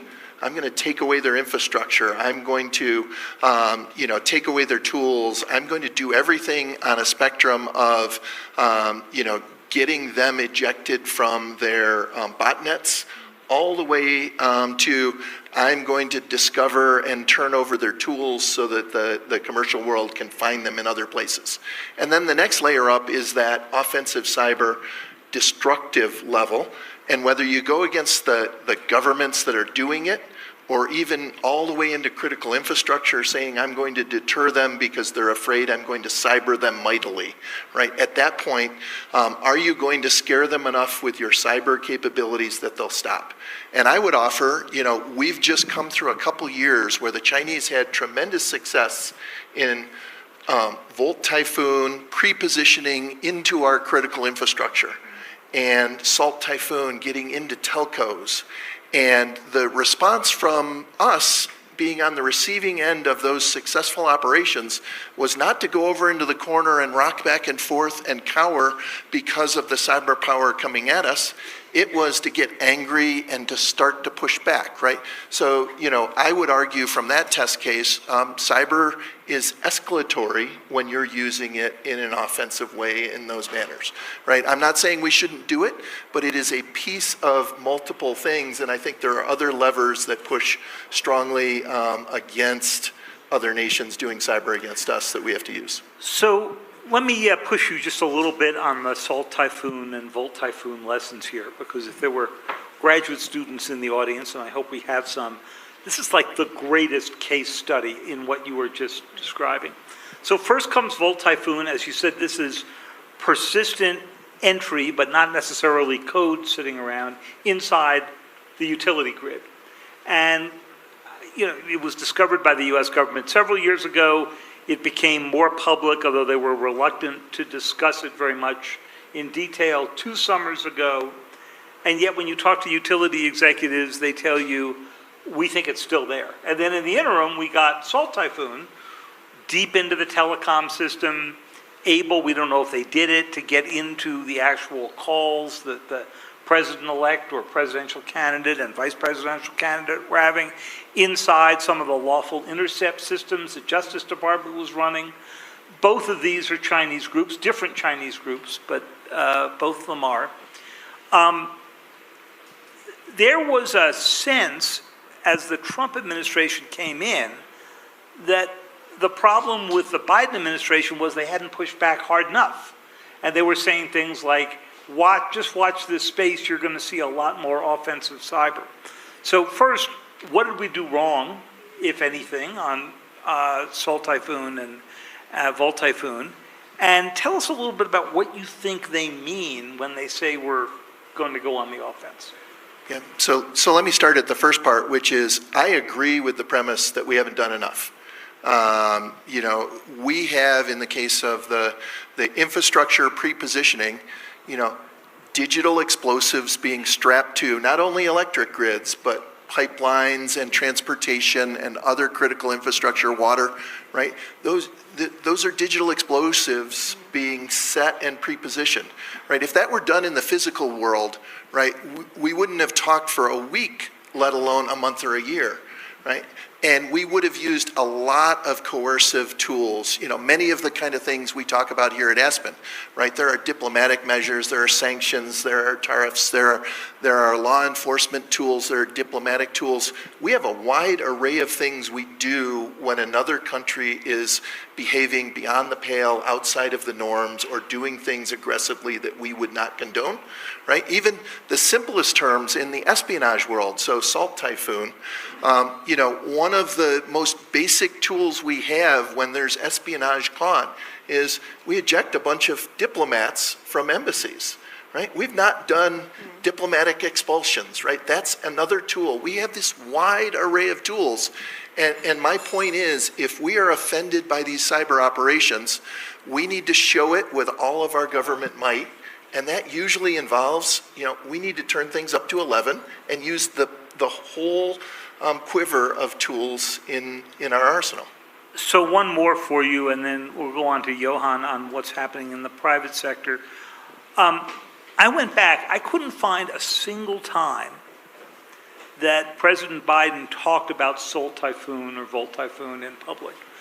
It was a big deal, and you remember you and I may have discussed this around one of the Aspen cyber groups when there was public congressional testimony in which the FBI director did it. But if you stopped 100 people on the street in Washington and, probably in downtown Aspen, and you asked them what Volt Typhoon was, they probably think it was a new Superman movie.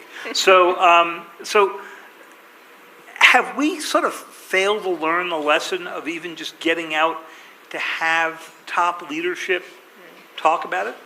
Yeah, and that is certainly one of those items I would say, if we're serious and going to dial this up to communicate our displeasure, we do it through multiple channels. Great.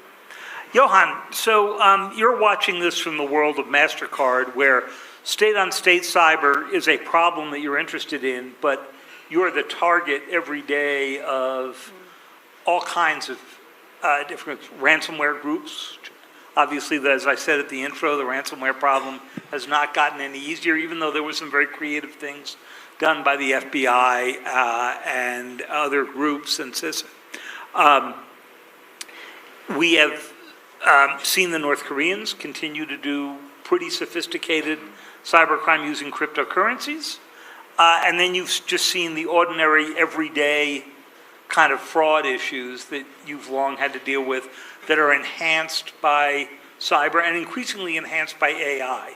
So tell us just what the threat matrix looks like to you right now. Yeah, I can probably sit here for the next 2 hours talking through all those topics, David, but thank you for the opportunity. You're right. I think the world has become increasingly complex and interconnected. The world is now more connected than ever before, and every minute that we sit here, that will just keep increasing, which means the fluidness of how these attacks goes back and forth between what happens if you have a geopolitical motive or a criminal motive. These lines are all blurring, which is why, as a company, we feel it's so important to be in the middle of cyber. Many folks think of us as a payments company. But if you think about what we're doing, we're connecting 3 billion consumers with about 150 million businesses across more than 25,000 financial institutions around the world, everything digitized. It is a frontier where every possible way of cyber attacks, we see them. And we feel that there is a real need to collaborate as a private industry, a public industry together to fight these things, to defend, but also really much to deter this. We work very closely with law enforcement. We want to make sure that there's a consequence for these criminals if they do these things. That's important for us. As we look at how the world is evolving now, we see all sorts of new payment types. I'm proud to say, if you think about the card industry, it's built on the principle of trust, and that's manifested every day when you use your card, either to go into a store and you tap that card on the device, or you click buy in an online environment. What happens is there's a fundamental promise that the business who's selling you the goods will get their money, and you as a consumer are protected. That's why trust is such an important piece, and Jen and I had this conversation for a long time this morning.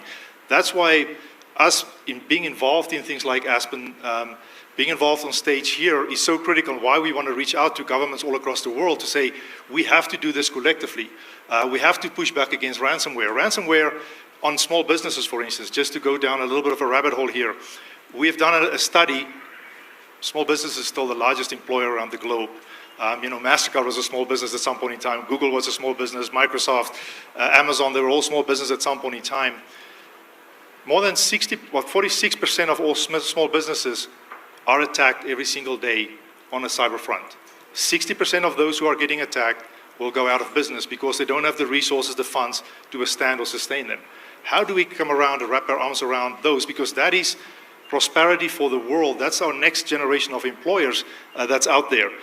For that reason is why we are so deeply involved in this. On the card fraud side, what we've seen and what worked very well is when you create an ecosystem where there is liability and a reason for investment. So for instance, in the card industry, as a consumer, when you use your card and there's actually fraud on it, the liability for that fraud goes to the least secure party. So if the business who's selling you businesses did not implement the latest technology, they will suffer the loss. If it's the bank that didn't, the bank will get the loss. We need more of those regulatory frameworks in our systems to generate that motivation for people to invest in embedded security. Embedded security for us is fundamental. If we want to get the benefit of what the new technology innovation brings, AI, quantum, it holds great promise for mankind. But you will only get the benefits if security is embedded. Otherwise, we will lose the trust. I'll give you one more example. We had a pledge a couple of years ago. MasterCard pledged to bring 1 billion consumers into the digital economy. The biggest question that we had was, what if their first experience is that of a scam, an online bullying, or some sort of a ransomware attack? We will lose those consumers and those communities forever. So the embeddedness of this, and this is something where we think industry has to do more. We feel that the relationship between private industry and public industry needs to strengthen. We need more harmonization. Fragmentation is a big deal for us, and I hope we will get to that conversation a little bit later today. But the world is connected. We can't move away. So even if we see more sovereignty or drives towards sovereignty, the world is never going to be less connected than it is today. So we really need to keep driving a better harmonization across this line. Johan, let me ask you one specific, and you just alluded to it before, which is the effects we're seeing from AI. So I think from one of these stages, I think 2 years ago or 3 years ago, we had some of our friends from Microsoft up here who were basically making the argument that they thought AI would help the defenders more than the offense. But as we were all discussing before we went on stage, I've had the sense that may be shifting now. So what are you seeing? And then I'm going to ask Rob to go in on that same question. Yeah, I think you need to give me a shot before Rob goes on, because he's going to really scare the hell out of everybody. But I think you're right. I think it's a nuanced answer here. It depends on how much we're willing to invest in AI. We've seen great results from using AI as a defensive mechanism. We use that every single day. Every single day somebody uses a payment instrument, whether it's us or one of our competitors, you will see AI at work to defend and protect those transactions all the time. But we are seeing that the offenders and the ones who are using AI as an offensive tool, they don't adhere by the same rules. There are no borders, there are no regulations, there are no rules by which they play. And that for some reason, they collaborate amongst one another way more than we do. I can tell you, when we see an attack, a successful attack happen in some part of the world, within minutes, that whole modus operandi is propagated through the entire underworld, and everybody's got access to that technology. They don't believe in IP rights or anything like that, even amongst themselves. So we have a real challenge on our hand, and if we do not invest in cyber or in AI as a stronger defense, I think you're right. We have a real danger that on the offensive side, the shift will happen very strongly. Rob, you've always made the very subtle and nuanced point that one of the problems of the United States is that we actually suck at patching. I think you've used that phrase many times. Is AI going to solve that problem in any way, you think? No, I think it's actually because of AI, the patching challenge is going to be worse. And why do I think that? AI is getting exceptionally good at writing software these days. That means to write functioning software, you have to be able to debug it. You have to be able to find flaws. And what we're learning now is you can turn AI onto software to find vulnerabilities, which are the intro step to making exploits. that hackers will use to exploit and compromise networks. So what we're seeing is we are in what Sandra Joyce coined this week at discussions here, the AI before times. We're starting to see those technical capabilities without the actual operations. But what are the signs? One, there is a vulnerability database that is enumerated by MITRE to keep track of all the vulnerabilities in our software. And ChatGPT 4o was able to reproduce exploits in 87% of the cases where it was given the description of the vulnerability, but not even the software, right? So that is an impressive ability to just recreate exploits. In the case of a company called HackerOne, where they crowdsource hackers to red team companies with their permission, they keep a leaderboard of who's the top hacker, and it's credentials and monetarily rewarded to be on that list. The number one hacker for HackerOne is now an AI bot called Expo. So Expo is out there 24/7 going through the list of companies who have signed up to be hacked, and it is beating the humans there, and it's getting that at scale. And it doesn't take vacations. It does not. Yeah. And then the last example I'd give is a company called Hack in the Box runs, they run capture the flag challenges where people get together, teams of hackers, to go try to solve a hacking problem. And they ran a competition in March of this year, which is 15 years ago in AI years, right? So March of this year, the competition, an AI bot finished in the top 5% of that against 400 human teams, right? So it beat 95% of the human teams, not people, but the teams of people collaborating on hacking challenges. So it is showing that these AI capabilities are very, very capable, and as each new foundational model comes out, they're only going to get better. So your money's on offense at this point? Yeah, I think offense has a tremendous advantage. I still believe whoever uses AI is advantaged, right? If you have a defender using AI against an attacker who is not, they will succeed. But the AI attacker against people who are not using AI to simultaneously find the flaws before the attackers do, they are going to win. Jenny, you had a point on this, and then I have another question for you. I just wanted to come back to the comment on small and medium businesses and connect it to AI, because I think it's so important that we talk a lot about private sector cooperation on cyber. There's a huge range when we talk about private sector. Mom and pop bakery to MasterCard. So huge differentiation in terms of the level of sophistication and resources to prepare and respond to cyber incursions. And right now, we've got a huge risk of these small and medium-sized businesses really being way left behind in the advent of AI. They're already making decisions, gosh, I'm barely making rent, how do I invest in a program, even though, as you point out, Johan, these can be existential moments for many of these, especially small companies. So it's not just a good thing to do to fix because it generates tons of jobs and is a driver for the US economy. That alone should be enough. But there are also huge sources of threat intelligence that we're not pulling in a systemic way. And with the advent of AI, we risk a huge bifurcation in the ability of the private sector to respond. That's pretty scary. It really is. And, on that topic, I think it's an opportunity for government, private, and NGOs to all come together. We see a lot of NGOs doing wonderful work in collating tools and creating free resources, but we need to get them to the small business. Yeah. And we said, where are the concentration points? Telecommunications, they all need connectivity, they all need finances, they all need something, and those are the concentration points where we need to embed more of these things. To ask a small business owner who runs a bakery shop or a hair salon or whatever is out there to understand cyber, it's almost impossible. So I think we have a lot to do in the industry of the interest of the economy to help drive and just make it more secure at the base level. Jenna, here's what I was going to ask you. We've all been saying since really the Obama administration that the key for cyber is to integrate it with the rest of our global strategies. That, as Rob points out, you can't use it as a deterrent alone, but combined with your nuclear force, your drone capability, your cyber, you can integrate this all together. And I think that was true at the end of the Obama time. I think it was certainly true in the first Trump administration, when I could walk over to the White House and talk to Rob and his colleagues about this, or I could go to the NSA later on and talk to General Nakasone about it, or you could go to CISA and talk about defense and so forth.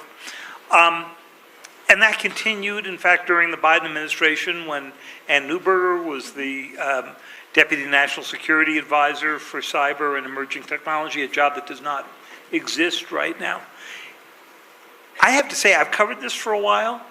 I have a hard time figuring out who to go to that's going to drop this into the larger run. Is that a temporary thing, or do you think that we are, for the next few years, and I'm sorry there aren't people from the administration here that I can pose this to, so you're going to have to answer not on their behalf, but just your view of it. Is that just something we're going to have to get used to here? Well, cyber is part of all domain warfare. We're in the moment of all domain warfare. You don't get to pick and choose your domains anymore. And so I think what you hear is a real hunger for rules of the road. And there are some very big questions. I think I would posit they are inherently governmental questions to answer about authorities, about standards. Folks need to know if their participation is going to be welcome or if they're going to get slapped with a fine and they're going to be on the front page of the paper the next morning as a result for all the wrong reasons. So I think what you are experiencing, and what I certainly, in my conversations with folks here just this week, is this palpable sense that there is more structure and guidance and a framework around which this can operate. There's a real hunger and a deficit for that. And it's not just in the United States. We're fresh off the heels of the NATO summit in The Hague, where we had a 5% agreement. Huge news coming out of The Hague that was not foretold 6 months ago. And 1.5% of that 5% is about infrastructure.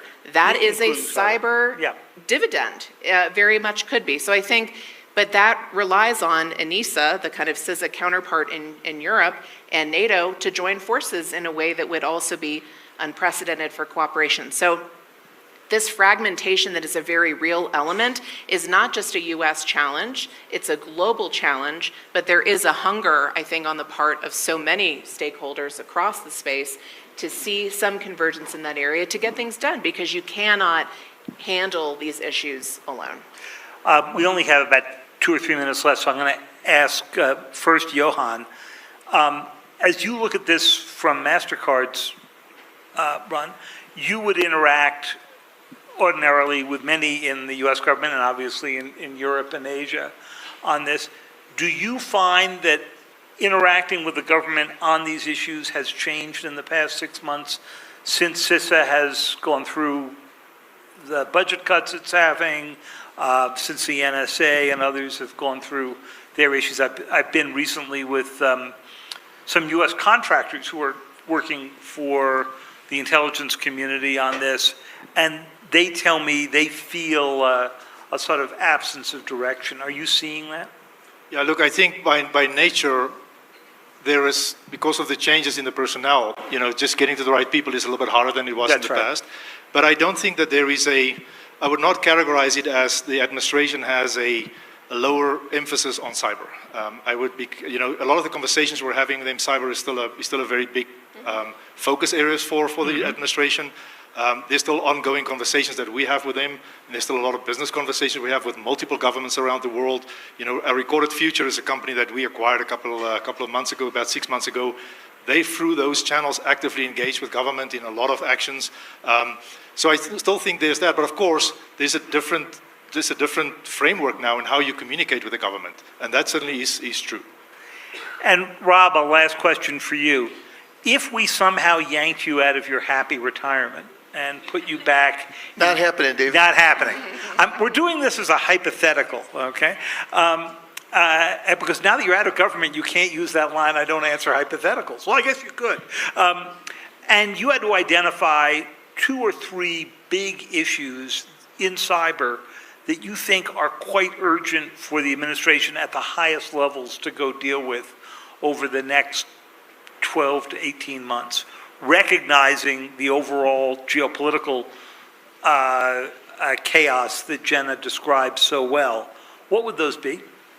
Front of the list is talent, right? We've lost a lot of talent in the downsizing of the government, and the most capable folks in the cyber arena have the options into the private sector. And so we really have lost some talent. And so it's making sure that we continue to build that bench and get people in the chairs that can work across government, across private industry, internationally, and with academia. Second thing is, I do think we've got to continue to refine that strategy. What are we going to do in the space of cyber deterrence? And that includes offensive cyber and all of the other things. And if you look at where we are, defense has gotten so much better in the last decade, but I think offense has outpaced it. If you look at the ransomware numbers and other things, and then look at the Chinese intrusions, we are continuing to slide, and the offense is having more wins than defense. So we've got to double down on that strategy. And then finally, I think it's really staying focused on the AI challenge. We have the leading AI developers, all of the best companies doing the most innovative research.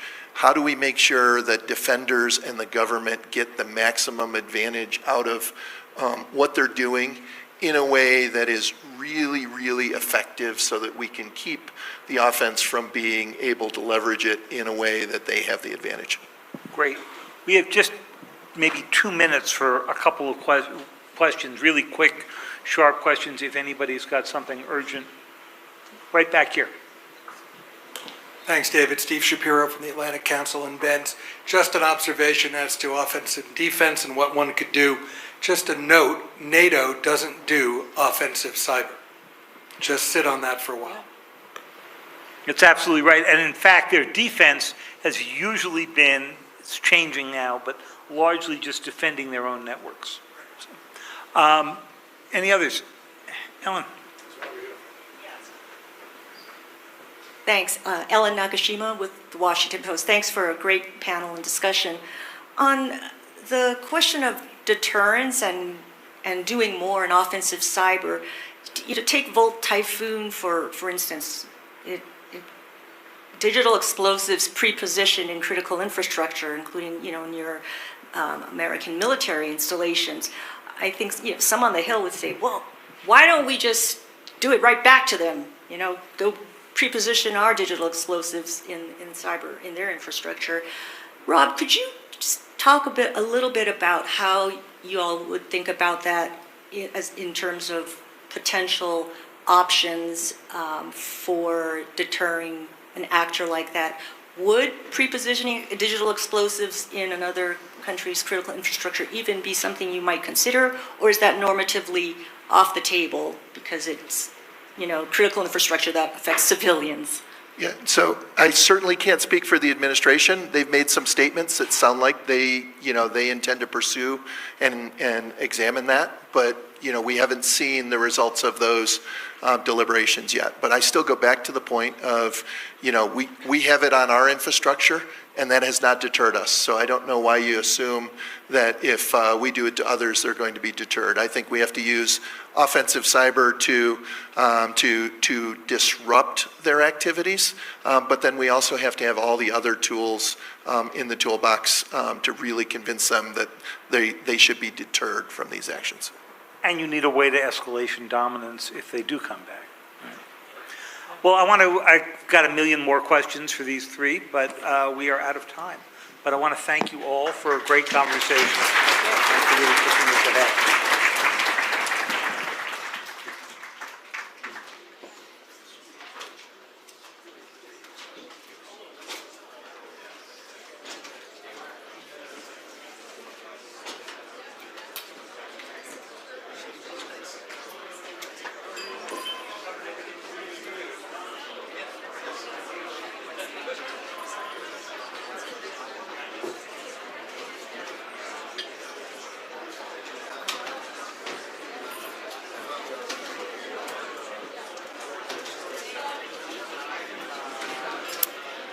Thank you, David, for leading that excellent discussion. Ladies and gentlemen, if you could take your seats, please, for our next panel. If we could have silence and seats, please. Okay, well, we'll try anyway. All right, shh, please, everybody, if we can have your attention. Thank you. I'm delighted to introduce our next panel, which is on an incredibly important topic. Our panel's titled The Weight of the World, International Aid and Trade.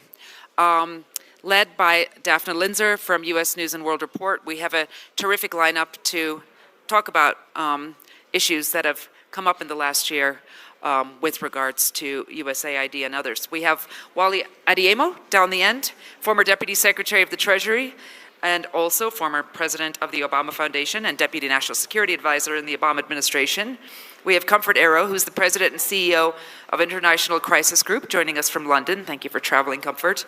And we have Henrietta Holzman-Ford, the Chairman and CEO of Holzman International, the former Executive Director of USAID and UNICEF. Please join me in welcoming the panel to the stage.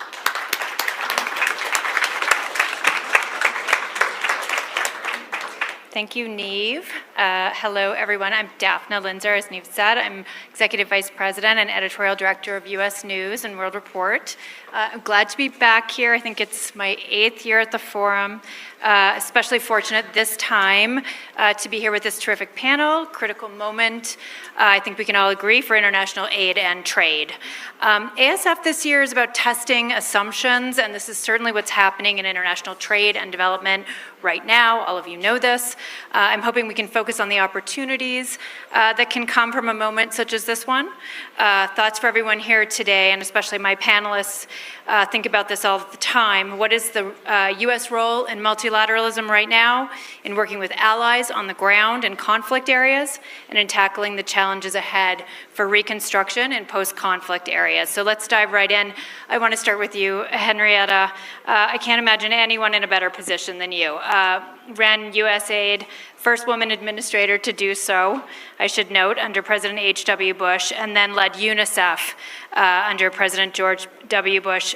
Two huge field organizations, worked across the globe with one another and with many other private and public institutions. So set the stage for us right now. There's a lot of changes under President Trump in aid and trade, challenges and opportunities. How are you seeing the field? Thank you, Daphna. It's nice to see everyone here.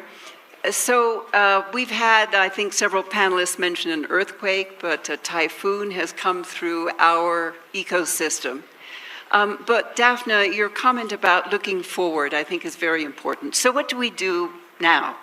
What lies ahead of us?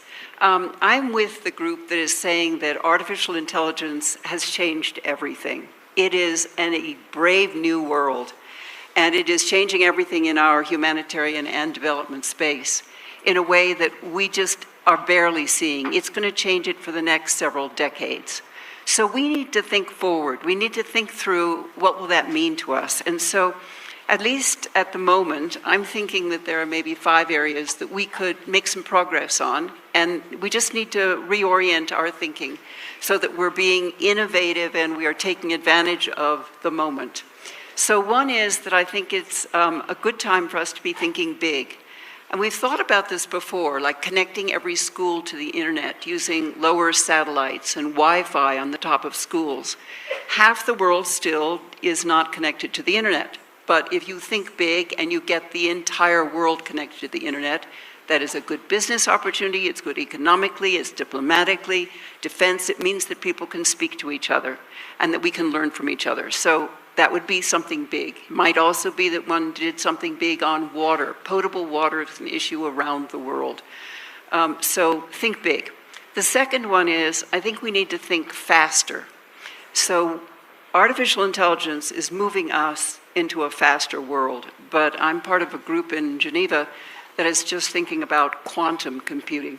So it is going to be exponentially faster. And many of our systems within the foreign assistance world are creakingly slow. So this is our chance to speed it up. We've been hearing it in this forum for the defense industry. It is true for the development and humanitarian industry also. Then a third area that I think is going to be increasingly important, and it's happening just in little bits and pieces, is some consolidation and partnerships. We have got to try to connect more NGOs to each other. Maybe some mergers of NGOs will be helpful. We need to connect more businesses and private sector to the nonprofits and to government. All of those partnerships, Daphne, will make an enormous difference in how we do assistance. And then something that both Wally and Comfort are involved in, finance.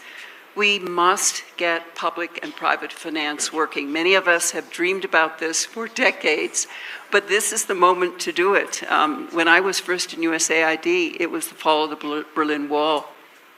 And we were dreaming about privatizations of state-owned enterprises. And public-private finance is what you really needed. We now might have a chance for big public-private finance. We'll need it for trade. We will need it for infrastructure. And all of the work that has been done in foreign assistance, it all leads in. So for many of us, trade and infrastructure, whether it is the buying of an imaging machine in Indiana, it will be facilitated if the person who's buying it in another country has been to school in Indiana, for instance. And if you're doing a big infrastructure project, there will be booths and bots in all of the ways that we build infrastructure. So this world is very connected, and it's an excellent time for public-private financing. And then lastly, it's a great time on human capital. So there are a lot of great people who are coming out of the government. Snap them up. They are really good for businesses, for nonprofits, in journalism, in other walks of life. And they're in countries also. So I think it's a time to be innovative, to think forward, to think through what we can do as a world, because this world of international assistance has produced so many good things. We want to build on it. I like that a lot. But Wally, I want to ask you, markets, allies are trying to kind of keep up with the volatility in trade and tariff policy right now. You came into Treasury as Deputy Secretary also at a time of great instability. We were in a global pandemic. Economies were in free fall. From a national security perspective, I guess I would ask you sort of what are the implications of the uncertainty right now? How does today's differ? And I think just thinking about what Henrietta just said about the example from Indiana, how does a tariff war affect that? How does travel policies affect that? What are the hurdles there for making that kind of a thing happen? Well, thanks for the question. It's great to be here. And I think the thing I will start with is something I think people in this room know to be true, which is that soft power needs to be a tool that helps us prevent having to use hard power. And I think that we have missed being very clear about that message in a domestic way, and being very clear about the fact that soft power both creates openings for us to go into markets that our companies can do well in, and also prevents us from having to use hard power. And I think being more direct about the fact that there is a clear benefit to us from providing aid and from thinking about trade has got to be a part of this. But when you think about the volatility that we have now, it is nothing compared to the volatility we had during COVID, because during COVID, we didn't actually know the way out. But ultimately, the way out involved a great deal of global cooperation. Fundamentally, the way that we prevented more lives from being lost was the US government created incentives that led to a US company and a German company coming up with a vaccine that saved the world, and making sure that that vaccine got to people around the world.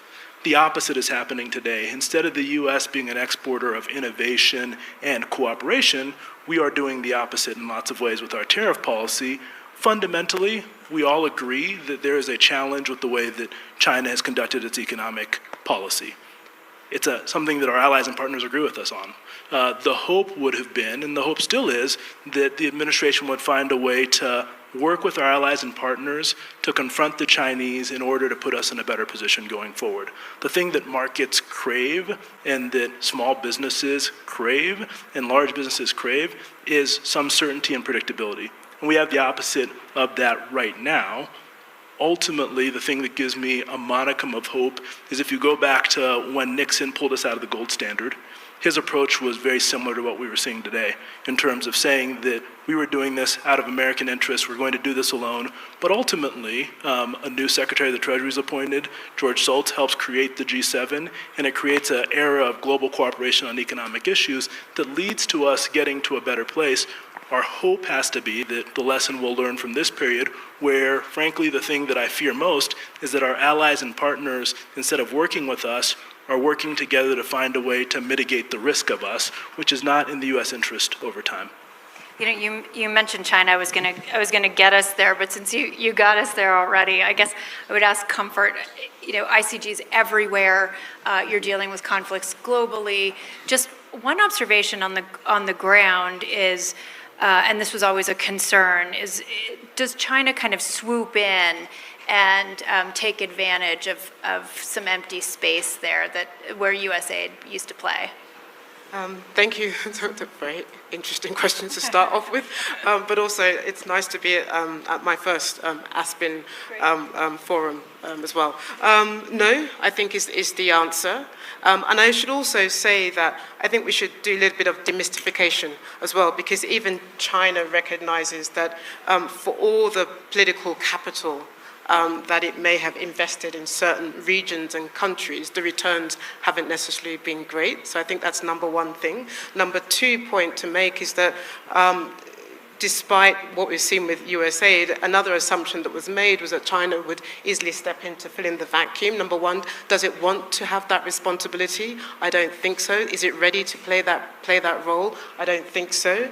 And also, there are other actors that have an opinion in certain regions that may want to also counter or limit China's own access as well. But I think the big question is whether China is ready, wanting to play that responsibility, and its domestic constituency is also wary about foreign adventurism, has some of the same concerns that the US has about what you get in return for expending all of that money overseas, is asking the same questions. They're even more risk averse, and you saw how very nervous and wary and very concerned they were about their nationals who got caught up at the time of the Libya crisis, during the time of Sudan's crisis, and when the oil pipeline was compromised. There was a very big debate at home about the fate of a number of Chinese nationals, and when you saw sort of bombings taking place in Mali, equally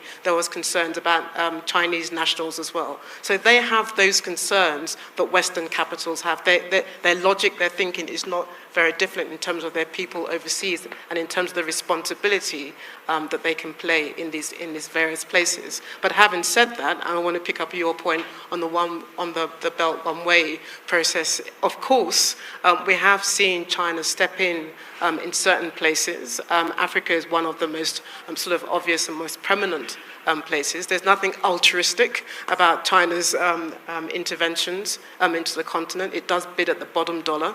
And it's very clear about what its national interests are, and the same with Latin America, as we heard yesterday, where there are a number of bilateral agreements where the US has conceded its ground as well. So it will take advantage, but it also do it cautiously as well. Henrietta, I think you wanted to jump in there. I just wanted to take the other part on that one. I really think that China is taking advantage of this moment in time, and I think that they will continue to. There's always a competition and a cooperation against nations when you're in the international affairs world, and this is just a time when we're regrouping in our team, and they've pulled out of the field. And I think, to Comfort's point, it will be targeted. It will be on things that are in the interest of China or of another country. They will go after those particular programs, and they may be the ones that are particularly remunerative to businesses within that country. So I think we have to be very alert. I think we have to be very watchful, and we need to get our team back on the field with some new tools and instruments so that we can compete. The only thing I would say, because you emphasize that crisis group is in different parts of the world, I would break this down regions by regions. So if I were answering this question from the perspective of the Horn of Africa, China is not my immediate concern. It plays a long game, but I'm looking across the Red Sea at the Gulf countries as well. If I'm looking at West Africa today and the Sahel, the country of concern for me is not China, it's Russia as well. So where you sit also matters. That's the only thing I would say. Latin America, I think there's a strong China story to tell there, and parts of Central Asia, of course, and this awkward alliance between Russia and China, I think, is also interesting in terms of where it's going to go as well. And of course, I think in Asia itself, watching the relationship there and the play that China made towards a number of Southeast Asia countries in response to the tariffs as well was also instructive as well. There's obviously a number of panels. The panel that's going to focus on Israel is going to follow this discussion very wisely for Aspen and their scheduling. And obviously conversations about Ukraine, there's going to be a lot of places that are going to need a lot of infrastructure and cleanup around the globe to help folks post-conflict. President Trump, I kind of addressed this to you, Wally, a little bit just from an economic perspective. President Trump months ago seemed to float the idea that in a post-conflict scenario, the United States would take over Gaza reconstruction long-term, redevelop it into something else. And there have been more recent reports, I think, in Israel about turning that offer into more of a regional one with perhaps Gulf countries and Egyptian involvement. Just as a thought exercise here, having been at Treasury and National Security, what would a Gaza reconstruction cost? What could it look like? And even from sort of that joint perspective, are there grassroots efforts here where different groups could come together? Yeah, and I think it goes without saying that I'm very happy the president's been dissuaded from his initial plan for Gaza. And I think that ultimately we all know that a solution here needs to be predicated on a political solution, one in which there is safety and security for Israel, but Palestinian people have some type of self-determination. But in order to do that, you do need a functioning place. And that's going to cost money. By one estimate, more than $50 billion to reconstruct. But I think to a point that Henrietta made, which is that we're going to need to think about this differently with new tools, in new ways, because the thing that you want to do, not just in Gaza, but as we think about reconstruction differently, is we want it to be reconstruction that's creating economic opportunity in the places that we are reconstructing. Fundamentally, no one country should or can do this alone. A coalition is going to be necessary, but the thing that you want to make sure is that any reconstruction effort is going to be one that leads to a sustainable economy that gives the people who remain there economic opportunities that don't mean they have to turn to extremists or others in order for their livelihood. One of the stats that is important to remember is that in order to just fuel some of the air conditioning in the Gaza Strip before, it required people to have a relationship with Hamas and allowed them to charge taxes in a way that was helping to feed their ecosystem. Fundamentally, that was because of underinvestment in infrastructure. So as we think about infrastructure, I think the thing that you will want to think about in post-conflict areas, Gaza or others, is how do you do it in a way that not only restores basic infrastructure and basic equipment, but actually thinks about long-term economic development in these areas. And that's going to require new tools because fundamentally this is going to be expensive. And across the institutions that have funded these things previously, there's less of an appetite to use money to do so, which means that it's going to need to be done in partnership, both with other countries, but to the point you made, I think the public and private sector are going to have to work together to think about these reconstruction efforts differently as well. Hey, you mentioned soft power. We did a panel last year here on soft power with Joe that was instructive and important. Just thinking through sort of the national security implications again of that kind of reconstruction effort, I guess I pose to all of you, but Comfort, where are you seeing successful efforts like this right now and opportunities? I'm thinking about what's ahead in Syria, in Ukraine, but also in Afghanistan. Yeah, it's hard to think positively in a context, for example, where 421 million people are in a state of extreme poverty, for example, where you're seeing wars rising, where you're seeing incredible humanitarian crises, across swathes of regions, of Africa, and you've mentioned also Afghanistan, where I think even just engagement with the Taliban without necessarily conferring recognition of the government has been a big upheaval. Getting that aid in, getting that recognition that there has to be some way in which to engage with the government that you don't necessarily like, but it's also crucial to regional security as well. And then beginning to think about what happens with reconstruction in Syria. We are also talking at a time where there's a new upheaval on the borders with Israel as well, and the real threat towards the new regime, the new government in Damascus as well. So this is quite a precarious time to even start thinking about reconstruction.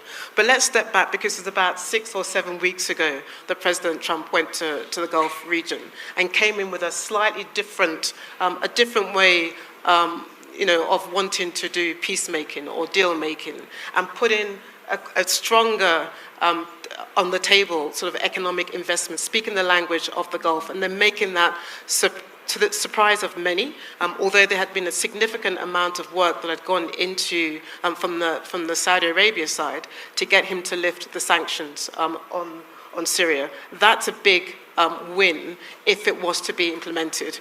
It's not all in the hands of the president to be able to do that. It's a very complex web of sanctions that sits in the congressional house that needs to think through all those things. And also, sanctions alone are not going to fix Syria's problems. They've also got the FTO and also a number of complicated treasury sanctions that need to be dealt with as well. And I can't even put a figure on the number for Syria. And then you talk about Ukraine. It's also about the social fabric. It's also about building a political space. It's also about thinking about reform the security sector, and what kind of Ukraine are we looking for as well. Let's think 5 years down from here, it's going to be the biggest land army in the middle of Europe as well, and we've got to deal with the defense, the reconstruction of the country, education. Many children disappeared, the sexual violence, and the reconciliation of the society.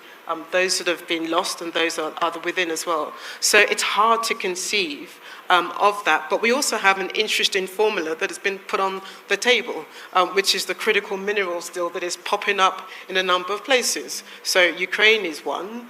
The Democratic Republic of Congo, Rwanda, is another interesting one. The commercial enterprise that is going on, will it help yield an end to the conflict?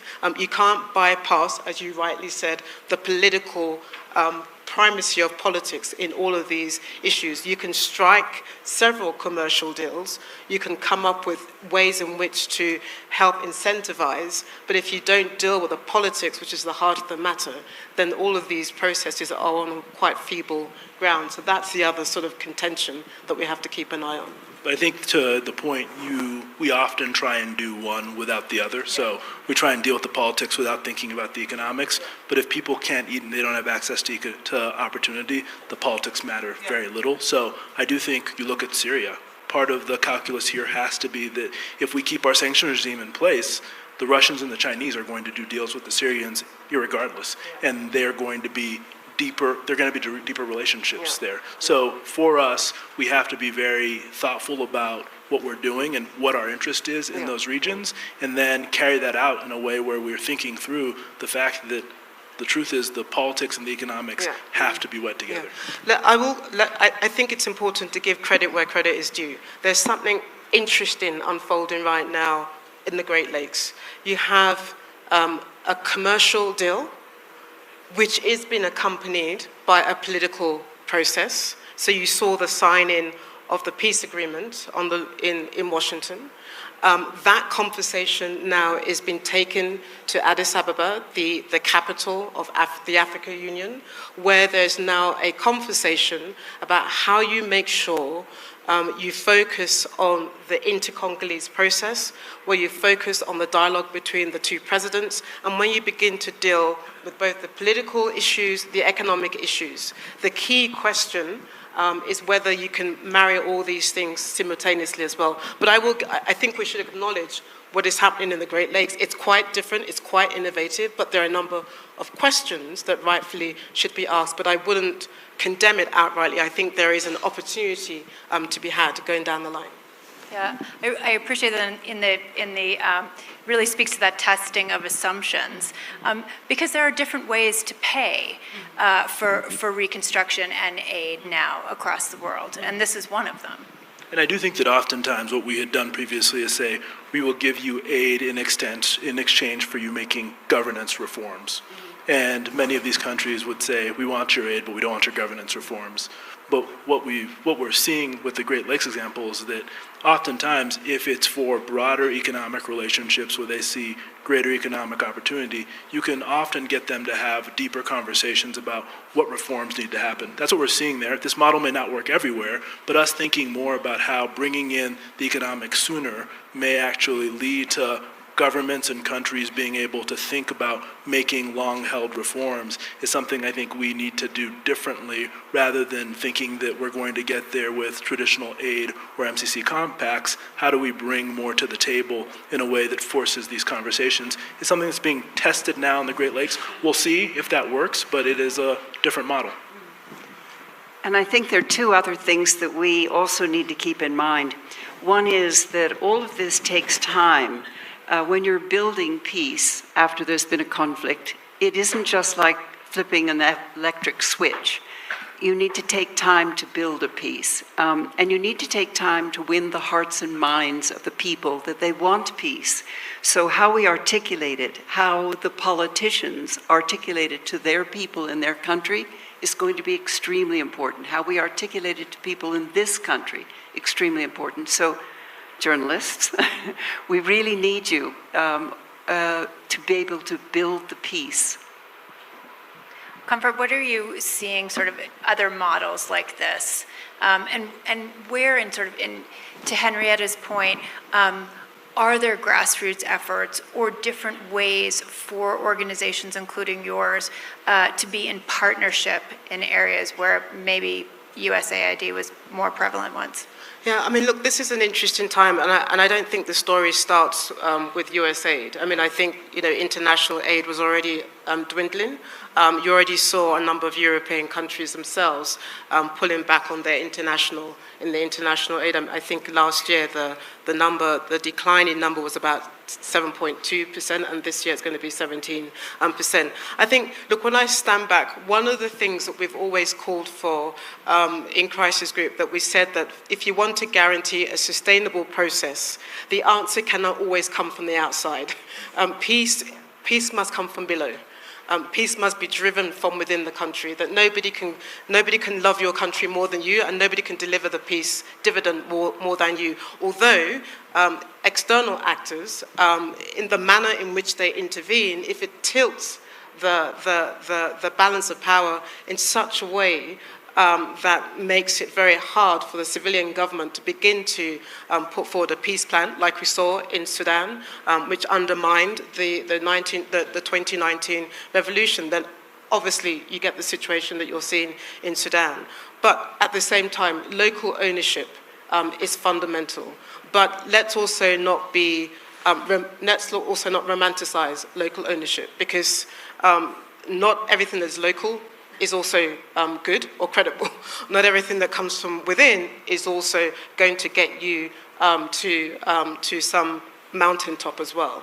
So there has to be a careful weaving of the body politic to get there. Now, if you're asking me where this is working, it's difficult to see, but there's an untold story in the Philippines, for example. After years of trying to work with in the southern Bantsamoro region, that careful weaving together of the political fabric in South Philippines, with the various actors there, very quietly, trying to think through of reconciliation, trying to think through of 30 or 40 years of Maoist insurgencies and how that's a very local-driven process. I worked in Liberia in the peacekeeping process. When you stood back, I mean, we were very nervous that Liberia wasn't going to work, but a successful marrying of the region, of the international actors, of local actors working together.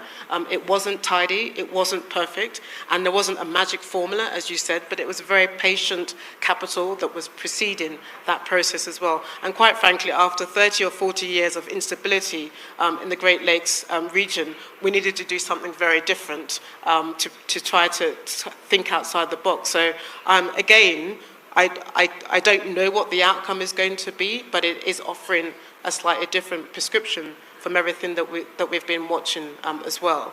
And I will say one more thing, because you asked about Ukraine.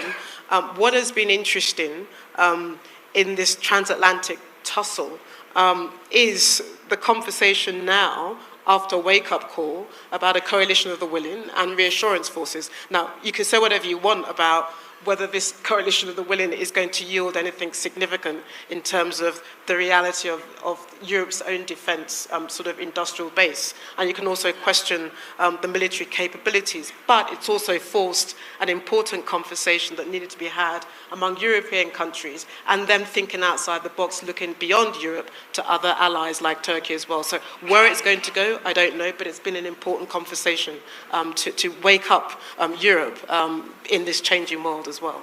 Yeah, Wally, will you jump in here? Because I think the bigger point at the moment is on the assumptions part again, is that the carrot and stick approach is changing. It's changing everywhere. And it's one of the things that's sort of been unique to Trump's second term in the way that he's sort of seeing the table. I think Comfort mentioned too about the trip to the Gulf in particular. Could you just talk a little bit about that and sort of where you see the connections there with sort of the tariff war and trade? How are these things sort of aligned and how do they play off? I mean, are these sticks to be used in another environment? Yeah, and I think that it's not only changing here in the United States, it's changing globally. Because if you talk to a country outside the United States and they're aid recipient, their concern is that what we have done is set them up to simply be an aid recipient over time. They would like to make this transition from being an aid recipient to being a trade recipient. And what are we doing to do that? AGOA was a first step, but without modernization, how does that work? And I think Comfort's right that ultimately the assumptions we have to make is that we need to try and defeat, I think, are that the institutions, rules, and norms that have governed these issues for the last 80 years are going to be the ones that govern it going forward, I think is not true. Ultimately, we're going into an era where coalitions of the willing are going to be more important, and those coalitions are going to have to be built on mutual interest, not just the interest of the giver, but also the person who is the recipient, and thinking about what are the benefits that we are both receiving in this, and being very clear about it, I think is going to be a big piece of this. The other thing we have to do is think through our assumptions we've made about our institutions and our government.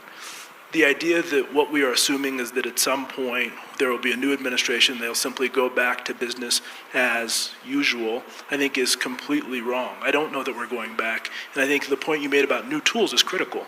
How do we think about new tools to replace the tools that may no longer be effective, I think is going to be an important piece of this because the nature of global cooperation is changing, and we need tools to be able to meet that moment where you're combining things like assistance with the private sector to think about how you develop deeper relationships with countries that will mean that in exchange for creating a minerals deal, you're actually making sure that in this country they have advanced processing happening there. So they are getting some kind of economic benefit. But those broader conversations that are very clear about the consideration involved on both sides, I think is going to be a big part of these building coalitions of the willings on a set of issues, not just in aid and trade, but across health and a number of other domains. Can I build on that one? So, Wally, you are right that we need new tools, and some places we can use existing institutions. So you look at some of our institutions like the World Bank, they could be enormously helpful and a powerful public-private entity. We just haven't run it that way. We haven't had that kind of a tool. When you look at some of the new tools, whether it's blockchain or others, they're all very usable within our ecosystem, and we just have to look at the tools differently to see how we can deploy them in a public and private manner. Comfort, is that possible on the ground right now?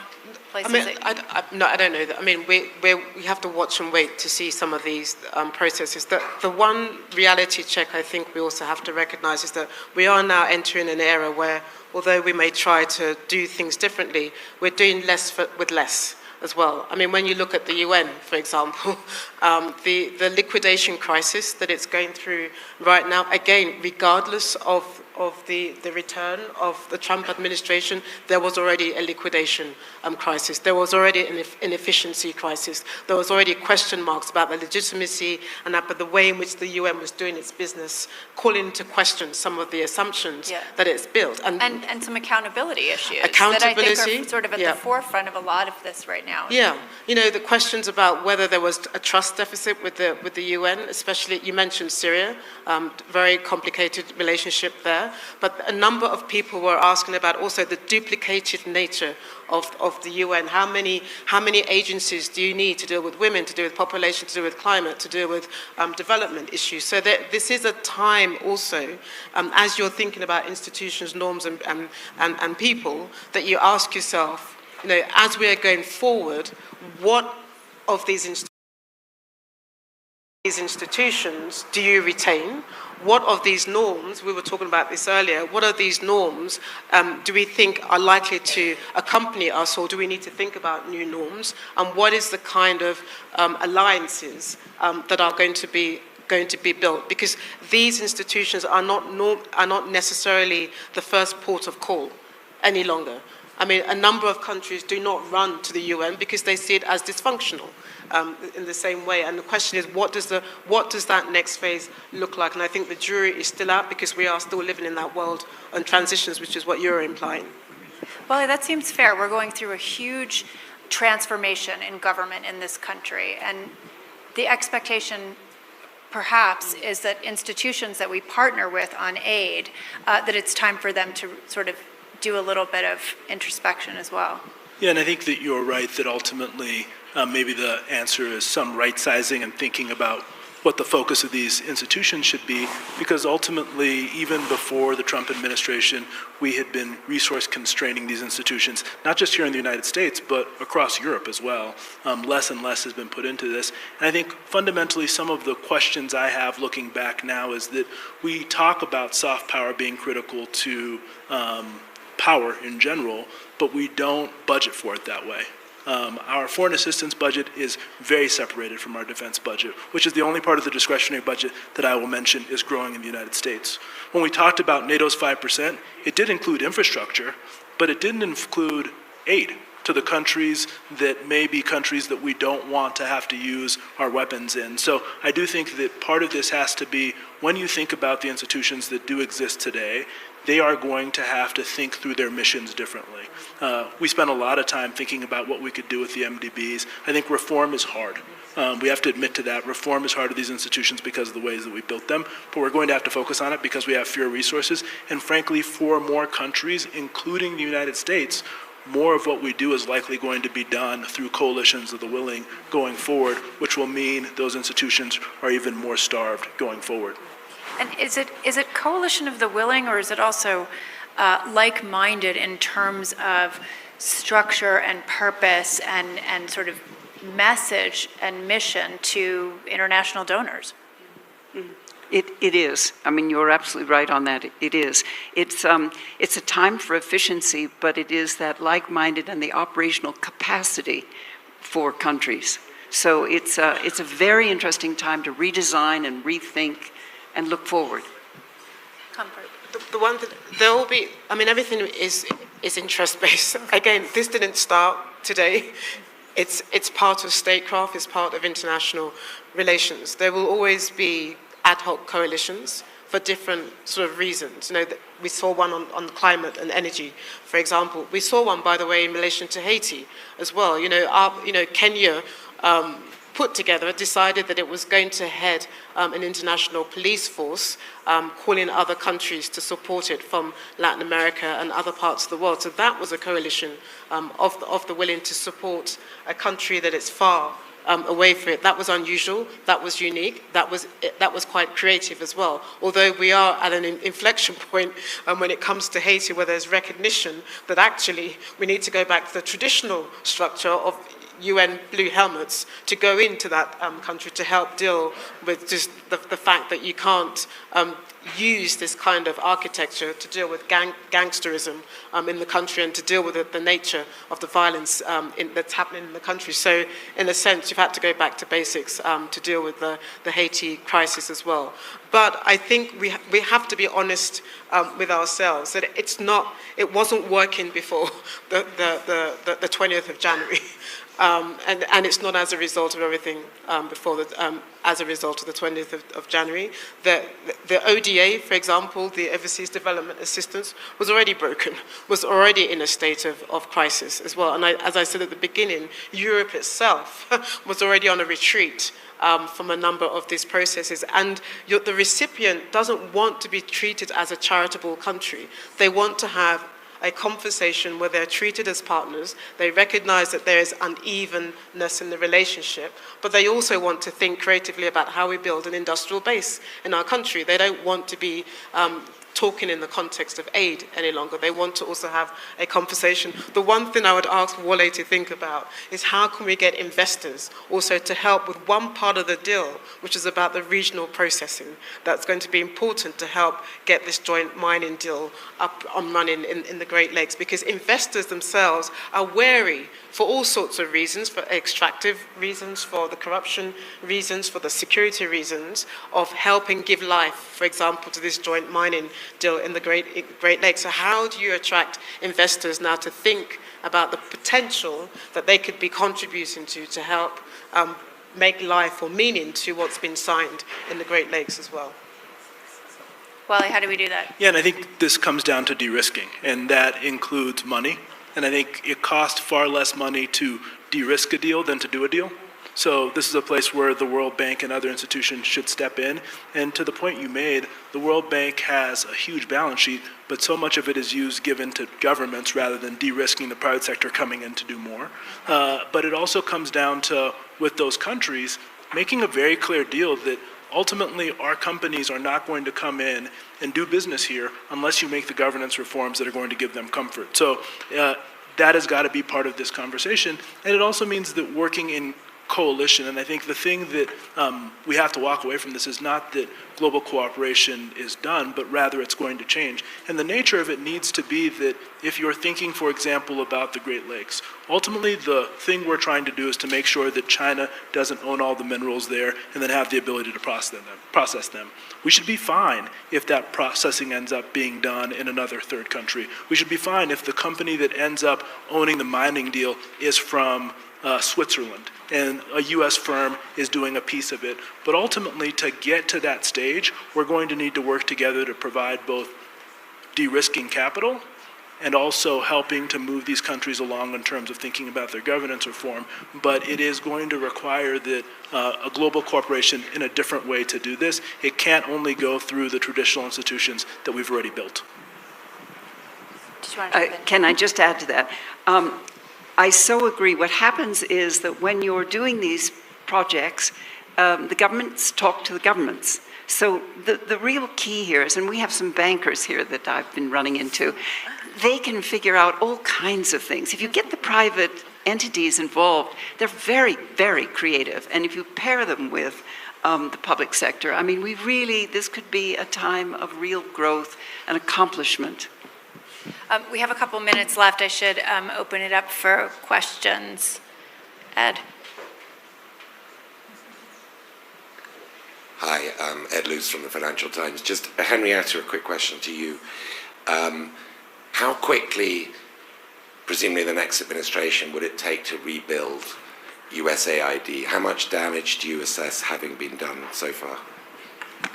So Nick and I have served in the State Department when AID was under State Department oversight with Condi Rice. And where it reports is not as important as what it does and what the facilities and tools are that you give to it. So I think you can start now. And I think the administration is going to need it. I mean, the president really believes in wanting peace in Ukraine and in Gaza and Israel. He's going to need to have the tools of foreign assistance, of international assistance. So I think we start now. And we just need to gather our best ideas on what the redesign can be and how we can help Secretary Rubio.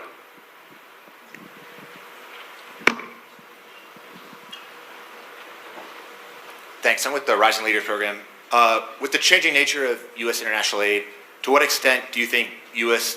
foreign aid should be tied to strategic competition with China and Russia? And then how do we balance this humanitarian imperative, with strategic signaling in the competitions in contested regions like Africa, Southeast Asia, for example? Wally, do you want to start with that one?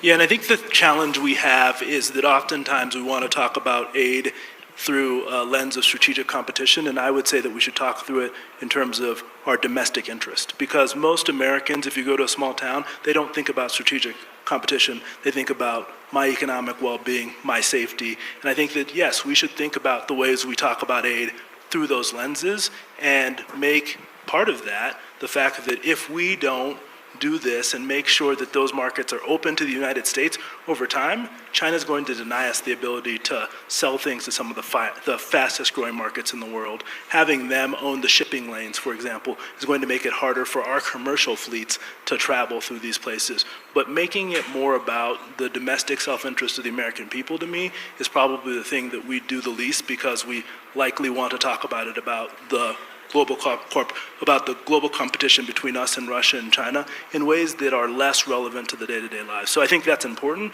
but I would start from the standpoint of what is in the interest of the American people from an economic, from a security standpoint that they feel, frankly, in talking about this.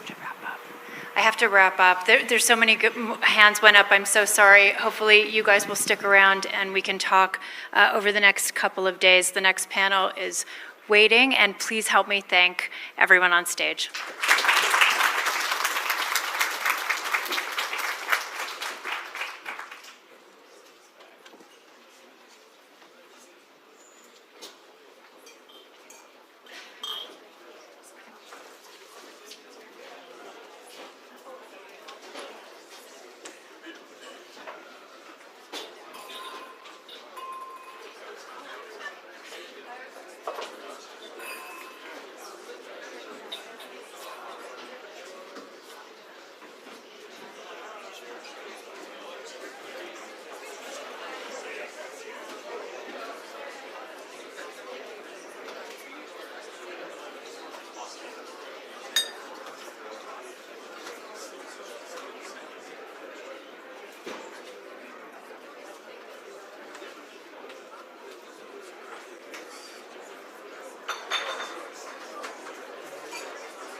Good afternoon.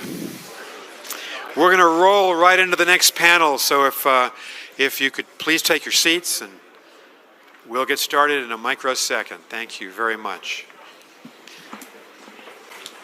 As I looked at our agenda a couple of days ago, I thought this was going to be one of the most exciting, one of the most important panels that we've had here this week.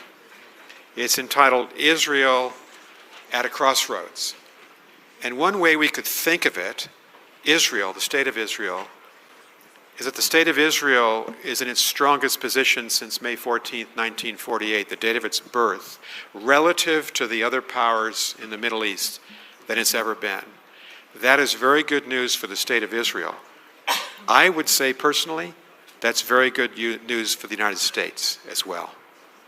The other framing point is that Iran, a significant adversary of the United States, during our entire working lifetimes for those of us in the US government, Iran's at its weakest point as a military and political power in the Middle East since the Iranian Revolution of 1978 and 1979. That's good for the state of Israel, and that's good, absolutely, for the United States. So we have, as moderator, one of the best informed journalists working in Mary Louise Kelly of National Public Radio.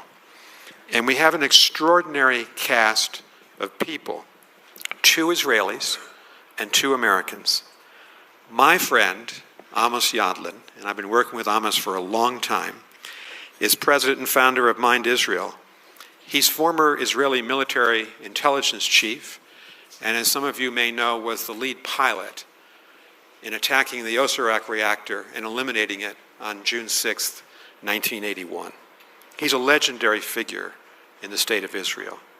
Michael Herzog fought in many of Israel's wars, 2 as a leader of the IDF, and then found another challenging assignment as ambassador of Israel to the United States and did that job very, very well. He's now a distinguished fellow, a Tisch Distinguished Fellow at the Washington Institute for Near East Policy.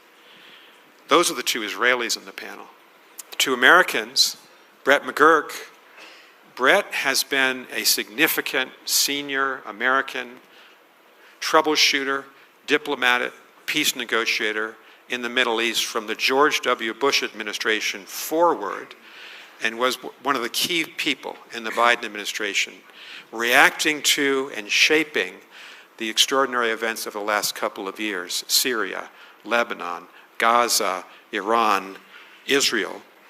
And Dan Senor, someone I've known a long time and deeply admired, of course now at Elliott Management, but author of the great book, Israel as a Startup Nation, someone who's lived in Israel, knows Israel very well. I don't think we could have a better panel, so I'm looking forward to this. Thank you all for being here. Mary Louise.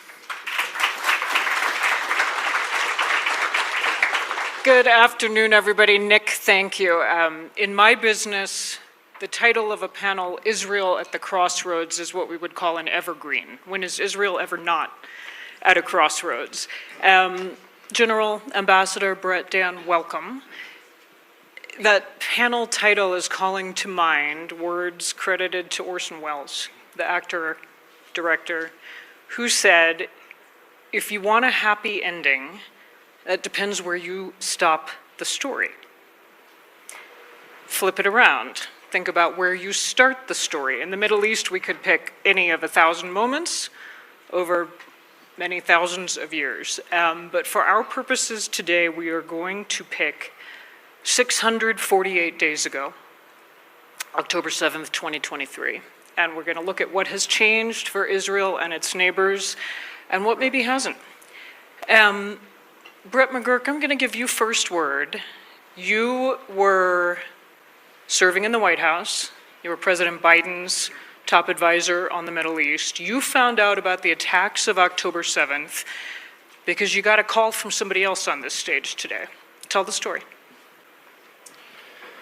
Well, thank you so much for having me, and this is an extraordinary panel. I'm just honored to be on this stage with all of you. So it was October 6th for us, Friday, and a busy day at the White House. Actually had delegations of officials from other regional capitals, including the Saudis and others, talking about where the region was. We were working on some things that were potentially going to be quite positive over the coming 6 months, year. And I went home and I put my daughter to bed, and I started to unwind from the week a little bit. I knew I'd be back in the White House in the morning, as we always are. And we started to get reports of rocket attacks from Gaza, which was not totally unusual. We had had a 11-day war in 2021, but still, we hadn't seen that in a while. And then they started to come a little more rapid fire, starting around 10 o'clock. And actually, I got a message from you, Mike, at 10:23 p.m. on Friday night saying, it's a massive attack, this is war. And I think we talked a few times that night. And as it unfolded, I was up the entire night, and I knew at that moment the Middle East would never be the same. I could just see what was happening. It was a multi-front invasion from Hamas. We still did not know the scope and extent that would unfold over the coming hours and days, but I knew it was something we'd never seen before, and everything had changed. Ambassador, pick up the story. Where were you that night? How did you find out? And did you share the assessment the Middle East was never going to be the same? So it was October 6th. First, it's a pleasure to be here and share the panel. All of them are friends, and especially privileged that Brett is here, because Brett was the best partner that I could wish for. We worked very closely during the war. It was October 6th. I was with my wife in southwest US. It was the eve of a Jewish holiday. Late at night, I get a call from an Israeli senior general. He's shouting into the phone, Mike, this is war. It's not another round, it's a war. Hamas started war, and he hung up. I had no idea what he was talking about. I had no clue. So I called my defense attaché who just landed in the US. He didn't know anything. I look at the website and I see massive rocket firing from Gaza into Israel. I connected the dots. I saw some reports about infiltrations. I understood that this is war. And I also understood that this could also escalate into a war with the whole Iranian axis, because Hamas was an Iranian proxy. And I've seen the intelligence of how they built together this concept of encircling Israel with a ring of fire. So first thing I did, I canceled all my plans. I put all the senior people in our embassy on a conference call. I said, this is war. We're switching to a war mode 24/7. And then I communicated with Brett. I wrote him, this is war. We need your support. And Brett wrote me immediately, we are with you. Yeah. So I suspect most of us in this room have tracked pretty closely what has unfolded in the months since. I'm going to direct this next one more to you, Ambassador, and then I want Dan and you, General, to jump in. We are where we are. What will count as a victory in Gaza? That's a very big question. So I want to analyze Gaza through the goals that our government set for the war in Gaza since October 7. The government set 4 goals: to defeat Hamas militarily, to remove Hamas from power, to release all of our hostages, and to make sure that Gaza no longer poses a threat to the state of Israel. While we excelled in our military operations, and it's not a minor thing because Hamas built over the years a major underground terror complex, 400 miles of terror tunnels. There's no comparison anywhere in the world. At the same time, we did not develop a coherent plan, alternatives to Hamas, who and what is going to replace Hamas. It's not for lack of thinking about it. We had a lot of groups. I was part of them. It's for lack of political decisions, political pressures within our governments, and a lot of disagreements. There are great ideas General Petraeus-like ideas of seizing territory, claiming that territory from Hamas, and creating a basis for alternatives, but we never developed a coherent plan. We worked together with the United Arab Emirates, and I was part of that work, and we finalized nearly all the work, but it was too late in the day. And here we are 20 months later, and when we talk about our military operation in Gaza, nobody can tell you what's the alternative to Hamas. We also have a big problem with stabilizing the flow of humanitarian assistance into Gaza. That is because throughout the month, most of this assistance, which came through UN agencies fell into the hands of Hamas and fed its governance. So we are at a crossroad, and we have to find a way to exit this war. Yeah, I have follow-ups on that, but let me bring you in, Dan. President Trump initially floated that his plan for Gaza and what would count as victory would be that it would be emptied, that 2 million Palestinians would go somewhere else, not clear where. What is the state of Trump administration thinking on Gaza as best as you can make out, and to what extent does the personal relationship between Trump and Netanyahu influence it? Sure. Before I answer that, I just want to just respond to one thing Mike said. I do think one of the challenges for Israel, you're going to be tougher in your own government than I'll be. One of the challenges for Israel is their military was never designed to fight the kind of war it is fighting in Gaza for the length of time it is fighting this war. The Israeli wars were always supposed to be short and away games, preferably, not home games. And this is right on Israel's border, and here we are, October will be 2 years, and Israel's still fighting this war. And Mike alluded, to these points that humanitarian aid is a huge problem, where it's Israel's responsibility, according to the international community, to get humanitarian aid, figure out a way to get aid into Israel. You can't point to another war like this where the one party is responsible for getting aid to the enemy's population while the enemy is taking that aid and using it as leverage against its own population. And of course, the hostages, proportionate to the U.S. population, it's equivalent of like having thousands and thousands of U.S. citizens underground in tunnels being held hostage while you're trying to fight this enemy.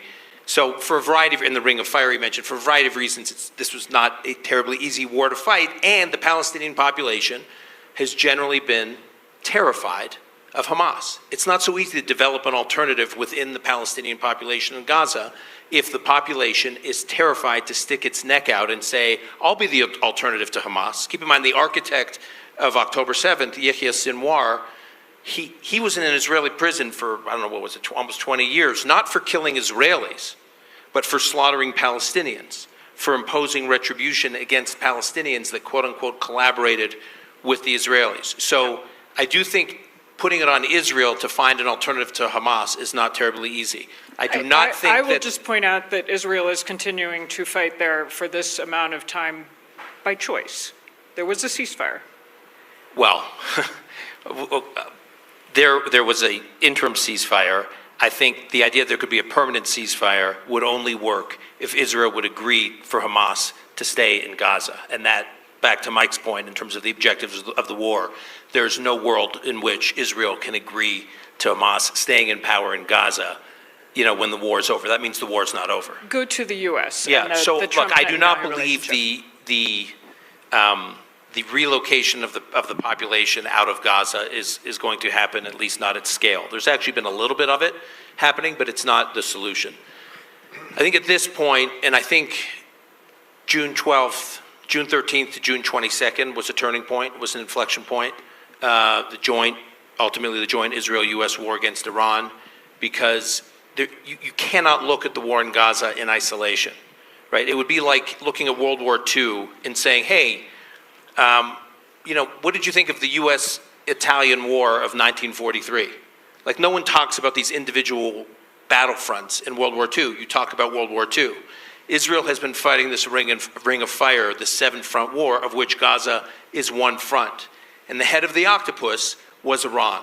And the fact that Israel and the U.S. had such extraordinary success against Iran means I do think, and I just returned from Israel this morning, there is a sense that there's an inflection point now if Israel and the U.S. are looking for a way to gradually wind things down. This is actually the ideal point. The question is, this population, how do you separate the population from Hamas? And I just spent a few days in Israel, I still have not heard of a concrete plan for doing that. And so as Israelis are repopulating southern Israel, it's not going to be so easy to build those communities back up in southern Israel if they know that a Palestinian population that is not separated from Hamas is going to reemerge up there in northern Gaza. So I think the primary goal right now, if there's going to be any kind of permanent solution, is to move the Palestinian population as far south deep into Gaza as possible, so there's a big perimeter, a big security May I area. pause you 1 second, because I suspect others may want to jump in, and I want to get the general in, but do you want to offer us a quick thought on my question, the Trump-Netanyahu relationship? I have, and this is new, by the way, I did not see this in the first Trump term, and I didn't even see this at the beginning of this Trump term, but when I talked to officials in Israel and I talked to officials in the Trump administration, I've never seen a closer relationship between an Israeli prime minister and a U.S. president, as we're seeing now. We can get into why that is, but there is a real sense that President Trump sees in Israel an extraordinarily successful military and intelligence juggernaut, and President Trump likes being associated with success and awe, and they definitely see, the Trump administration definitely sees this alliance with Israel as providing real capabilities to the United States in the Middle East that it did not have. And so I think, I would compare it to like Bush, Blair, Reagan, Thatcher. I mean, that's how deep the relationship is now. It'll be interesting to see if it sustains, but right now it's pretty extraordinary and unprecedented. Do you want to weigh in on anything you just heard? If not, I have another question for the two of you. Yes, I think we need to go beyond Gaza, because Gaza have started it. Israel is fighting the most justified war ever. However, at that moment, continuing the war is not serving Israeli interest. I think... in what sense? In the sense that we, as Dan said, our defense doctrine is saying the wars of Israel should be short and with decisive victory. That's what we have done vis-à-vis Hezbollah. That's what we have done vis-à-vis Iran. And Gaza is different because of the hostages, because of the underground tunnels that they have prepared, and most of all, because Hamas is using the population of Gaza to shield himself. He's not caring about the fact that this population is starved, that this population is bombed. He uses them against Israel, and Israel is losing the public opinion fight because we are continuing this war. Nobody remembers the 7th of October and how much this war is justified. So I would put on the table the end of the war as something that Israel will contribute to the end of the war for all the hostages, all of them in one pulse. And then Gaza will not rebuild without demilitarized. We have to coordinate with our friends in the Arab world that they will take over Gaza and rebuild it only if it will demilitarize. And then Israel has the right, if Hamas stay, to attack Hamas again, because this is a terror organization that threatens us. And we have done it we done a very good agreement with Brett about Hezbollah, that if Hezbollah is not comply with 1701 UN Security Council resolution, that they have to go north of the Litani River and not smuggle weapons to Lebanon, the Lebanese army will do the job, and if they are not doing the job, Israel is doing the job. And this is happening as we speak. So this model should be applied to Gaza, and we should look at what the end of the war is promising us. It's promising us an opportunity to shape the Middle East differently, a normalization with more Arab countries, American, Israeli, Arab, moderate camp against Iran, excess of evil, against the Islamists, and making a different Middle East. And on the issue of President Trump, I think for the first time, American president preempt against a nuclear program in a rogue country. It was not done against North Korea, it was not done against China, not even against the Soviet Union in the 40s. So President Trump showed to the Americans that the Middle East is not only a place that you are losing, it's a place that you can bring a lot of good interest for America.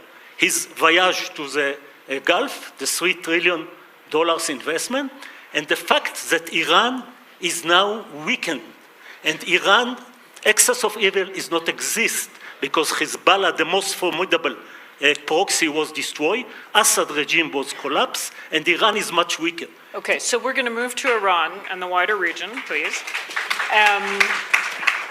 Two things. I want to note you're wearing the yellow lapel pin. Several of you are. This is in support of hostages, the hostages, and bringing them home. Just for those who don't know it, this is something you see everywhere now on the streets in Tel Aviv, in Jerusalem, and Israel. One more question, because you opened the door to this, General, after telling me right before we walked on stage you didn't want to talk about Gaza. I am curious for the two Israelis on this panel, how you see the moral stakes for your country of the staggering toll of death and suffering we are seeing in Gaza. And I know that's a difficult question as an official. Would either of you care to answer it as a human, as an Israeli? I think this is one of the reasons we have to finish the war. Because our enemy, as I said, he is to blame. He is to blame for starting the war. He is to blame for holding these hostages. And this is the huge humanitarian issue. Because this is people But do you feel the weight of this? 640 days are in tunnels. Try to be 8 hours in a tunnel. 8 hours, that's all. Without light, without nobody beating you, torturing you, and then you will understand what these people are going through. After saying that, I'm not happy from what's happening to the Palestinians in Gaza. I think if Hamas leaders would have been cared about their people, they would have stopped the war, bring back the hostages a year ago, a year and a half ago. And I think once again, it was Brett who said that you cannot blame the Israeli government on that, you blame Hamas. But I think we should put on the table a proposal that Hamas cannot refuse, because they are saying end the war. Okay. Let me shift us to Iran, and I'll steer this to you first. Let me just say real quick, please. on ending the war, because this history is being rewritten by people who weren't involved in it. Just some dates. May 27th, there's a deal put down. Israel accepts it. It has about 85% of everything Hamas wants. The war could stop. On May 28th, Joe Biden made a speech. On May 31st, laid it out to the world. The UN Security Council unanimously adopted it. If Hamas said yes, the war stops. Hamas did not answer. They answered on July 2nd, about 6 weeks later, and fundamentally changed the whole thing. We then patched it up on August 16th. We put down a proposal with Qatar and Egypt. It had about 95% of everything Hamas wanted. And again, they did not say yes. They didn't answer. 2 weeks later, we had a number of hostages killed in a tunnel under Rafah. And then Israel decided to go north and took out Hezbollah, and that changed Hamas's calculations. We finally got the deal. I just want to make clear, the moral toll of this awful situation tears at the soul of anyone who's worked on this. Anyone. But this war could stop. It could have stopped multiple times if Hamas stopped the war and released hostages. Multiple times. And where we are right now, there's a deal on the table to stop the war for 60 days. That's a long time. And where we are, given where we are, I think you stop the war for 60 days. It is the end of the war. It is the end of the war. And we're still negotiating over maps. And all the pressure comes on Israel, which I get. And by the way, we should be, and I hope President Trump's putting pressure on Israel to get to a point where we can close the deal. But there's no pressure on Hamas to just release 10 hostages. We stop the war for 60 days. I mean, this is a fundamental issue from the beginning. I'll just finish this here. Yep. Hamas started the war on October 7th. This panel's about Israel, but the enemies of Israel have agency. Hamas started the war. Hezbollah joined the war on October 8th. All the militias in Iraq started shooting at us and at Israel right away. Iran enabling the whole thing through Syria. And then the Houthis join in. And then Iran joins in directly. All the enemies of Israel made a choice to start this war against Israel. Okay? And Hamas from the beginning said, fundamental demand, you can have the hostages, we stay in power. We stay in security control, and that is still their demand today. They have not budged on that. Hold on, Ambassador, and then I am going to shift us to Iran. Please. So I agree with everything Brett said. I would like to add the following. Look, Hamas put us in an impossible situation because they built a whole military complex within civilian populated areas. They built under the hospitals, mosques and everything, and they put us in an impossible situation because if you don't take action against them, they win. And if you take action against them, there necessarily is collateral damage, and any loss of life is tragic. But what I want to say, the art of policy is to translate military success into a political exit. We found the right way in Lebanon. After we hit Hezbollah very hard, we did a ceasefire deal. Brett was there, we did it together, and that was a very successful exit because it put political pressure on Hezbollah, which never was there for decades. We have yet to find a way on Iran, we'll discuss it, but we did not find a way on Gaza. And here I want to say that as war dragged on and on, the tension between those two war goals of removing Hamas from power and releasing the hostages became intensified more and more. Both of them are worthy goals. I support nobody wants this Hamas in power after this war. They should not be there. But here we are 20 months after that war started, it was forced on us, and we need to find the right sequence. And I, like Amos and many other Israelis, believe that it's time to put an offer to release all the hostages and stop the war for now, and we'll deal with Hamas later. In the meantime, we focus on Iran, we expand the circle of normalization in the region, and we start a healing process in our own society, which is traumatized since October 7th, and that process will not start until all the hostages are back. Can I just Hold very on, quickly? hold on. Oh, yeah. If it's a sentence, It's- a sentence. You keep referring to Lebanon as the model. In Lebanon, you had ultimately the Lebanese government and the Lebanese army. It wasn't a vacuum. In Gaza, it's Hamas. No other Arab country is stepping in. Agreed. We talk about the Saudis, we talk about the Emiratis, we talk about the Egyptians. No one wants to show up. Amos, I was just in Israel and everyone was talking about demilitarizing Gaza. We just got to demilitarize Gaza. Sounds great. Who's going to do it? If IDF soldiers are sitting there patting down every Palestinian look for a gun, you're going to have a lot of dead IDF soldiers. Okay, And the okay. Saudis and the Emiratis don't want to send their young men to do that job. Okay. Demilitarize doesn't say that you are get rid of the last Kalashnikov. This is like an American having a family having a car. So they have Kalashnikov, but they will not have rockets, they will not have drones, they will not have commando forces training to capture a kibbutz and kill and burn and rape. This will be a different Hamas if they will choose to be there, but nobody will rebuild them. So the idea, they already gave up the governance. They now have to give up the weapon, and some of their leadership have to go out. And this is easy to achieve. And the Emirates and the Saudis will come. And they will know that if Hamas is gone, in the term of demilitarization for reconstruction, then I think, you know why the Arabs will come? Because of President Trump. Because for the first time, he came with this idea of removing 2 million Palestinians. To where? And the Arabs are against it. And suddenly they are willing to put some skin in the game that they were not willing to do a time ago. And I think you cannot destroy an idea. You cannot destroy a religious belief. ISIS was defeated by a coalition of 85 countries led by Brett McGurk and General Allen. And they were defeated, but they are still there in the mosque, on the internet. You cannot defeat them on their belief, but you can make sure that 7th of October will never happen again. Hear, hear.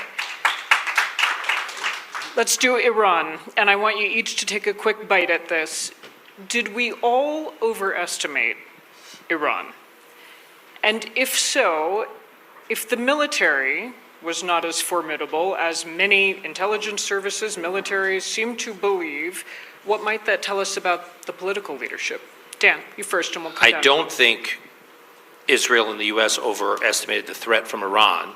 It was Not the threat, but the military capabilities. The capabilities. What Iran had built up invested billions of dollars in years was in a proxy system. It wasn't its conventional military that was the real capability. It was its proxy system. It was the Houthis. It was Hezbollah. It was Hamas. It was militias in Iraq.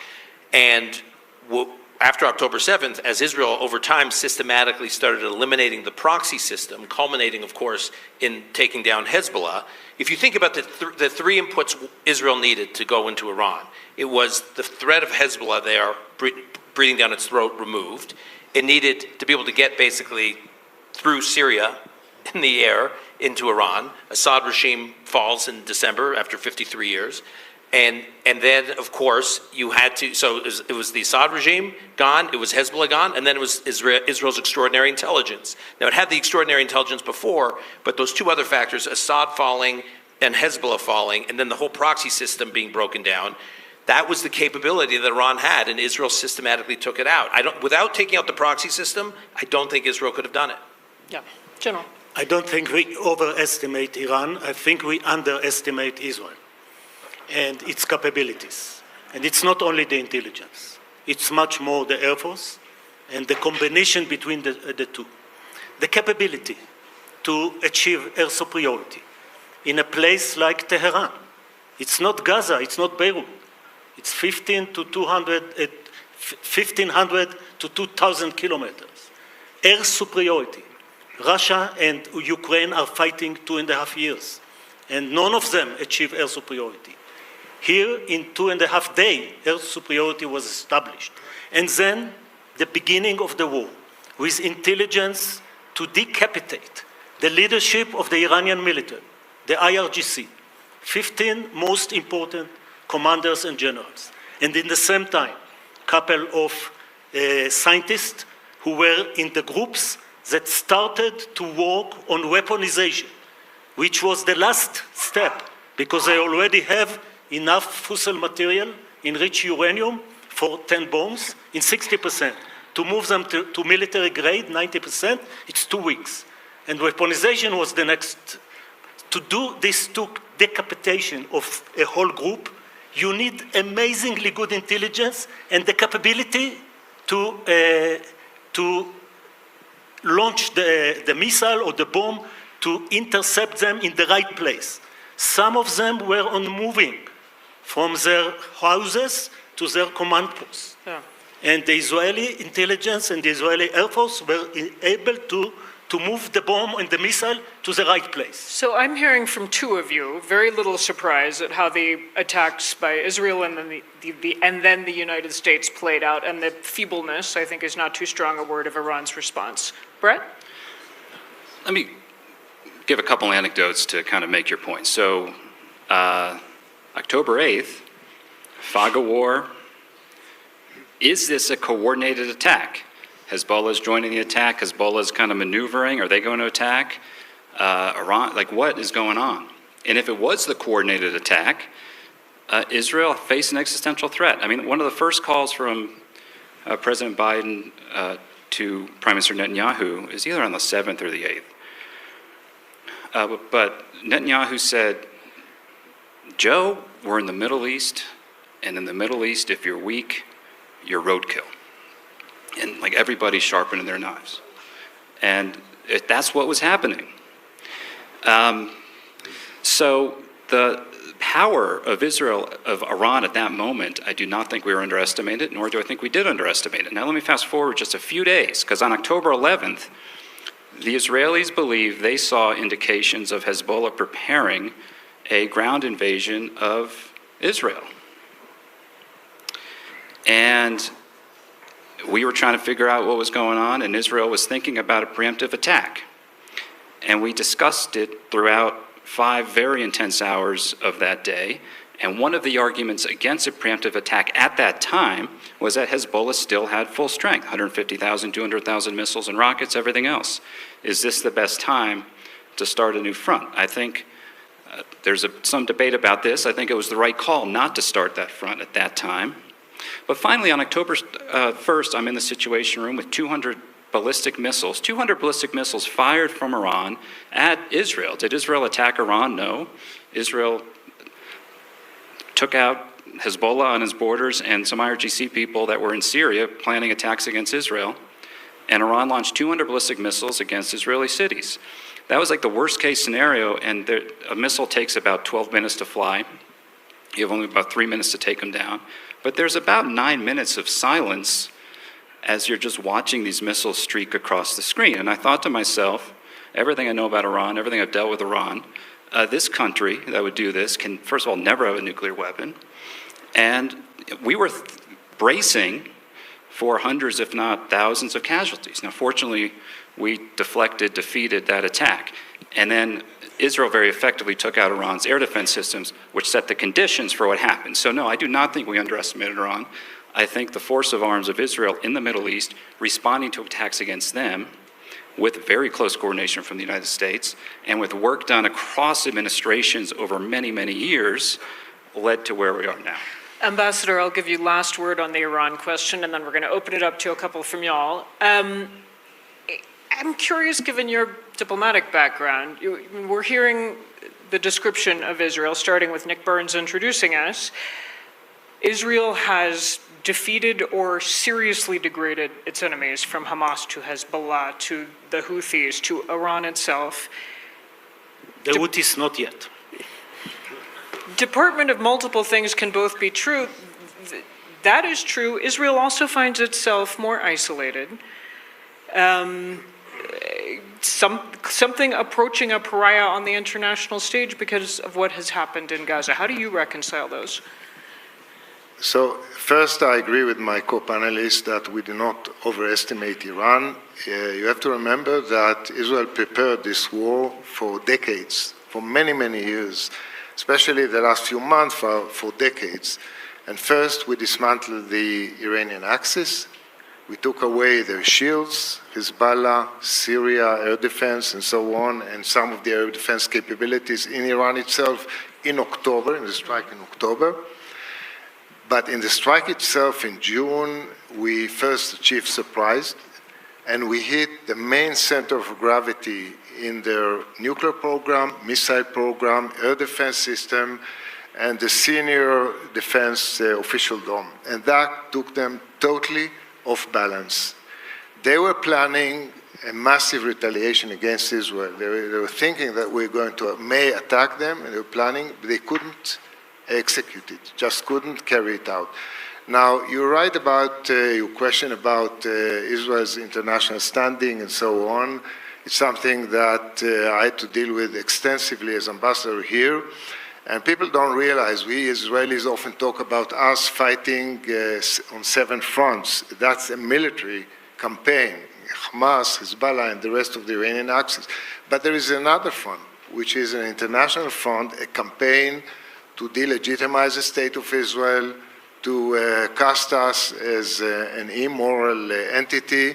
And this is another war that we have to fight in parallel, war of narratives and perceptions. And I think we should do a better job at that. Your questions. Saw this gentleman in the front center here first. Please keep it short. Please keep it a question. Yep. My question is directed at Brett on looking back at your time at the White House. What's your biggest regret on Abraham Accords expansion and the lack thereof during your tenure? I don't know, I think we did a lot of work to set the conditions for which I think eventually will happen. I got to say, this issue is kind of described as we were like chasing this white whale. Like, look, Israel came to us early, and other countries, including Saudi Arabia, came to us early and said, hey, help us kind of facilitate, and we did. I wish it was done, it suddenly became front page news, like the whole thing. It should have been done much more quietly, and it should be done quietly. And I think ultimately it will happen. So what knocked it off was Hamas. Look, Hamas does not want that vision for the region.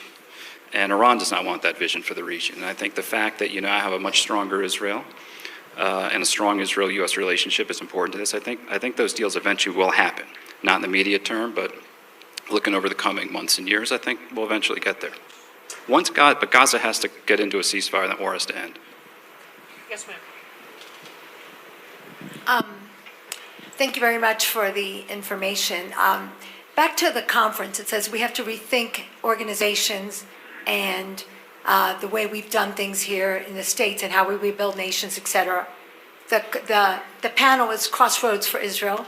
And back to the point on the different front wars we're fighting here in Israel. Not only the government or the political wars, but America. On October 8th, college campuses and American kids all over America chanted death to Israel and all sorts of, the Intifada and all sorts of things. And the media, to this day, says things like the detainees in Gaza instead of the hostages.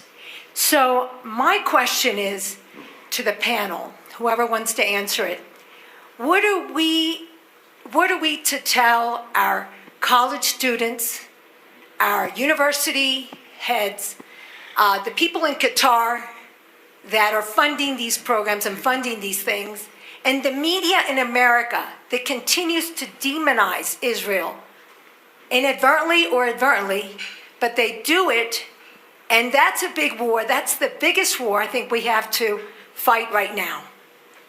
Dan, you want to take that one? Yeah, other than the shock of the shattering of Israel in the day on October 7th, the days after, what was most jarring to me was I honestly, naively believed that the outrage of the world after October 7th would be directed at those massacring Jews. I did not think the outrage of the world would be directed at Jews for objecting to being massacred.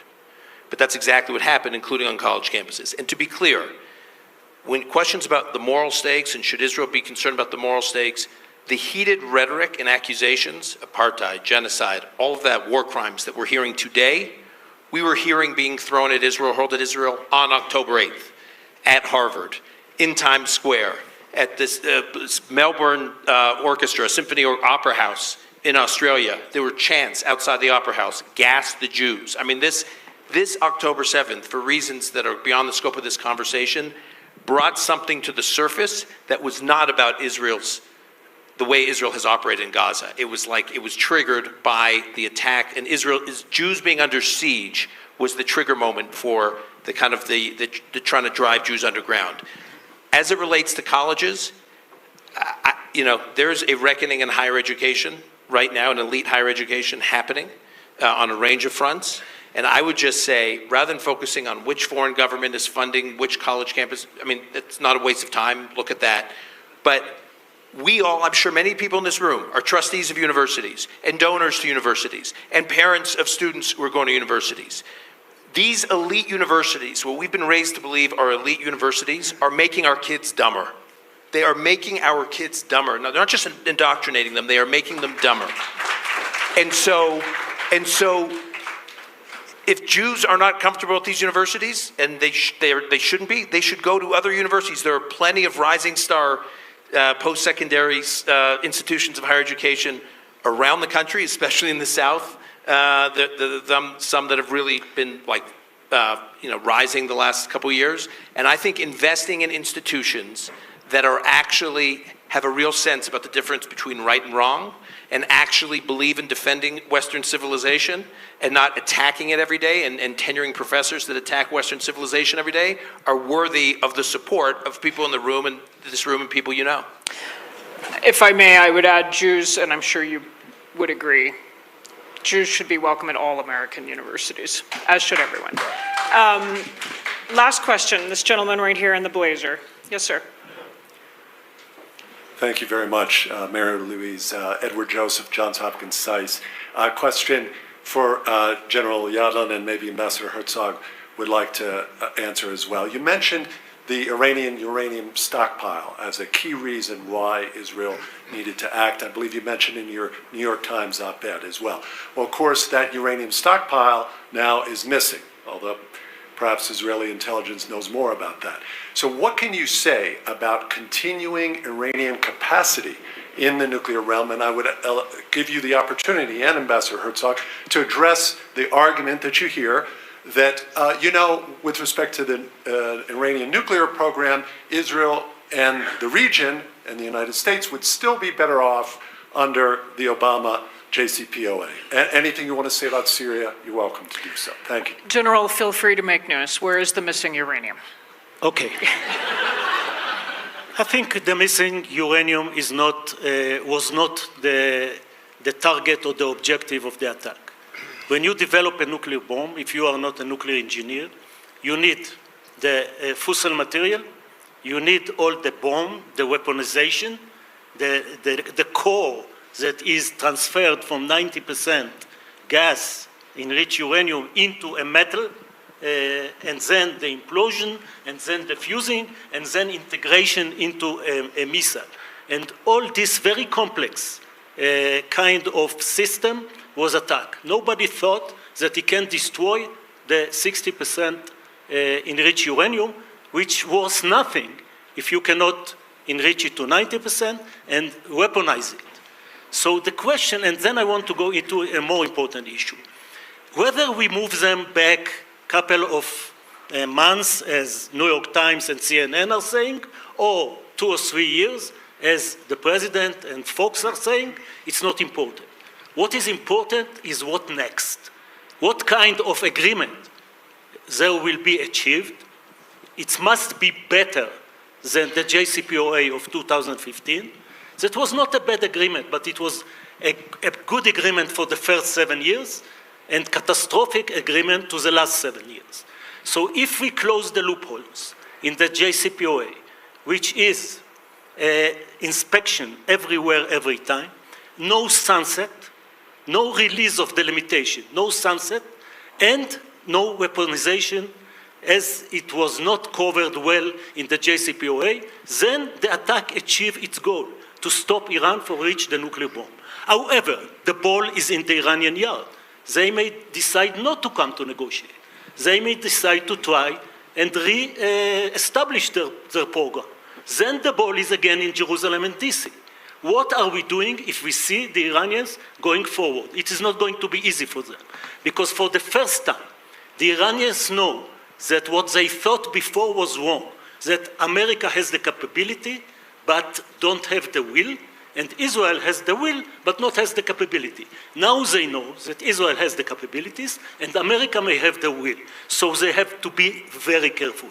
And it's up to us whether we can enforce them not to go forward again into the goal that they only have to, it was an empty goal, that they have only have to decide to go to the bomb, and they were there without capability to stop them, that we have now. Ambassador, a final thought. There are a couple of questions that surround the Iranian issue following the war. The first question is, what are the residual capabilities that are left in Iran in terms of uranium stockpiles, centrifuges, nuclear infrastructure, missile infrastructure, and so on? I believe, for one, that we hit them very hard and took them, way back. But we don't have the full answer because a lot of this is buried underground. It'll take months to get to it. So we don't have the full answer. The second question, what impact did this war have on the Iranian thinking, strategy, and planning ahead?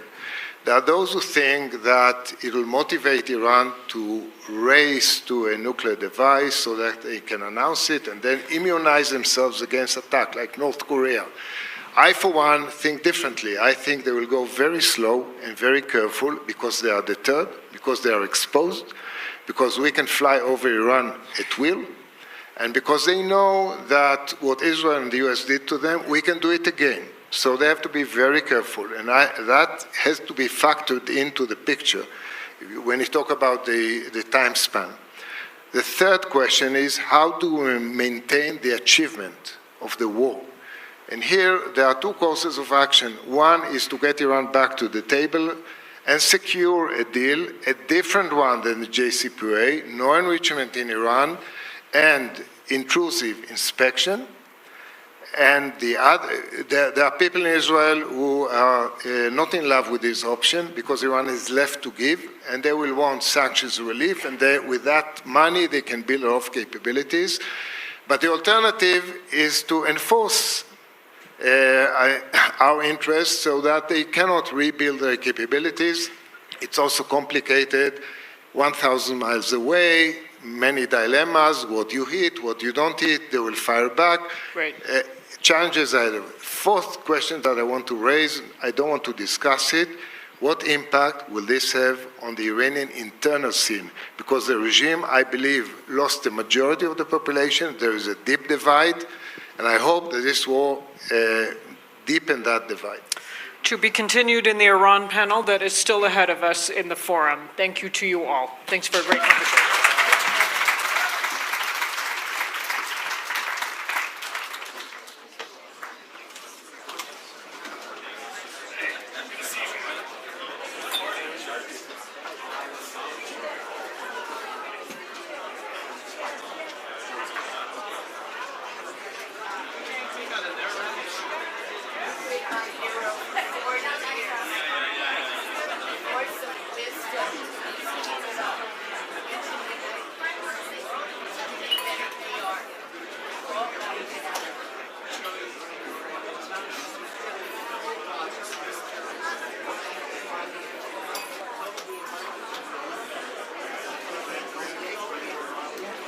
You got it.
Okay, Ling Ling, you bet, you bet.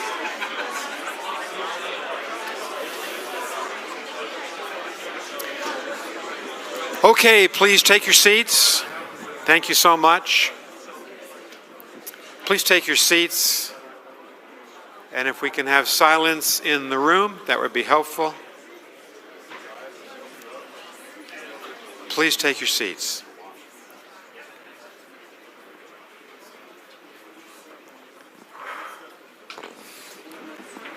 Thank you very much. One note on your program. Adam Boehler, who is the Trump administration's hostage negotiator, is going to be with us tomorrow, not today.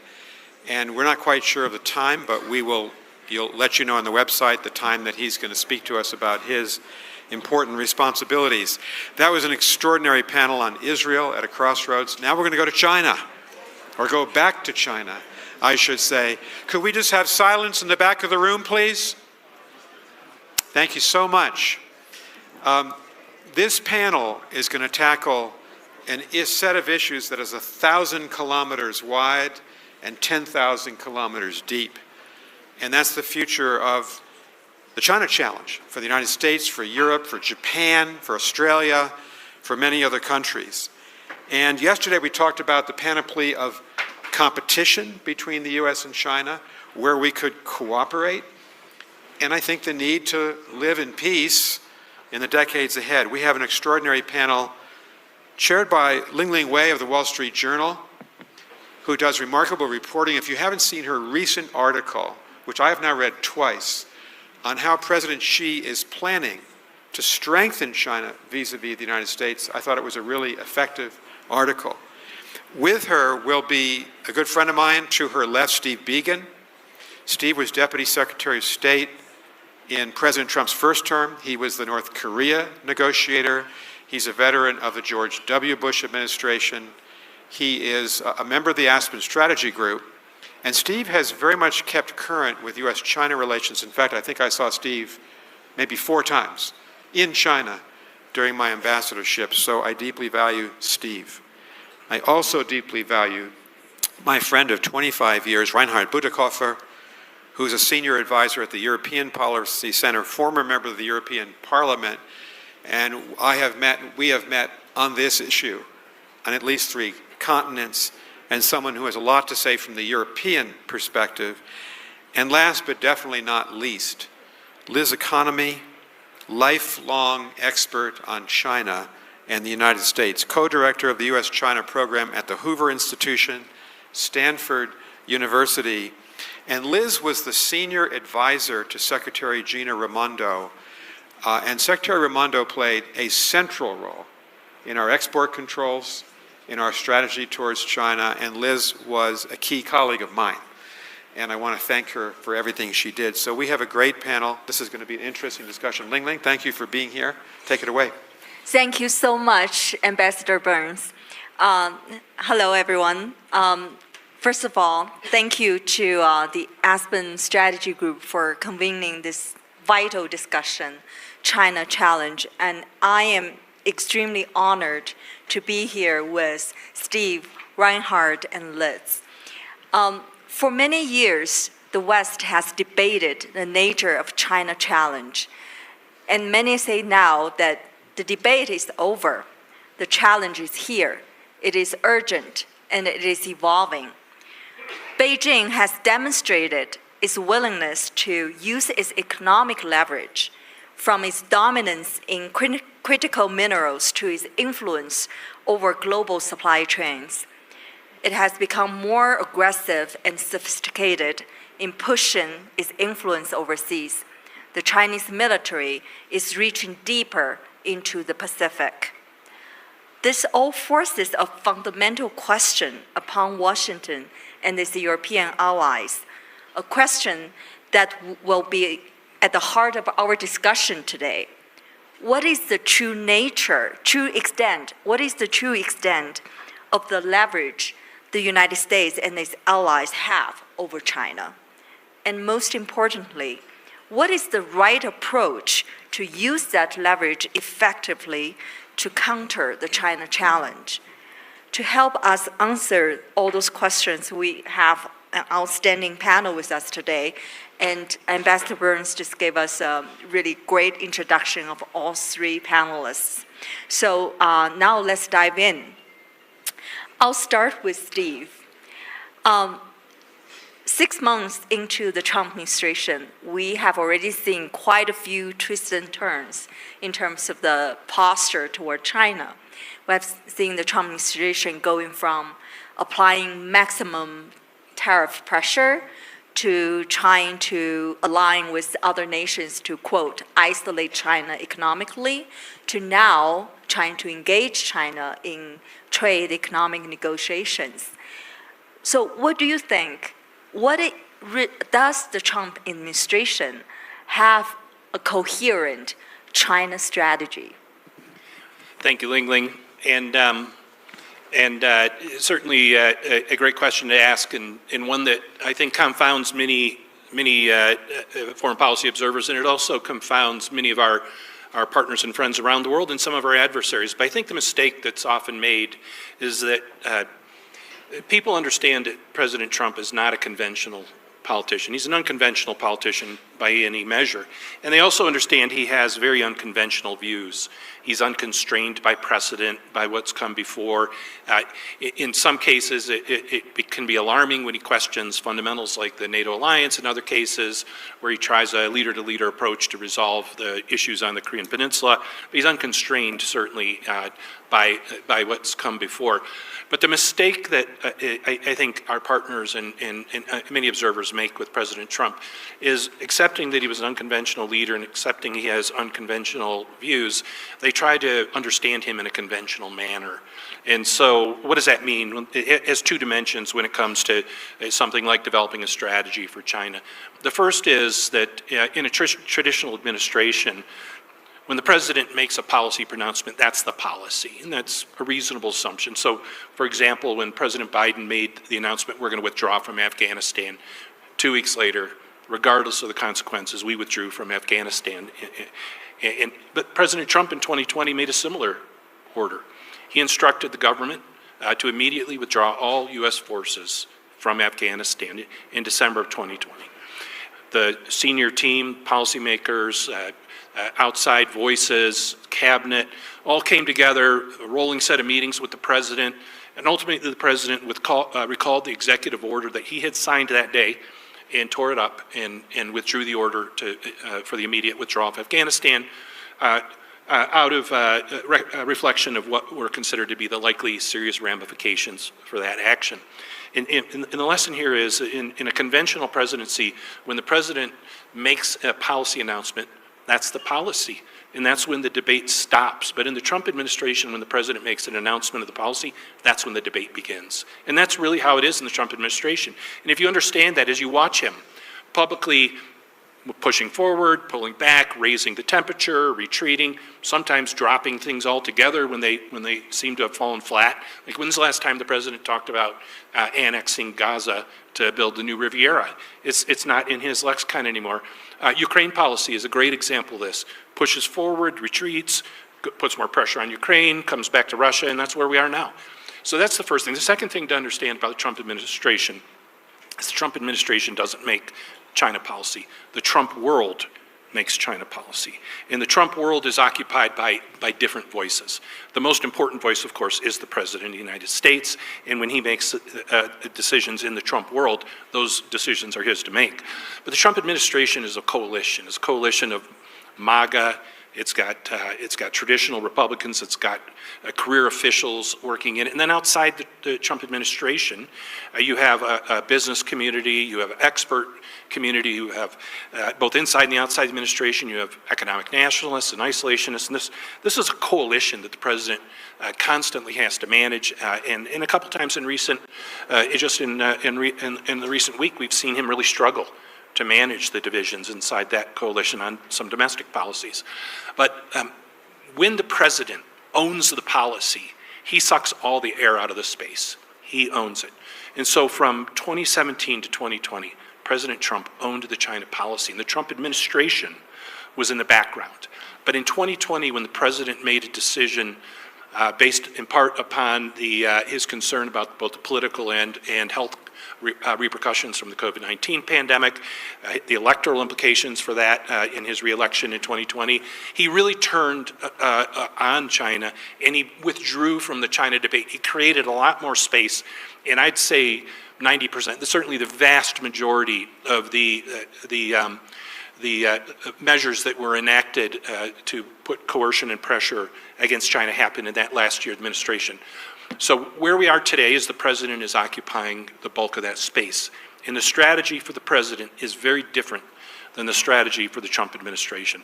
The president wants an economic deal, and he's pushing very hard to negotiate that deal. But if the president reaches the conclusion that that negotiation is not going to go anywhere, he's very likely to retreat from that space, and you're going to see a lot more initiatives coming out of the Trump administration. They're going to put a lot of pressure on China, and so predictably, China has a strategy too. China's strategy was to start the negotiations as soon as possible and conduct them as long as possible, because the day those negotiations end, is the day that the pressure begins to ramp up again. So that I don't expect the Chinese to move very quickly to address the president's concerns. But that's the president's strategy. Thank you so much. It's hugely insightful and left us a lot more follow-up questions to ask you of. Then I'll go to Reinhard. First of all, let's congratulate Reinhard because the Chinese just lifted sanctions on him. So what specifically did you do that make them lift sanctions on you? Well, I guess the Chinese are hoping that by employing a tactic of minimal charm and maximum pressure, they could possibly convince the European Union to somehow return to the status quo ante and to re-engage about a comprehensive agreement on investment that was negotiated between Xi Jinping's leadership and Merkel's leadership roughly 5 years ago, and that we successfully killed in the European Parliament, and which is now, notwithstanding all Chinese illusions, dead as a doornail. So I think they will find out that they're on the wrong track still. But I think it's we shouldn't keep our enemy from making mistake. Great. That gives us hope. Hopefully they can keep correcting their wrongs.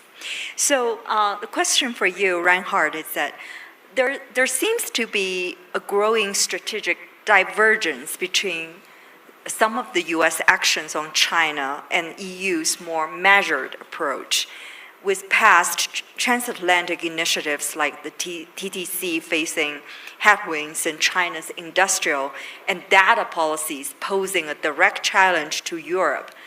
Do you think if the EU now is at an inflection point, and what will it take for Brussels to coalesce around a more assertive and unified China strategy, sorry?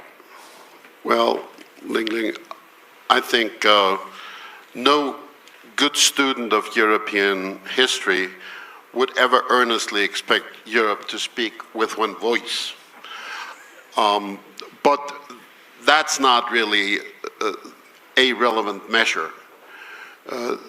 There will be distractions and there will be back and forth. But I think when you look at the direction of travel, there's not so much of a difference. And there are even similarities. Stephen just cautiously indicated that maybe there is not yet a fully developed stringent strategy on the part of the Trump administration. I would say the same about the Europeans. And of course, we have different points of departure. But when you compare the state of play, the state of not only conversation, but also the state of action in Europe today, with the situation 5 years ago when CAI was negotiated, it's 180 degrees different. The inflection point is not ahead of us. We have realized that we are at an inflection point, and we're taking action accordingly. I think the basic understanding that it took very long to really find a lot of agreement for, but that is now prevalent, is the understanding, in the words of the president of the European Chamber of Commerce in China, that there is a real risk of deindustrialization of Europe made in China. And that has changed everything. In the past, the economic relationship was the backbone of the win-win philosophy. Today, the economic dimension of the relationship is the main battlefield. And when you look at some important actors from the business community, the German Federation of Industry has been a leader in this transformation of our thinking. But there have been other associations that would traditionally criticize me for being too hawkish on China. They have come around. The German Association of the Machine Tool Industry just published a paper that is full of very harsh demands on what policymakers should do to stop deindustrialization made in China. I believe that Mrs. von der Leyen, the President of the European Commission, is aptly giving a voice to that understanding that is not universally shared, but widely shared. There may have been some equivocation in the meantime, yes. When I heard her speech at Davos, I was not fully convinced, but what she said at the G7, or more recently in the European Parliament, was clear as could be.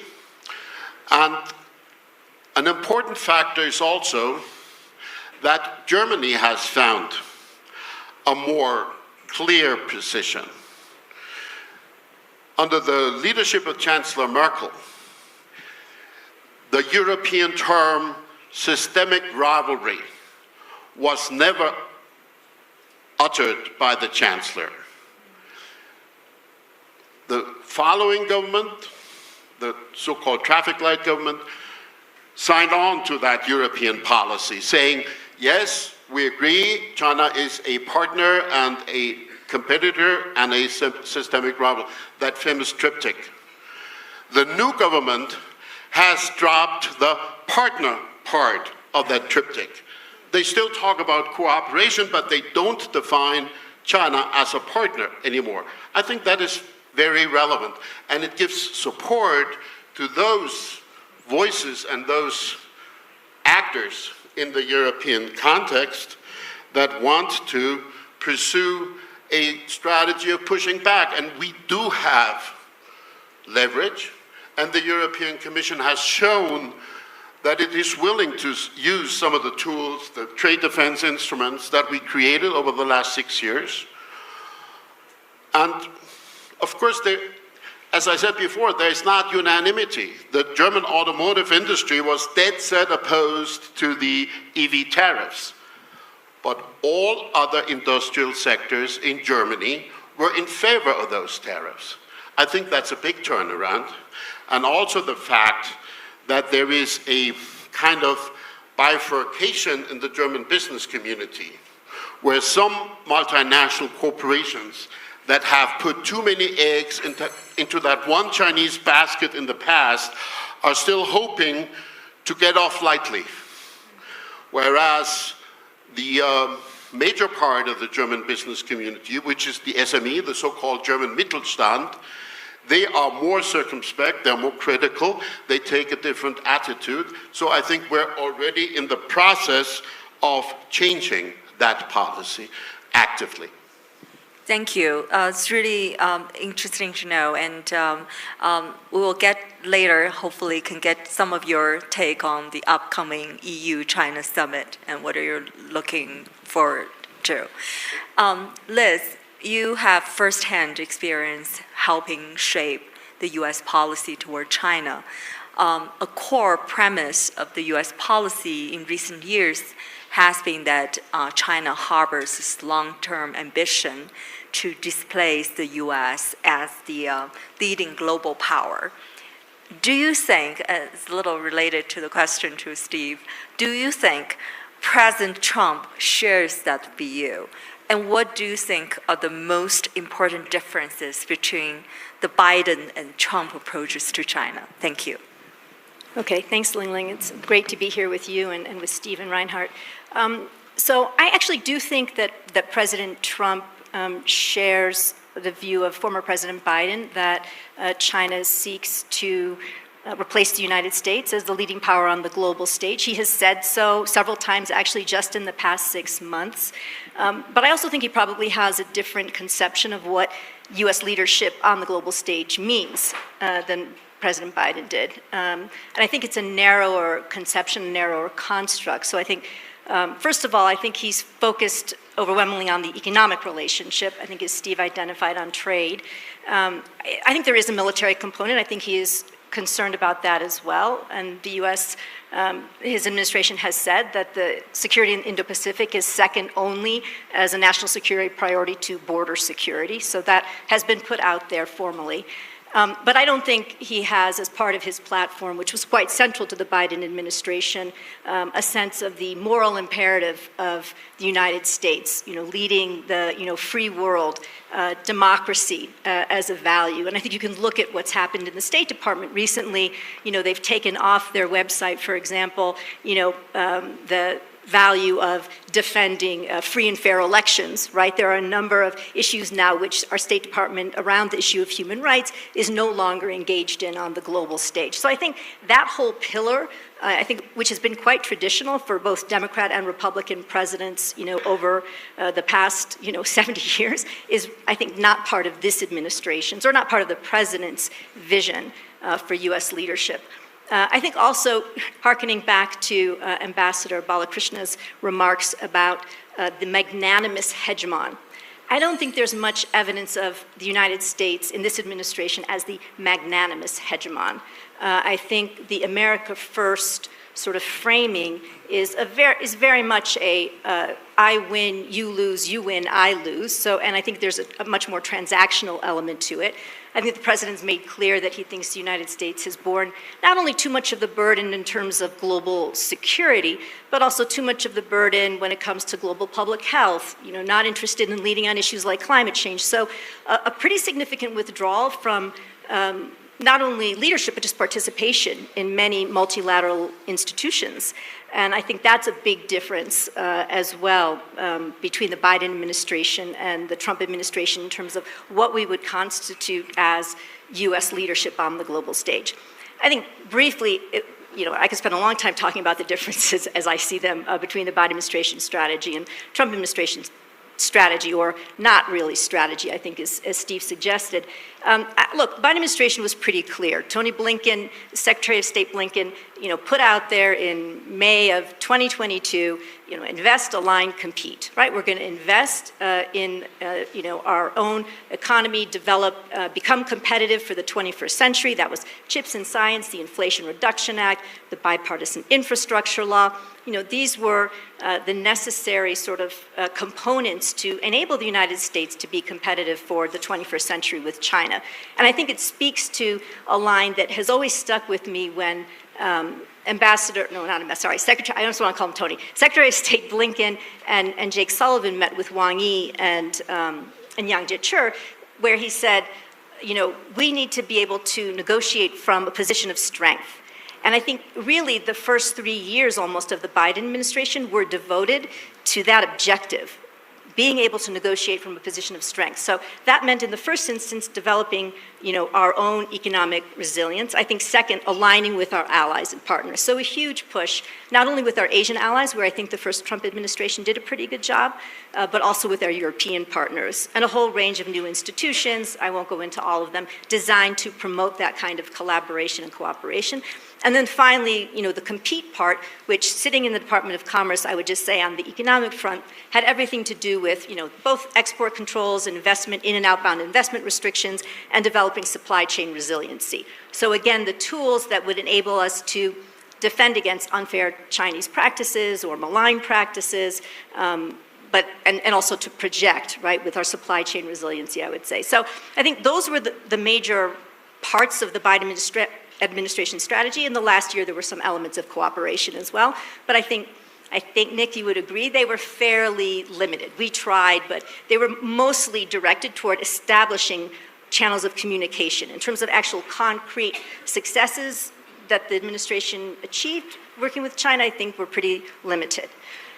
I think for the Trump administration strategy, I think they came in with sort of two. I would say the economic side, what it sounded like was we were going to be moving from a de-risking sort of approach, which I think was part of the Biden administration, to more of a decoupling. We were going to take the action on the tariffs. We were going to be stronger on export controls. I think there's been inconsistencies in how that's been delivered. We don't need to go into them, or we could later. But I don't think we could hold them to that at this point, just watching what happened. I mean, we sent the head of BIS, which is responsible for export controls, to the negotiations in London, which suggests that actually export controls are up for negotiation, which was something in the Biden administration we said, those are not ever up for negotiation because they relate to our national security, right? That's what export controls are about. So that's a pretty, again, a little bit of an inconsistency or I'm not sure what's happening.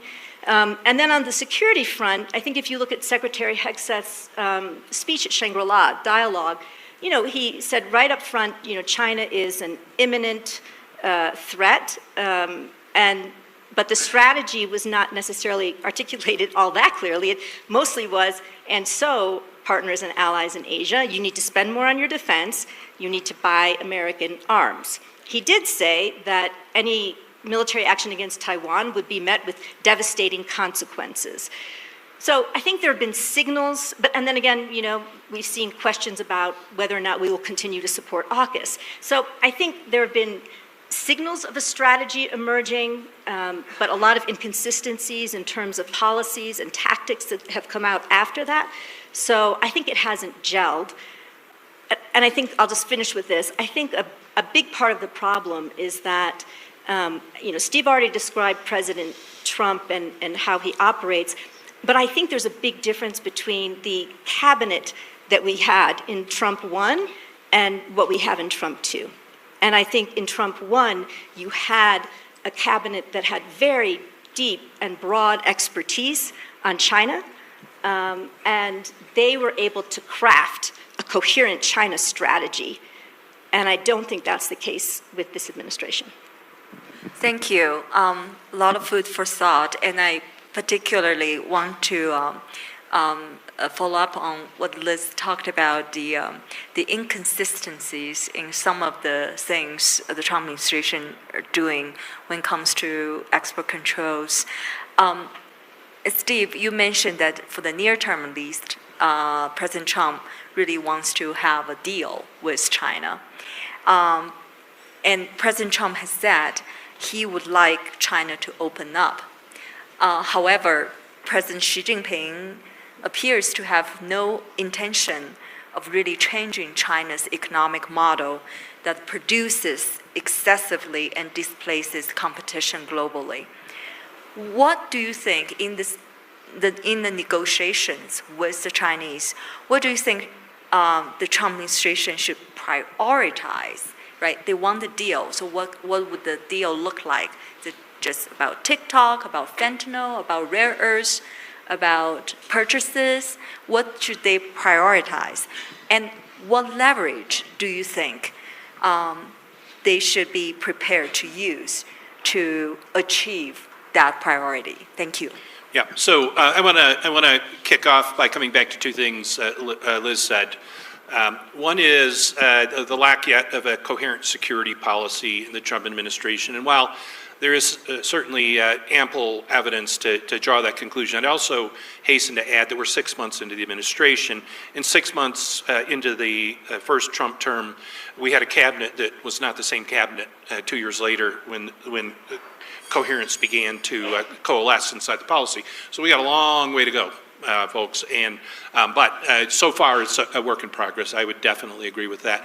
The other is that Liz said we don't know. She didn't know, but none of us really know what's going on inside the negotiations. But I actually think we know more than we think.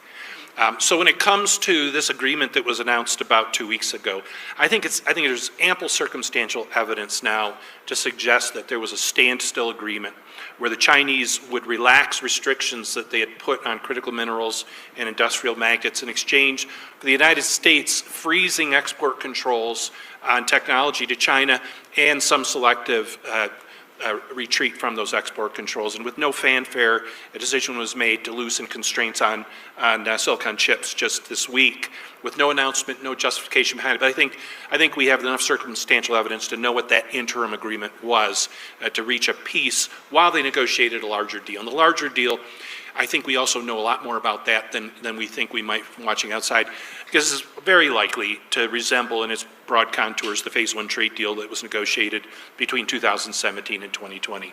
And at the heart of that was a substantial purchase of U.S. agricultural and industrial goods. The president uses the trade balance as his singular yardstick to measure the economic fairness in bilateral relations with any country around the world, including allies. And it's no different in the case of China. And the President's focus on this is a short-term objective, because the Chinese actually are playing for time here. And while I said that they were quick to start negotiations and will be slow to close them, they also recognize at a certain point they're going to have to pay a certain price to make to create at least some temporary balance in the U.S.-China trade relationship. The question is, will that extend to deeper structural reforms on issues like respect for intellectual property or the export of Chinese overcapacity? And that's much less likely in this agreement, but that's not to say that it won't be addressed, because there really were only three ways that we as an outside party were ever going to influence China's decisions on how it runs its own domestic economic policy. One, which we tried exhaustively in the first decade and decade and a half after China's entry in the WTO, was technical dialogue, government to government, the strategic and economic dialogue, the Joint Committee on Commerce and Trade that got into the granular structural problems of the Chinese economy that would open it up to the rest of the world. But I think it's a reasonable conclusion to say the Chinese were largely diddling us during that entire discussion. They didn't do anything to rectify those fundamental issues, and there's nothing we could do from the outside to persuade them to do so. Too many vested interests, too many national objectives. If anything, they doubled down. The second way that we might have affected Chinese considerations in these issues is by creating a competitive balance outside China, by developing enough scale in the global marketplace to basically incentivize the Chinese to play by everyone else's rules. We had trade negotiations like the Trans-Pacific Partnership, the Transatlantic Trade Investment Partnership that would have unified the U.S. economy with the European economy, with the broader Indo-Pacific economy. And this scale outside of China would have left China in a position where it had to make some tough choices itself on how to remain competitive and how to have access to that market. But that failed as well. And that failed largely because the tide began to shift on globalization and on trade.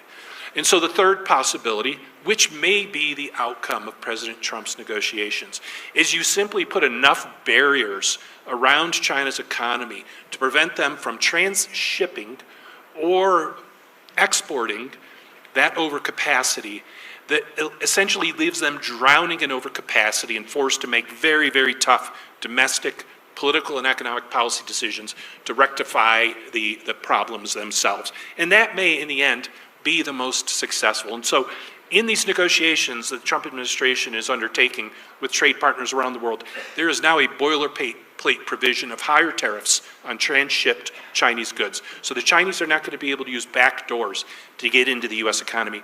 Truth be known, many of those countries are more than happy to have that because it justifies their efforts to prevent deindustrialization of their own economies by blaming it on the United States of America, but actually trying to protect their own domestic manufacturing as well. The other thing that this is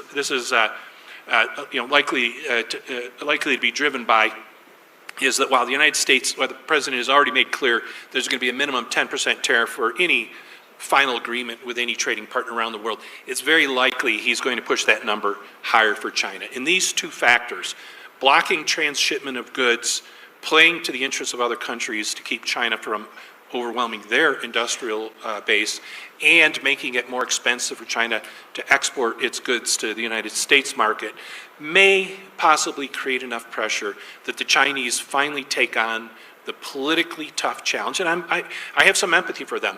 Restructuring that economy is going to be painful because it was 2 decades in the building, and it's going to take just as long to rationalize it and create a sustainable economic model that's driven in a balance of domestic economic demand and export of goods in which the Chinese have comparative advantage. But that's not where we are today, but maybe the Trump administration's negotiations, not as the top priority, because the President wants a big, splashy purchase of several $100 billion of American goods, but maybe in the end, it also proves to be the right way to reform the Chinese economy. Well, here's hoping. Thank you. Reinhard, there is a perception that Beijing, you talked about earlier that Europe does have leverage over China.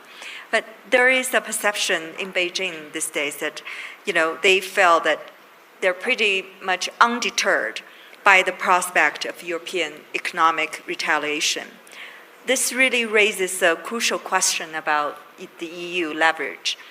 What significant and perhaps painful economic measures is the EU prepared to deploy to alter China's cost-benefit analysis? Are previously untouchable areas like access to Europe's aerospace or advanced manufacturing sectors now part of that strategic consideration? Thank you. Well, first of all, I would like to emphasize that I agree with the logic that Stephen just explained. I think there's no point in hoping that at some moment in the future we would negotiate Xi to grant us reciprocity or any of the kind, or to be more lenient on the chances for our companies to do business in China. But we do have leverage, and I think we should have a wide scope when you think about that. We do have leverage because of, let me put this very succinctly, because of the pressure that President Trump is exercising on China. As they have fewer opportunities of entering the US market, they're under more pressure to try stabilizing their access to the European market, because that's the other big accessible market that they could have. So in that regard, if we start using that dependency that they have on our market and also on access to our technologies, I think there is something to be done. When we talk to Chinese academics or think tankers and ask them what they want of us, the number one item they would mention would be access to technology.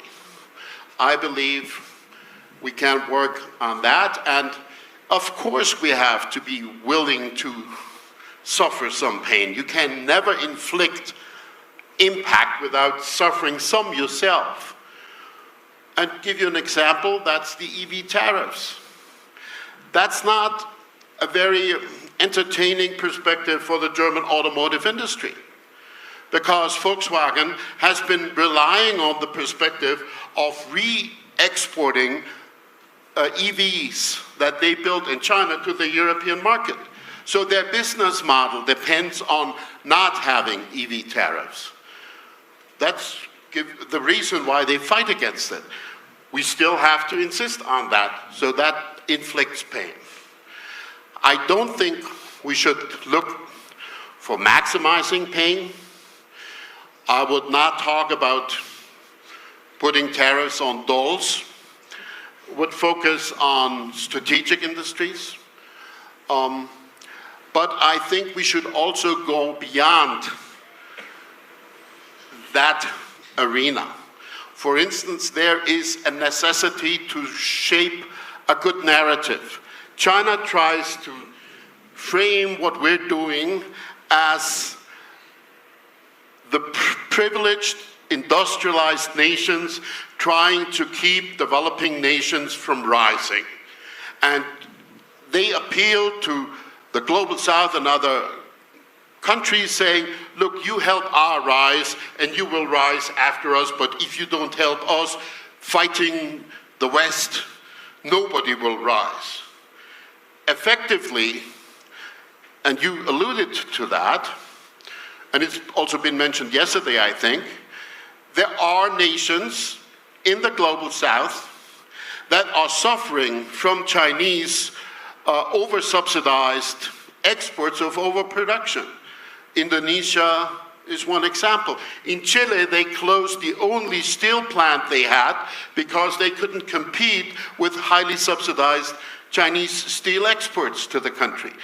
So I think we should work with these partners to develop a different narrative saying, and this is what Secretary Gates once said at the Shangri-La Dialogue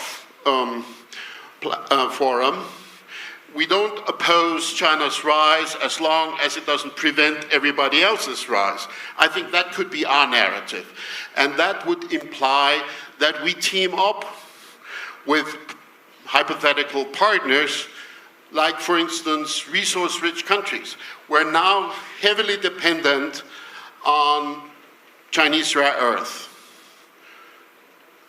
The Chinese don't control rare earth mining altogether, but they have a quasi-monopoly of rare earth processing. Now, we could finance schemes of helping resource-rich countries develop their own processing capacities, which would give them a leg up with regard to the industrialization they seek, and would give us access to a source for industrial raw materials that China would not control. So that is also part of fighting back, of using leverage, by having a wider scope of what we could be doing. And of course, there is some consequence that few in Europe would yet be willing to say loudly, which is, I believe, in the final analysis, there cannot be an insistence on free trade with a non-free market economy. So this thinking hasn't taken hold in Europe yet, but I think that's where we're going, where we have to be going. My last question is to Liz. We talked so much, I'm sorry, just one more question. We talked so much about the Trump administration, what they're doing, what they're thinking. Let's shift focus a little bit to China itself. What do you think China wants from the Trump administration? What does it understand in terms of opportunities and challenges presented by the Trump administration? Thank you. So since we're already over time, I'll try to be very brief. I think China wants probably two big things. Number one, I think it wants respect. I think it wants acknowledgement from the Trump administration that China is a power equal to that of the United States. Second, I think it wants the United States to leave it alone. It wants it to leave it alone so that it can pursue its own vision of reclaiming the territory that it considers to be its sovereign territory, like Taiwan, South China Sea. Leave it alone to become the #1 technology power, so no containment, no export controls, to Steve's point, and to refashion, I think, the entire international system. And I think we haven't had any discussion of these kinds of issues on this panel. We've really focused, I think, 99% on economic issues and some on the security, but this is a much bigger vision that China has around how you define human rights, the end of the US-led alliance system, de-dollarization of the global economy. There are big transformations that China has in its mind for the way that the international system, should operate. And I think that's also what the Trump administration should be focused on, but I fear is probably not.